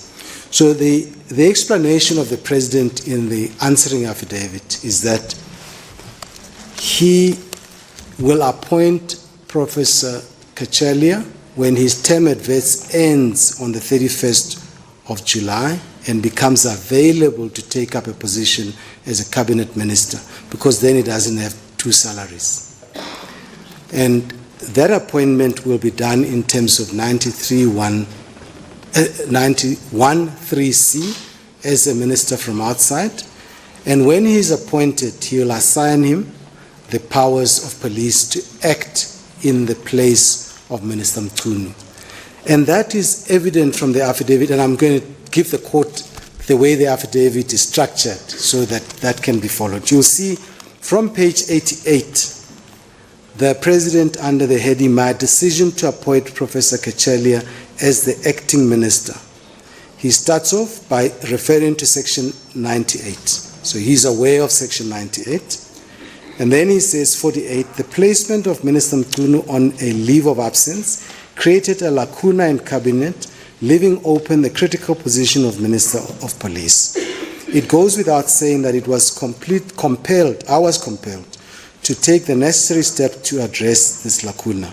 Then he talks about the allegations. Then at 51 he says, given the importance of the role of Minister of Police and the potential for the allegations made by Lieutenant General Mkhwanazi to undermine the legitimacy of our law enforcement structures, I deemed it appropriate to appoint a person from outside the existing cabinet to occupy the position of minister for the duration of Minister Mchunu's leave of absence. So that's a temporary duration.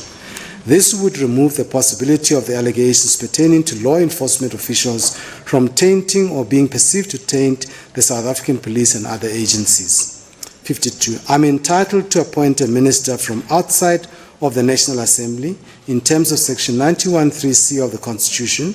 My appointment of Professor Cachalia as a minister will be made in terms of Section 91(3)(c). This will be done in terms of President Act under this section.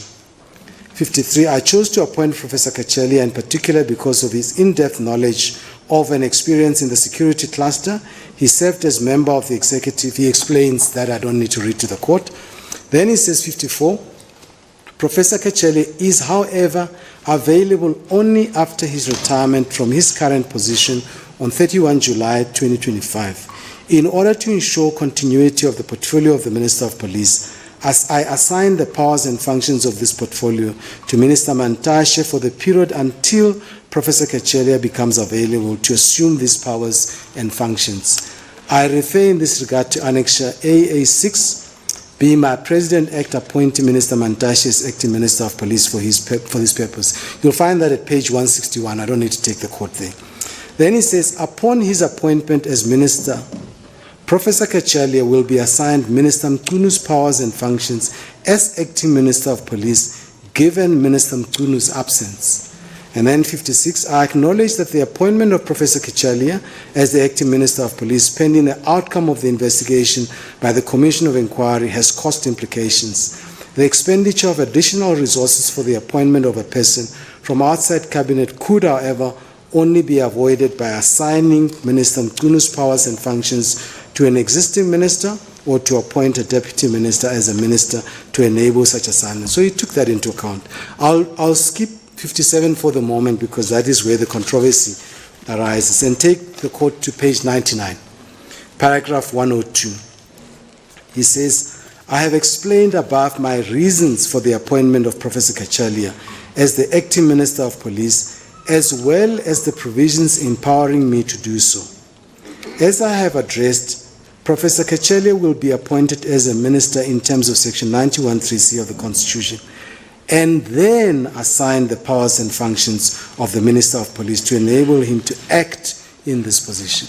So if you take the confusing sentence out, it's not clear as mud, it's very clear that the President is very aware that he has to act in writing on the 1st of August when Professor Cachalia is available, first to appoint him as minister and joins cabinet, and to assign him the powers and functions of police so that he feels what the President calls a lacuna in the police because Minister Mchunu is on leave, to act in that position for as long as the Commission of Inquiry, as long as he requires the outcome of the Commission of Inquiry to make a decision on whether to dismiss Minister Mchunu or not.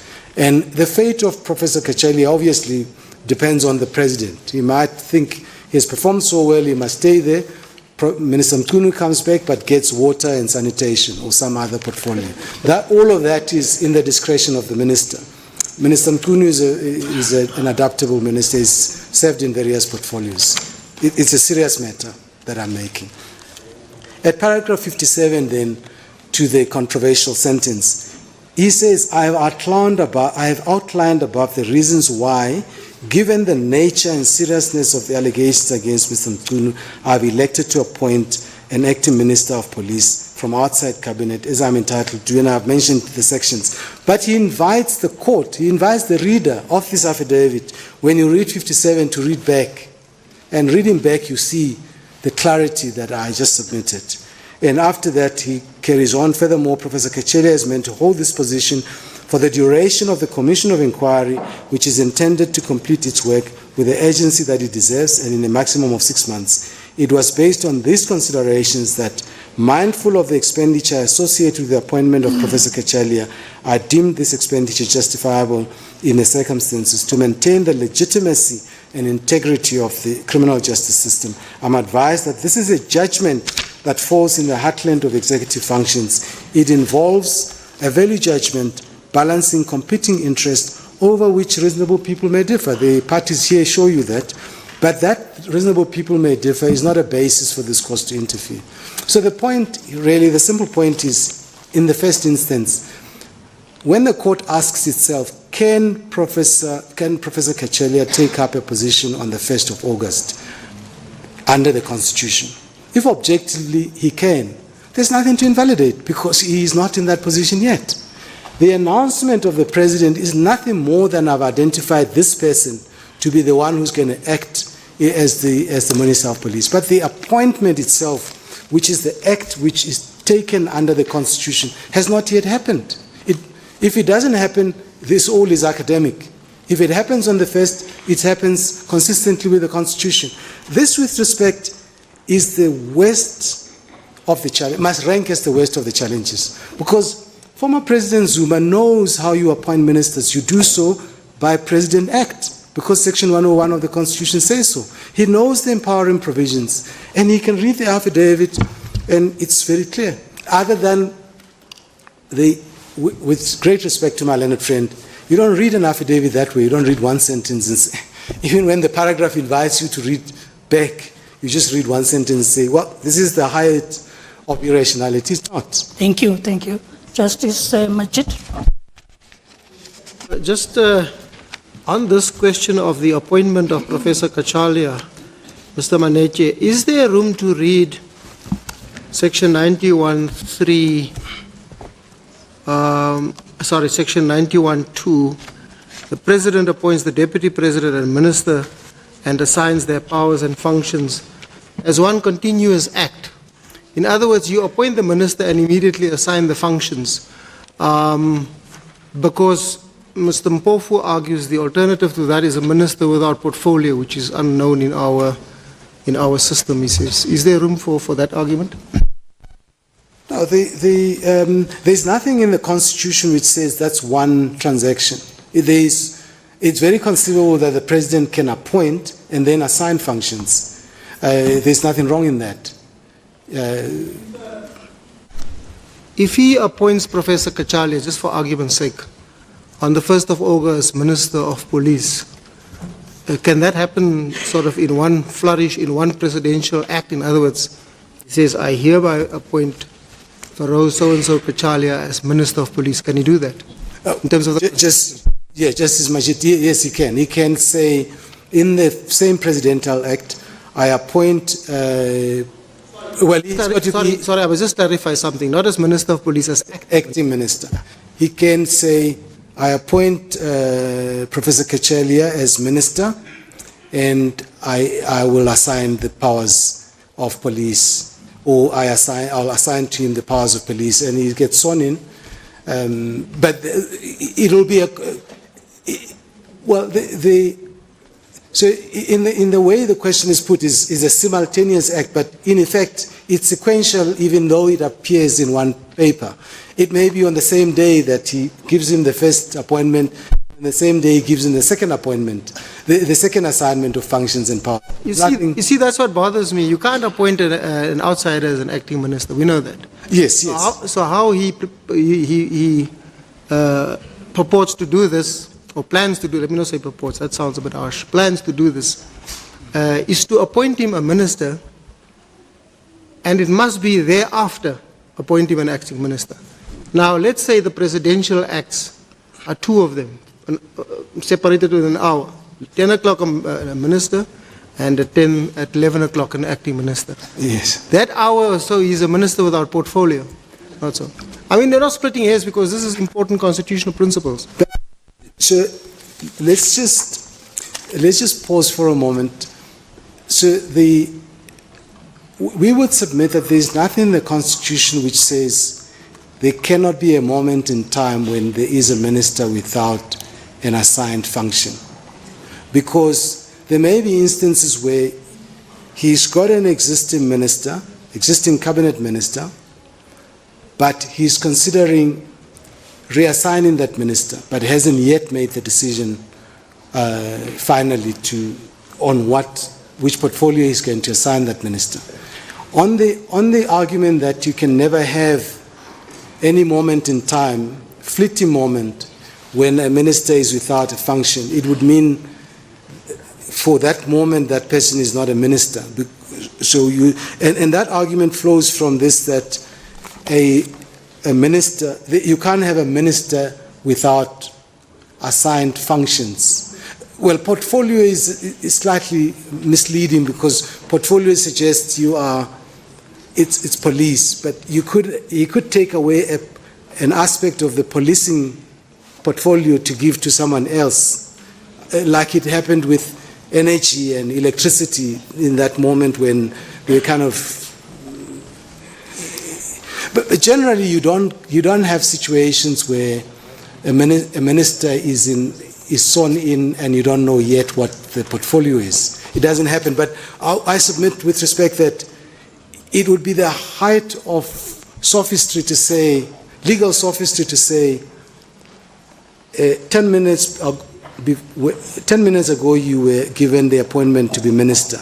10 minutes later you're given functions. There's a time when there was an invalid occupation of office or appointment. With respect, those would be, it might even be a de minimis kind of breach if there is a breach of that kind. Just one last question. Mr. Mpofu pointed us to sections 177, 194, with this question of no express provision for suspension. And he didn't argue it, but I think the suggestion is that he cited those two examples where there's express provision for suspensions on the basis of the principle inclusio unus est exclusio alterius. That's what the implication is. What do you say about that argument? There is a reason why those presumptions are only guidelines for interpretation, because there are circumstances when you depart from them. If that argument was correct, Masetla would have been decided differently, because in Masetla you had the power to appoint and you didn't have a power to dismiss. But there are many places in the Constitution, at least the one we are dealing with today, where the Constitution expressly confer a power to dismiss. Only argument is where the Constitution wants you to have a power to dismiss, it says so. You can't imply it where it is not said so. But Masetla went exactly the opposite direction. So it is simply, that expressio unius is simply a guideline for interpretation. The ultimate question that the court has to grapple with is whether we are correct to say the proper exercise of the power to dismiss implies the power to suspend, to enable a president to properly exercise the power to dismiss. And so when I argued the point, the argument we make is this, is that the president has the express power to dismiss, but that power is constrained under the Constitution. It must be exercised rationally, meaning both in respect to reason, substance, and process. When the president is confronted with allegations and he says, I can't properly inform myself whether a dismissal is appropriate, I can't properly exercise that decision rationally, because I'm not sure whether these are wild allegations or there's substance to them. If he goes ahead and dismisses, that with respect is not a proper exercise of the power to dismiss in that context, because it is either irrational for substance or maybe attacked for irrationality for process.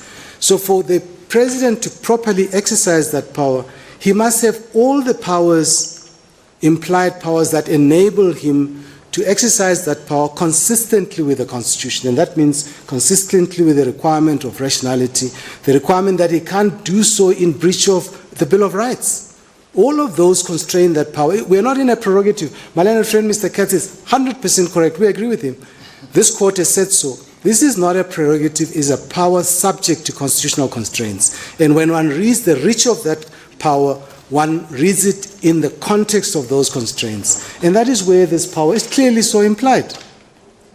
It really beggars belief that my learned friend can say, if a minister requests to be placed on special leave for any reason, because the reason doesn't matter, it could be a cancer patient, it could be an accident at work, it could also be like former Minister Kize, that there are serious allegations, please place me on leave so I can pay attention to these allegations and defend myself. Could be just a selfish reason for why he asks to be placed on leave.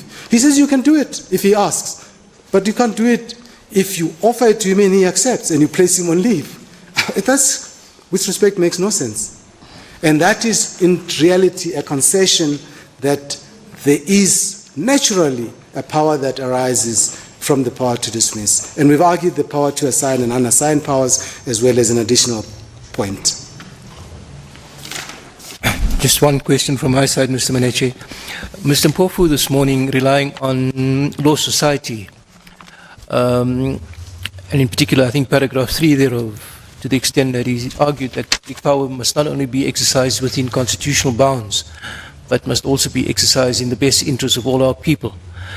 And he expanded on that principle, and I understood his argument to mean that when one subjects public power to scrutiny, then it would be competent for a court to decide whether the public power is exercised in the best interest of all its people, which would be a standard different from a legality standard or a rationality standard, but almost looking at the merits of the exercise of that power.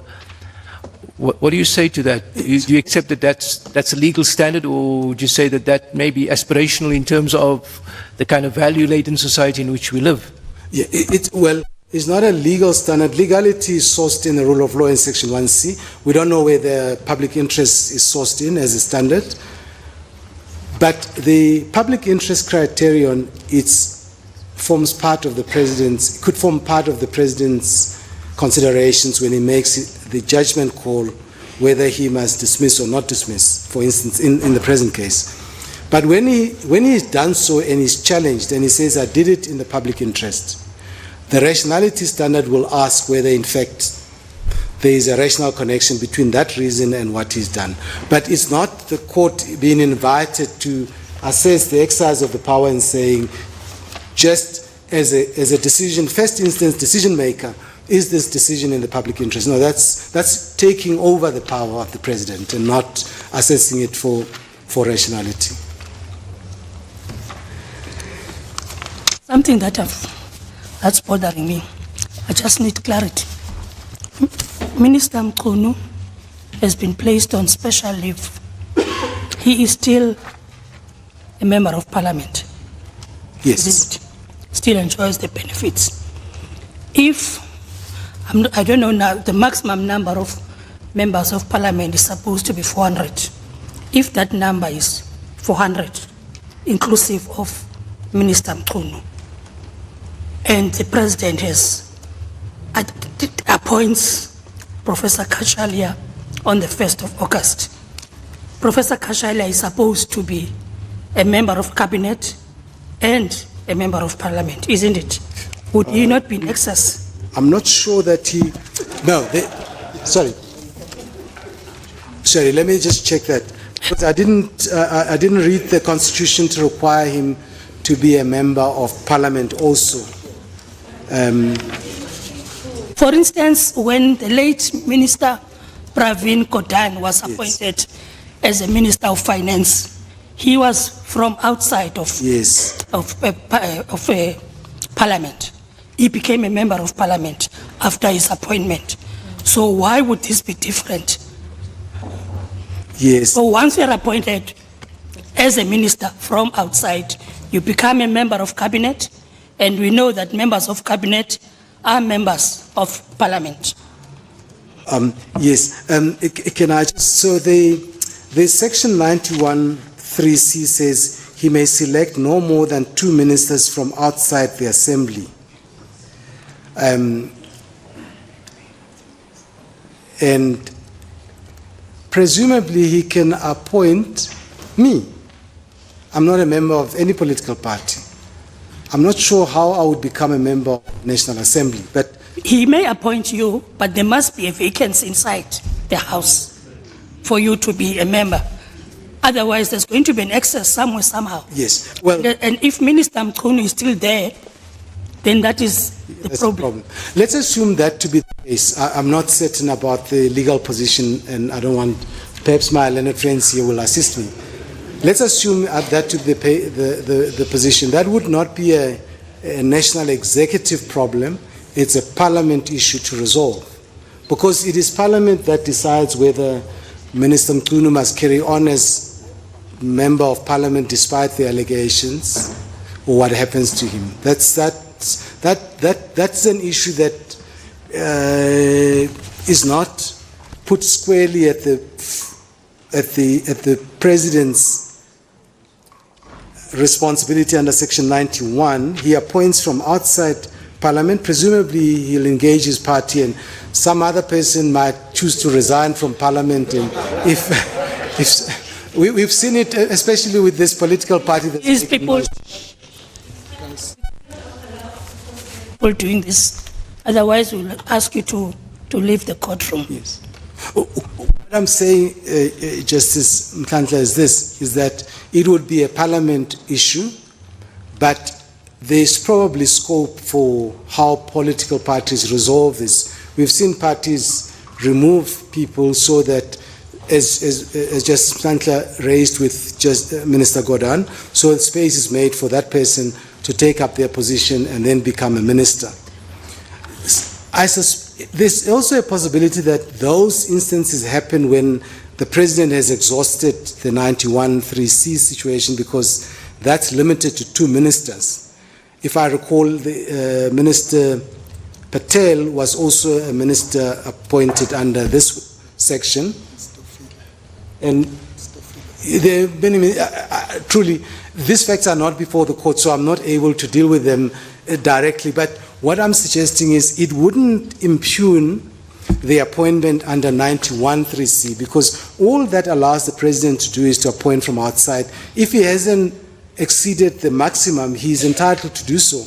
How, after the appointment, and it will be a matter that arises after appointment, not today, as we argue the case, that issue doesn't arise yet. We don't know whether the ANC has its full complement in Parliament or not, and who else might want to step away for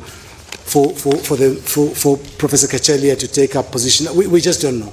So it wouldn't be a basis on which this court could impugn the appointment of Professor Cachalia. And it's not relied upon by the applicants. Yeah, I know, yes, Justice Mchunu, I acknowledge that. Justice Majid. Just a quick follow-up. It's not proper for judges to answer questions from other judges, but the way I read it, 91(3)(c) is very specific and must be read with 91(3)(b). See, 91(3)(b) says he may select any number of ministers. And we know there's no cap. There's a complaint the cabinet is too big, but that's another story. Any number of members from the assembly. But the 2 he selects is from outside the assembly, and ergo, they're not going to become members of parliament. Yes, that was my understanding. Yes, thank you. So, Mr. And section 46(1) of the Constitution says... sorry, which section? 46(1). 46(1) of the Constitution says the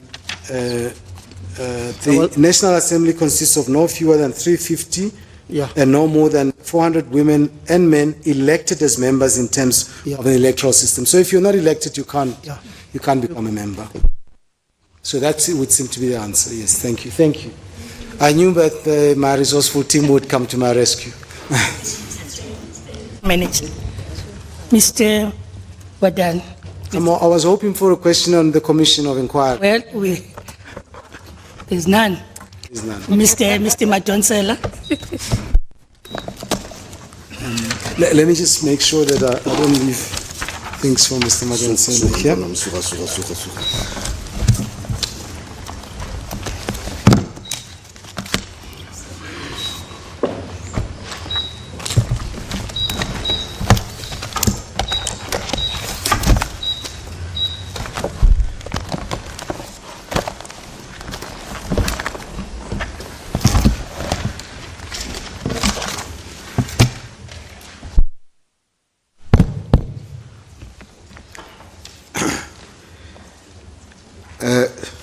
Justice Mchunu and Justices of the Constitutional Court. Sunday, the 6th of July 2025, will live in memory as a day like no other day, when the Lieutenant General Mkhwanazi, the whole Provincial Commissioner of KwaZulu-Natal, pulled a surprise move without a warning shot and took to the podium and publicly indulged in a most serious attack not only to the law enforcement agencies, the prosecutorial services, intelligence services, the judiciary, all levers of power in the administration of justice. Of course, the Minister of Police himself was not spared. He was also ambushed with this media conference because he was also in Freiheit, attending to his political commitments in the by-elections there. The President, too, the second respondent in this case, was in Brazil. And in the wake of these attacks on the minister and other agencies and the judiciary in particular, the MK party drew out spears, crying out, "Crucify him, crucify him." That's what they said when the president arrived. They said you must dismiss the minister. And in fact, in their founding papers, that's the case they made out. If you look at paragraph 25 or 52 at page 24 and 52.6, saying that the Minister Mchunu should not have been placed on leave, he should have been dismissed. That, in fact, was their demand in a letter of demand at page 44, where they said, with reference to another minister, or the Deputy Minister Whitfield, they said the President should have dismissed Minister Mchunu as he did with the Deputy Minister. So that was the case they made out. In reply, at page 236, paragraph 90, they repeated that claim. They said the minister should have been dismissed. He deserved to be dismissed, as it happened with Whitfield, at paragraph 90 of the replying affidavit.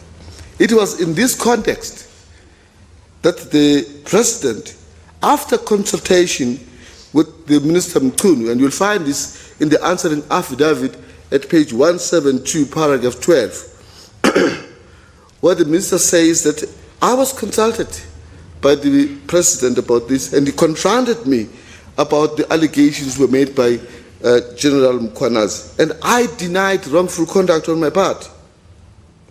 And that, under those circumstances, the President said, I couldn't resolve the issue, I'll place Minister Mchunu on special leave. May I just, Justice Theron, touch on the point that you raised about what is the nature of this action? Was it leave or suspension? Well, the applicant said in their founding papers, at paragraph 52.1, they said, this is just suspension by another name, a fancy name for suspension. And we embrace that characterization. And we embrace it because there is judicial support for the fact that special leave, which is consensual or under the circumstances such as the present, is nothing else but a euphemism for suspension. So when we use the word suspension of the minister, we're using it in the sense that it is a special leave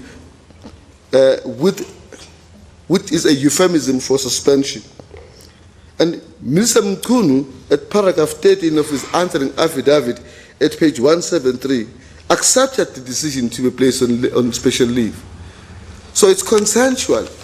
So it doesn't matter whether it was requested or granted, but it is mutual between the two of them. So nothing turns on that point. So, my Lord, under this, Justices, under these circumstances then, we seek to engage with two issues only. Whether the President had the power, the ultra-vires argument, had the power to suspend Minister Mchunu. And in this regard, we locate that power. And the second point that we deal with is rationality, but my little friend has dealt with it. I'll just make a few comments in relation to it. In relation to vires, whether the minister or the President had the power, we rely, as we do in paragraph 25 of the answering affidavit at page 176, locate the power of the President to suspend on section 91(2). And we say that section 91(2) has three components. The first component is that the President can appoint at the beginning, and in the middle, he can assign. If I may pause in the middle for a moment and go to 98 and say, again in the middle, 98 tells us that he can also reassign the functions if the cabinet minister is temporarily out of action or is absent, temporarily absent. And at the end, the third component, he may dismiss. Those are the three parts of 91.2. Now the argument today is that, well, because those three parts of 91.2 did not contain the word suspend, therefore it cannot be, it's not an express power or it's not implied power. Well, we assume that our premise for the argument is that, yes, there is no express power, but there is an implied power. And we have placed reliance in the judgment of Amapungane in this regard, which is set out at page 50 of our heads of argument. And Justice Kolapen, you're right when you referred our learned friend in this regard to the judgment, to the quotation in Baxter in Amapungane, where the court said an implied power can be power that is reasonably required in order to exercise the original power. It can also be an ancillary power. It can also be an incidental power. So when you imply powers, you imply those that are ancillary, incidental, or reasonably required. And that's the quotation from Baxter is set out at page 21 of our heads of argument, paragraph 60. And it's also referenced in Amapungane itself. So we say in this regard that the implied power to dismiss is an ancillary power, to suspend is an ancillary power to dismiss. And in this particular context, it is necessary to preserve the integrity of the investigations which the President has put and set in motion. And the President explains this in the answering affidavit at paragraph 40 at page 85, where he says he wanted to ensure that there is no interference by the Minister on the investigations of the contested allegations that General Mchunu has made in that dramatic media conference. So the power, justices, is implied, is there. It is implied, it is necessary and required in order to exercise the determination on whether or not, subject to the outcome of the investigation, Minister Mchunu should be suspended or should be dismissed or should be retained. So that is the necessity of the power. So, my Lord, we say that in support of this implied power, there is both judicial and academic support for the proposition of an implied power. Insofar as judicial support is concerned, we place reliance in the judgment of Mphehle, which is referenced at paragraph 61 of our heads of argument, page 24. It's Mphehle versus the government of the Republic of South Africa.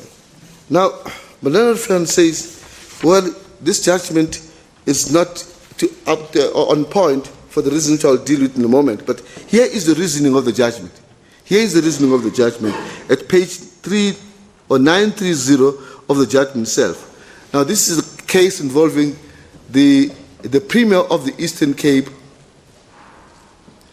suspending the MEC, and we say that is comparable with the President suspending the Minister, except that the other one is in another sphere of government.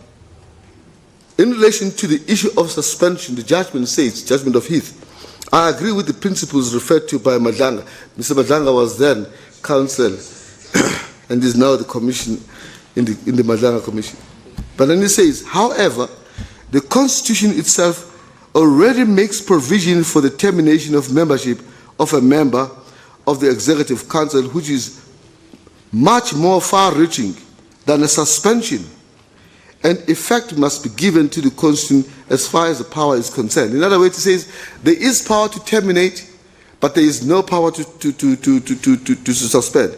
But termination is far more far-reaching than suspension. And then at the end, in the next paragraph, marginal letter D, says, on the one hand, a suspension is a well-known interim position or a step or a phase leading to a termination or dismissal, and a suspension in the present instance is clearly a logical and necessary consequence of the powers conferred on the Premier.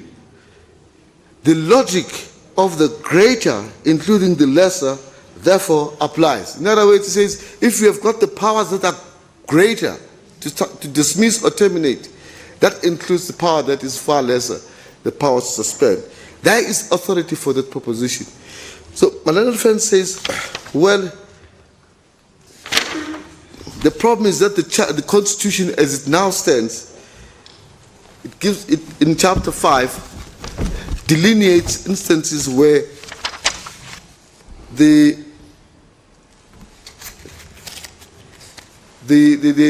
power, or the acting powers can, in chapter 5, there will be powers that are acting for acting president as distinguished from the powers, the absence of the powers of the ministers to act. Well, my lord, there is a short answer to that argument. The reason why there is a different section for acting president is that in this country there can only be one president. Not many, unlike the ministers who can be many. But the second distinction is that chapter 5 analogy is unavailing, because in chapter 5 you will see when you read the schedule for the oath of office of the president that it is different from the oath of office taken by the ministers. So there has to be a separate system regulating acting president as opposed to a system regulating ministers. So the point is, the chapter 5 argument that there can be nothing in between, because chapter 5 separates or provides specifically for acting president and not necessarily for acting ministers, is unavailing.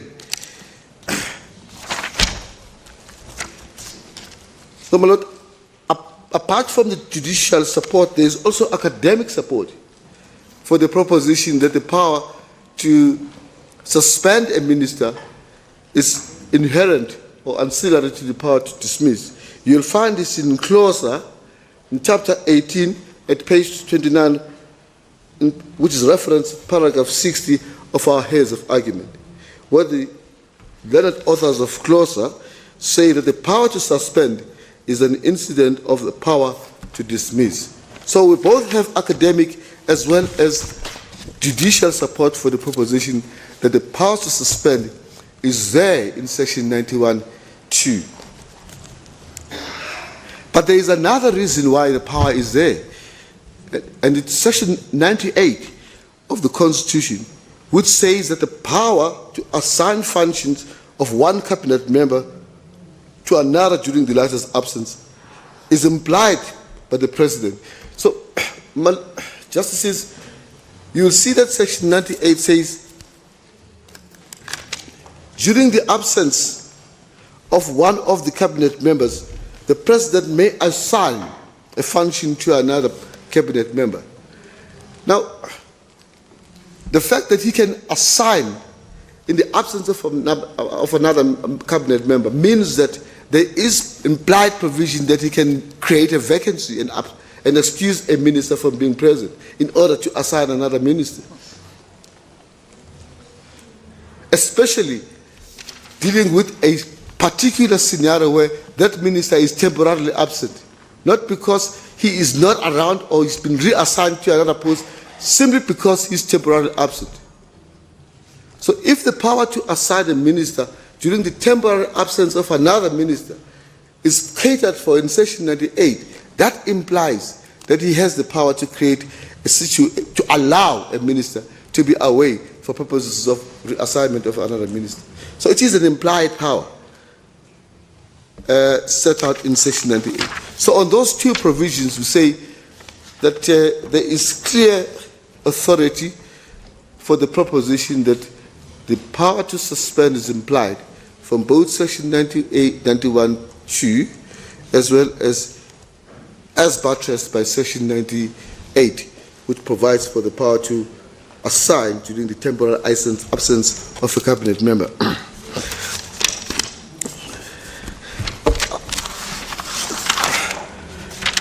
Well, there was some mention in the argument by our little friend, Mr. Mpofu, about the relevance of the Mwabe judgment that the president publicized in a media statement that he was going to appoint Professor Cachalia. Now, I was part of Mwabe in this court, and Mwabe is no authority for the proposition that a public announcement alone achieves finality in the decision. I know so because if today Cachalia was to approach this court and say to this court, please give me the position that you announced to me because you announced it, he will not get it. That was the result of Mwabe. And finality is achieved, contrary to what my friend says.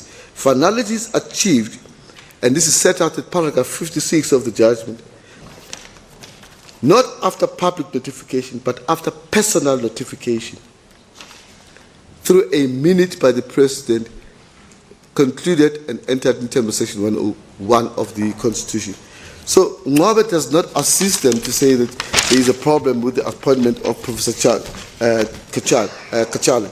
That was just a passing comment in relation to Cachalia because that's not my argument. My argument is on there is power to appoint or to suspend a minister. Now, that concludes the argument on ultra vires. On rationality, my little friend has really made the point. I want to make few points on it. The test is well known in the Mendes Milana case, set out in paragraph 65 of our heads. The question is whether the exercise of power, that is the power to suspend, is rationally connected with the purpose for which the power was conferred, and the purpose is to assign powers. Now, the justification for the suspension is set out by the President in paragraph 40 to 42, and there are 4 reasons why the President adopted the route of suspension. He says in those paragraphs, 1, it was because of the seriousness of the allegations by Lieutenant Mkhwanazi, whether Mchunu was engaged in criminal activities. That was the first reason. Secondly, the allegations had profound implications for public confidence in the executive. Thirdly, the need for proper investigation into the veracity of the allegations through a judicial commission of inquiry. Fourthly, that the decision to dismiss Minister Mchunu was going to set a bad precedent which would be created if the minister was to be dismissed on mere allegations which can turn out to be unfounded at the end. So these are rational reasons we submit, Justices, which led the President to take the decision to suspend rather than to dismiss. And the context is that he had consulted the Minister of Police, our client, and those allegations about him were denied and had to be investigated, as are the allegations that the judiciary was also was implicated in cartels, drug cartels, as are the allegations that the law enforcement agencies are infiltrated, and as are the allegations that there is interference by the minister with the workings of the political task team.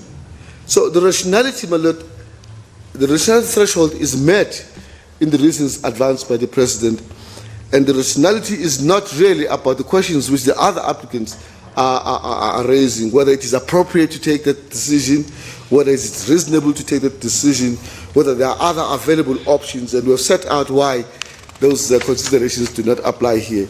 And if this court is with us on those rationality arguments, and therefore the application should be dismissed.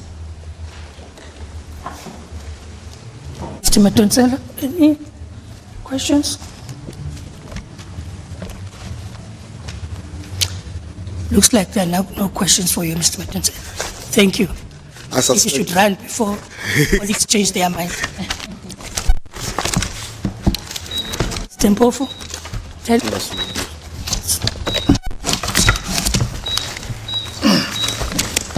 giving him leave of absence. Yeah? I'm giving you leave of absence.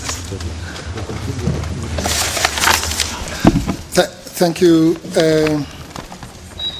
Justices. Maybe let me, well, first, the deal that we discussed with Mr. Katz is on. The 5 minutes. No, all of it, the 10. Whole. 10 plus 10. So it's 20 minutes. Yes. Thank you. You confirm that, Mr. Katz? Thank you. 20 minutes. Thank you. So I'm going to make sure I've got, let me take off my watch.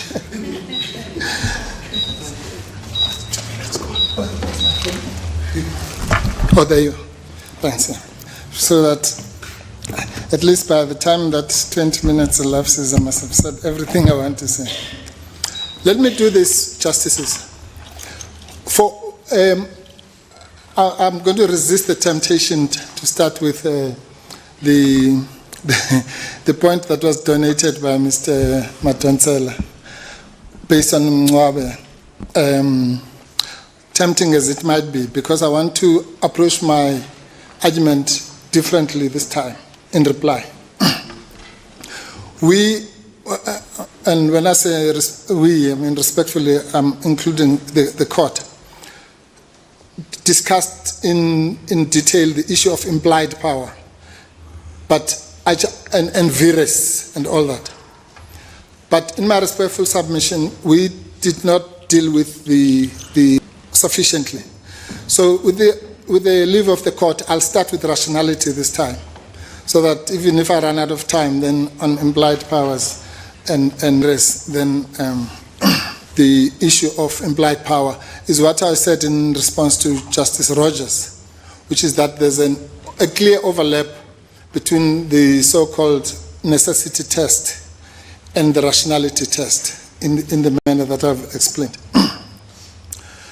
So let's go to rationality.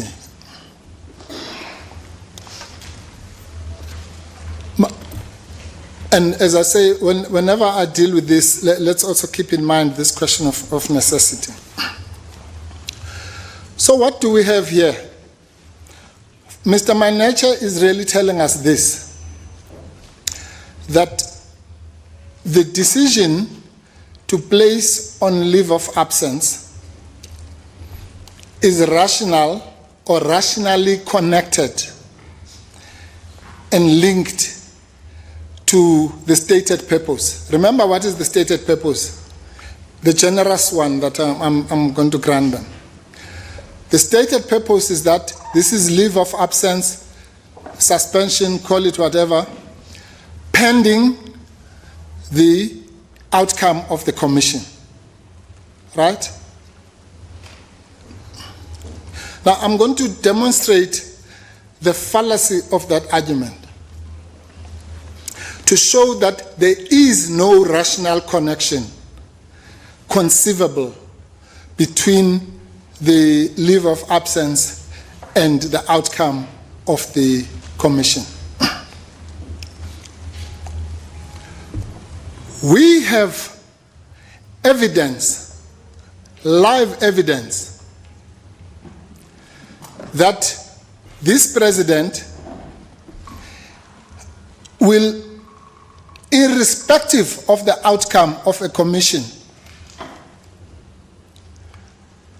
will not only appoint you to be a minister, but actually promote you if there's an opportunity for doing so. Let me explain. Because for that argument to hold, it must be that really the president is saying, I don't know about these allegations. I must await the Madlanga Commission. If it says there's prima facie evidence, then I may dismiss. We must believe that story. Well, that story, there's no South African, nobody who lives in this country who can believe that story. No one. Because And the president says the reason why I'm taking all the steps is because the allegations are untested. So they'll be tested where? In the Madlanga Commission. But that is a fallacy. Because when the allegations against certain ministers were tested, and this is in our replying papers, those allegations were now tested in the Zondo Commission. And those ministers were said to be prima facie criminally liable. The thing that he says he's waiting for in relation to Minister Mchunu, when that happened, the president appointed those people to be cabinet ministers. And the live example of that is none other than Minister Gwede Mantashe. Let's call it the Mantashe test. The president, to sustain that argument, would have to pass the Mantashe test. And he fails it dismally. Because as we speak now, today, despite the tested allegations that were in the Zondo Commission, what did the president do? He has appointed Minister Mantashe as acting Minister of Police now, today, as we speak. What does that mean? It means if Minister Mchunu were to be placed in the same position as Minister Mantashe in 3 years' time, after the Madlanga Commission finishes its work and the review applications and the appeals and all that happens, then we would have, let's assume then the Madlanga Commission says Minister Mchunu is prima facie criminality and so on. So he would be in the exact same position as Minister Mantashe now. And we have had evidence that that would mean he would be qualified. In fact, not only has Minister Mantashe been appointed as Minister of Minerals and Energy, and now appointed as acting Minister of Police, he has even been promoted to acting president recently. So if you do wrong and you are found by a commission to have possible criminal liability, not only are you not going to be punished, but you are going to be promoted, probably. What is that? We cannot, this president, I know he can do no wrong, is the super saint. But there has to come a time in this country where we must say, this far and no more. You cannot have a president who's going to come to this court and say, in open court, daylight, I am waiting for these things to be tested so that I can possibly dismiss. When all the evidence shows that with Minister Mantashe, with Zizi Kodwa, with Deputy Minister Mahlobo, all the people who were implicated in the Zondo Commission have been appointed by him. Now, he says the allegations are untested. Well, all of us would love to be in this university where you can't fail. You can't fail the test. Because the more you fail the test, the more you're going to graduate. And we call that rational? That we are all, the whole country must wait for 3 years and spend 2 billion rand to get to a stage where nothing is going to be done. Or if something is going to be done, it's probably going to be a promotion of Minister Mchunu. That is the reality. That is how we must approach the rationality test in this case. Now, once you remove the facade of the artificial connection between the outcomes of the Madlanga Commission and the so-called leave of absence, then its rationality goes to the dustbin. It is simply an excuse to make sure that Minister Mchunu continues to have his salary. Mr. Katz put it properly. The only purpose, and I'm inviting anybody to think of any other purpose that is going to be served by the leave of absence, apart from making sure that Minister Mchunu retains his salary. What is it? There isn't. And that can never be a rational purpose for exercising presidential powers in any country.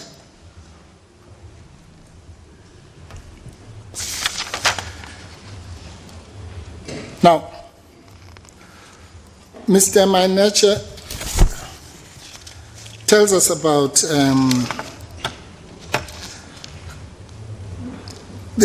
he dealt with the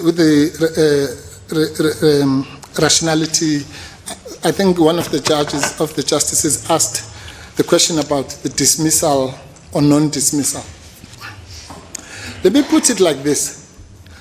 We all accept, just so that I'm not misunderstood, we all accept that generally speaking, the rationality test is not what one of the parties, I can't remember which one, accused us wrongly. It's not a whataboutism. So you don't say, okay, well, I suspect it was Mr. Madonsela. You don't say that, well, you placed him on leave. Why did you not dismiss him?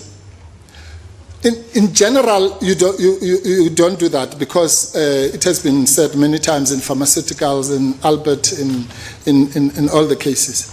But this is not, when we talk about the dismissal of Minister Mchunu, in this particular case, on these facts, it's not in that mold. Their own version is that this power to place on leave of absence is derived from the power to dismiss. Right? That therefore means in this, on their formulation, you can never take the decision to give leave of absence without having first considered the decision to dismiss and discarded it. So it's not the whataboutism mold. It is to say, because you are saying that power is, someone was even saying a lesser power or whatever. But its parentage, its ancestry is the power to dismiss. So before you do leave of absence, you must have at least taken a decision to retain or a decision not to dismiss. And it is in that context that we say that prior decision is about the breaking of the egg and the omelette. That prior decision not to dismiss was in its own right irrational as well. But if its corollary, to quote my learned friend, is to retain. The president would have been within his right, by the way, and I said this earlier in my address, to retain, to say, after the discussion apparently, to say, yeah, okay, from what you're saying, I'm keeping the minister and I'll wait for the outcome. And if he's found to have done something wrong, I'll dismiss him or whatever. He could do that. That would have been irrational. It would have been not a nice decision. Many people would be aggrieved. But on the rationality test, he would be prepared to do it. Now we're told by the president that there's no such thing as the prerogative. Latching on Mr. Katz's, shall we say, overstatement. I'm trying to, because he's on my side, to make sure that I don't. We know this thing about the prerogative is actually very simple. Hugo gets abused and I probably am guilty of this as well in other instances. Hugo simply says that we don't have the royal prerogative. Everyone knows that. But we have what is called, what I call, it's actually my own term here, I call it the qualified prerogative. In other words, you still have to pass the rationality test. But there are powers that are the sole preserve of the president. But what is really said is the president who can speak with both sides of his mouth and comes here via his counsel to say there's no such thing as a prerogative. But if you go to page 159,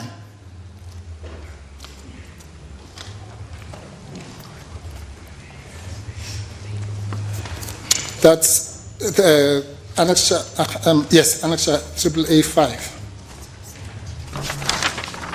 You hear, it says, the heading, statement by President Cyril Ramaphosa on the removal of Deputy Minister Whitfield. So this is his own statement, the same as when his counsel speaks for him. It says at paragraph 160, after he criticizes, well, first of all, he starts with in this court he makes the false statement that Mr. Whitfield admitted his transgression.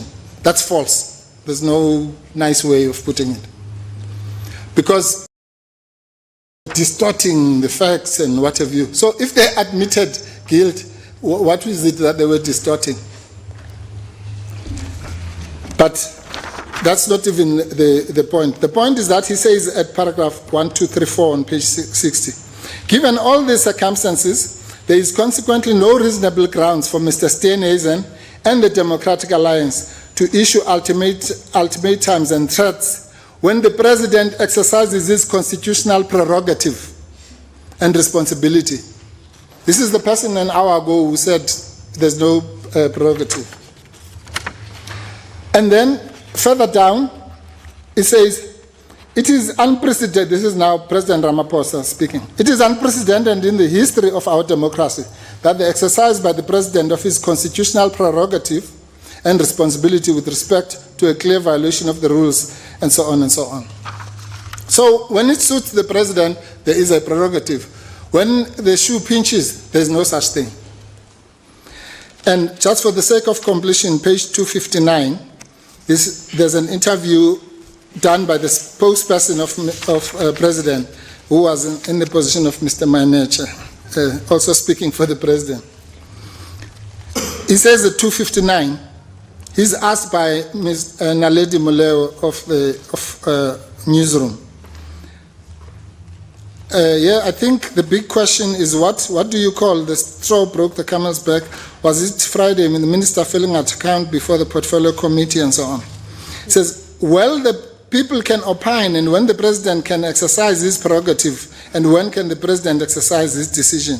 But I think a couple of factors, and further down says the second thing, even in the exercise of the prerogative, anyway, the point is made. The point is simply that everyone knows that when we say the prerogative, and to the credit at least of the president, we all know that means what I call the qualified one, where rationality is at play. But now those statements are being disowned. Now, if there's one thing I have to say is this. The use of the word dismiss in this context, not the use, because it is what it is in the Constitution, but the flawed understanding of that word dismiss is what is really at the center of this case. Because everybody, all of us as lawyers, I suppose, instinctively, when we talk about dismiss, we think about the dismissal of an employee, dismissal of a school principal, and so on. But this is not a dismissal of that kind. This is a removal. This is a withdrawal of someone from the cabinet. And that is why the section on this, section 192, section 92 that we all been talking about, 91(3)(c), sorry, uses the word select.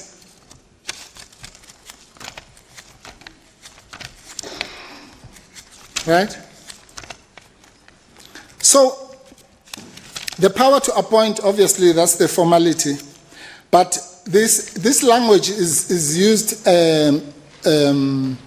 advisedly. 91(3), the president must select the deputy president. The president may select any number of ministers, and the president may select no more than 2 ministers from outside the assembly. So what is happening when you, quote unquote, dismiss a minister is not all these big things about you must prove a case and what if they... It's just a simple matter of deselecting. You are simply deselecting that person. You are not punishing them. You are not impeaching them. You are not doing anything.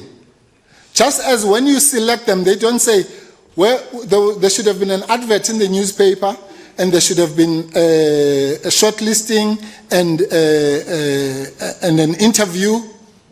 No, you select them. And just as you must select them easily without having the formalities of employment, you may equally deselect them. And that, yes. So that is those are the points that I want to make without interruption. So that's it, Mr. Mpofu. Well, unless there are questions. Yes. Mr. Mpofu. Well, I wanted to deal with the question of the commission, but just because my learned friends were asked on it, but it's fine. I'll hope. If you can only hope if there are questions, hopefully you can respond. But doesn't look like there are any. So that will be the end of the matter. Thank you, Mr. Mpofu. Going. Going, Mr. Mpofu. Going. Well, thank you, Justices. No, I know that I speak for all my learned friends when we are saying we are indebted to the court, and we also understand that we all have to be somewhere else just now. But and therefore, any of the issues that I did not deal with in reply were covered in our heads as the court pleases. We're indebted to the court. Thank you very much. Thank you to the colleagues. We need to consider this matter. We are aware of the time constraints. We are going to reserve our decision. I'm saying decision. And we are going to notify the parties as soon as possible as to whatever decision that we are going to take. Yes. But it's not going to be today. We can't do it now. Justice, we understand, Justice Clark. If you just give me half a second. I can't remember what prayer it is, but in the notice of motion, we've catered, we do understand the matter is quite complex. So we made provisions for a situation where the court might reserve judgment. And I won't take it further than what is stated in the notice of motion and in the founding affidavit as to what interim measures could be taken. I'll just leave it in the hands of the court. Reserves its decision. Court adjourns. As court please. You can't return the commission, they refuse to ask you questions.